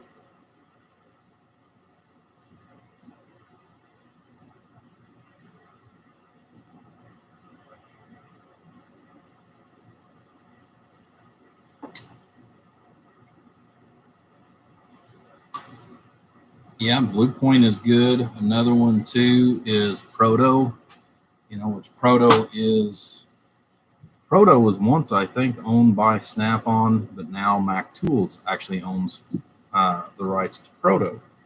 Again, which is actually a pretty good tool.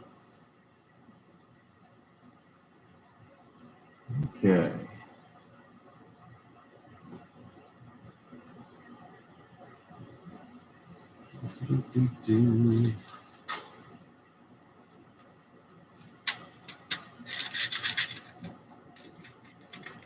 Well, good evening, Double A. I see you decided to grace us with your presence. I haven't seen you in a while.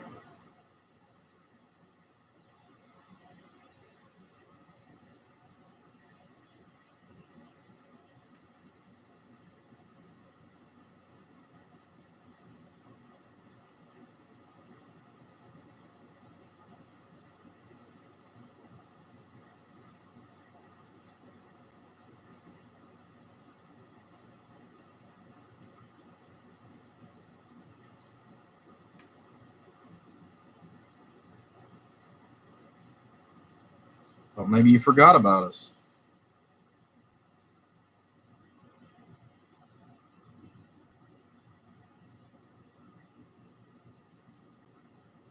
Of course, I know you stay busy with the kids and the family and all that good stuff too. So.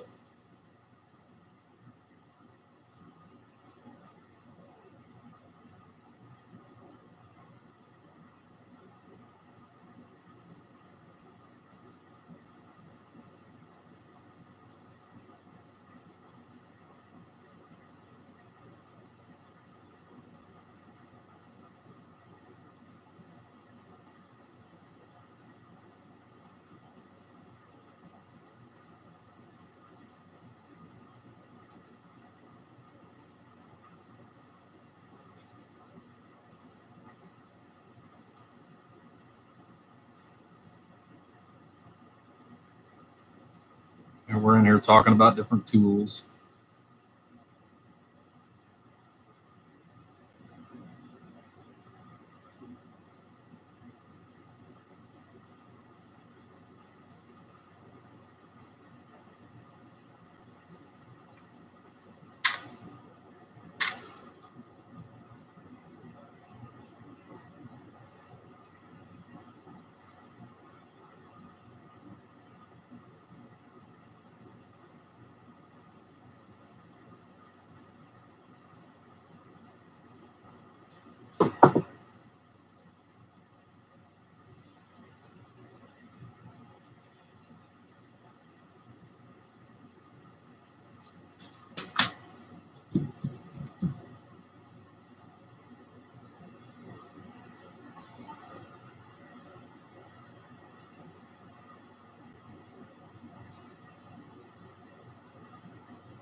I don't know about that.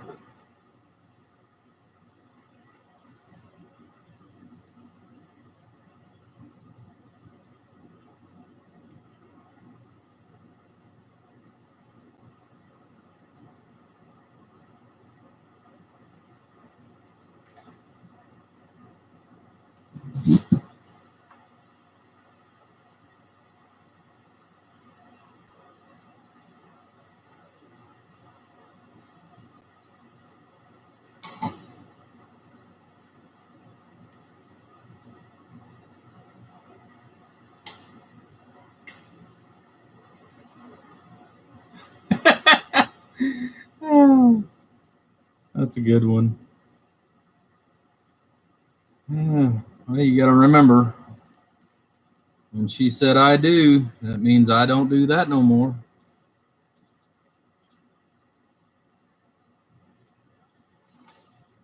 Something like that, anyways.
Alrighty.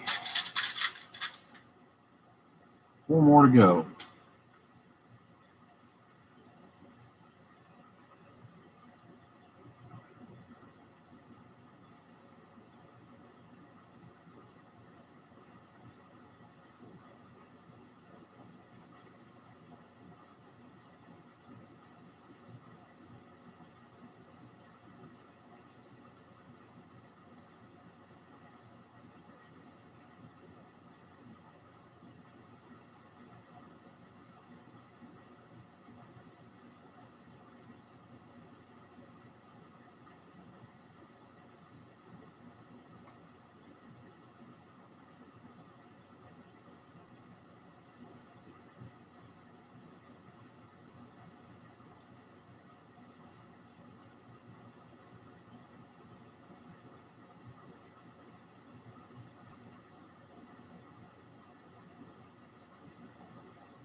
Yeah.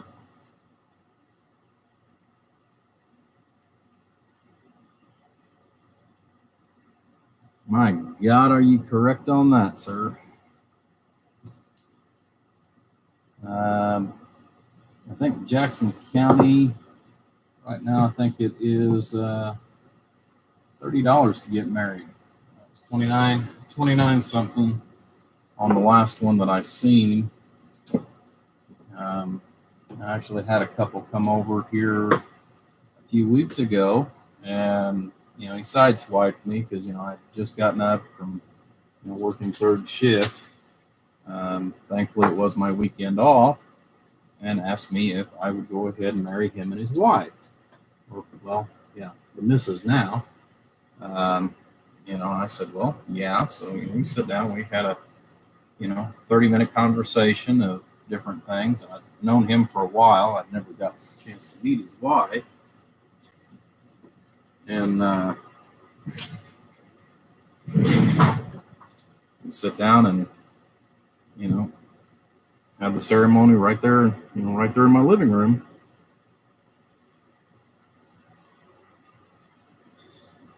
A few days later, I told him, whatever you do, don't sideswipe me with something like that again. I wasn't prepared.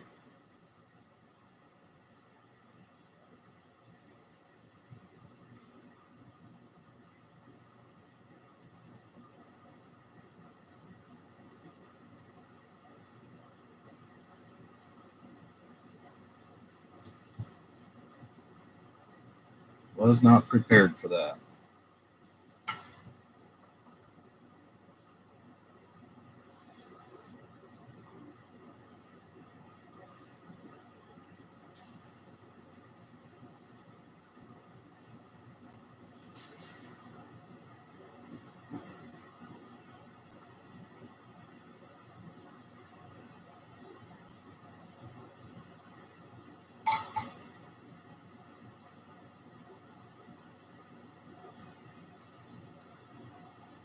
Oh, yeah.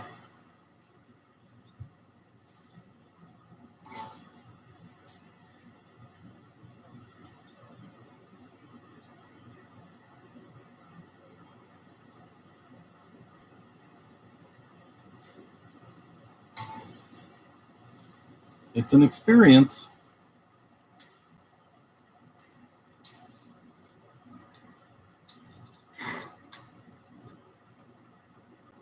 But there are a lot of good women out there. I have just not been fortunate enough to find one.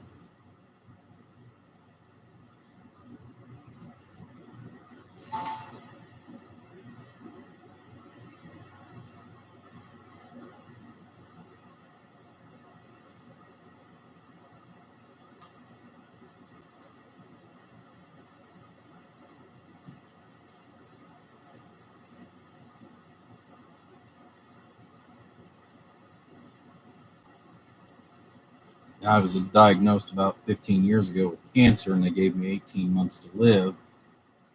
And I found out just how much evil is in the world.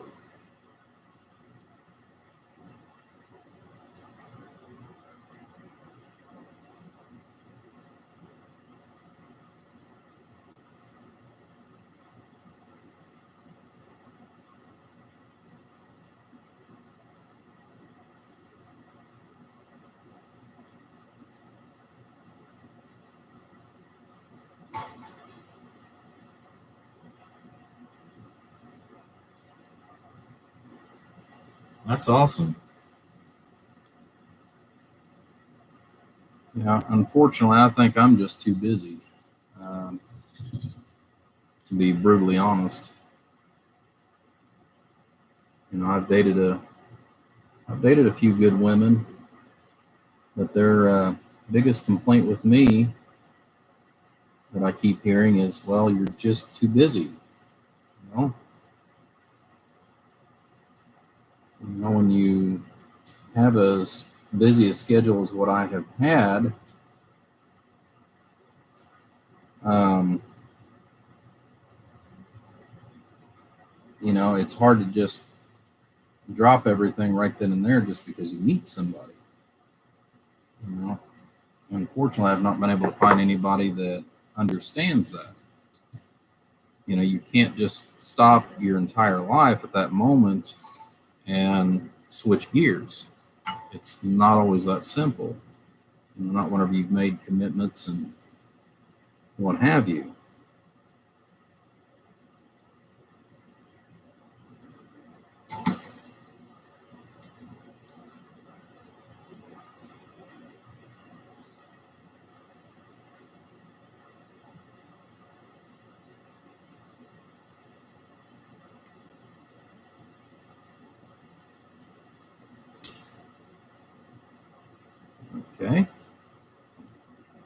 hollow.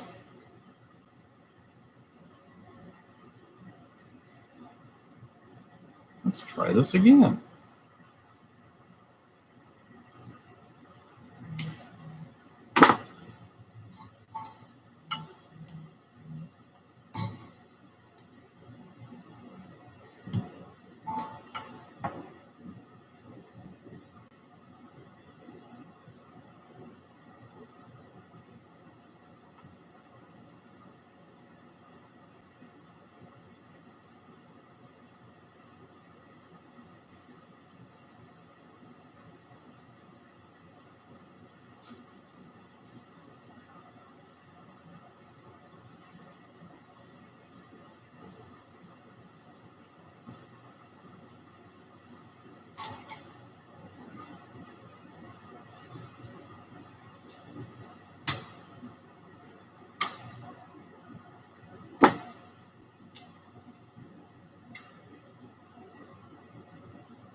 Yep, I would agree with that.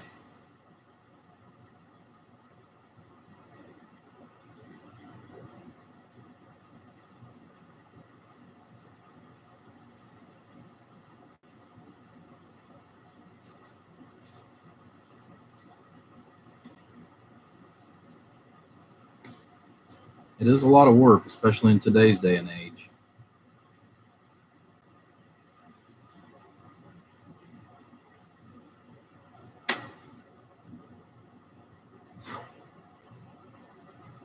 Alrighty. That done, that's done. We just about got 3 of them built in 4.5 hours. Alrighty, guys, I'll tell you what, since we have been on here for 4.5 hours straight, like I said, I got quite a bit done. This won't take me long to finish up, obviously, since it's a 2-pill. I've still got to make all my Class C chokes and put those on. But I think what I'll do is I'll say good evening to everybody, and we'll pick this back up tomorrow whenever I get off work. I'll come out here and we'll start making some more parts. I'll go ahead and probably just finish this one all the way through, get it done, and then pick one of these because I'm pretty well there. Obviously, I've still got to do my input and output combiner and splitter for that one. This one, input and output's already done. I've still got to go ahead. I got to double check myself as far as on what I've been using on the C series as far as for my output tune, and then kind of go from there. But we still have all of our keying circuits we have to install yet. There's just a lot of little fine detail work that we've got to get done. I've already got switches pulled. I've still got quite a bit of ferrite that's already been pulled for different things. So we'll get to it. But all right, guys, I appreciate it. Like I said, it's been a great evening. Hopefully you guys have enjoyed it. I know I have, as far as being out here and spending time with all of you. But so I think we're going to go ahead and cut off for the night. I'm going to watch a little bit of TV, get me a little food, and, well, bedtime at 9 o'clock comes early. So, all right, guys, I appreciate each and every one of you. Have a great evening. We'll catch you, hopefully we'll catch you guys a little bit tomorrow. It'll probably be around 4 or 5 o'clock in the evening whenever I get out here. So take care and God bless. We're back out.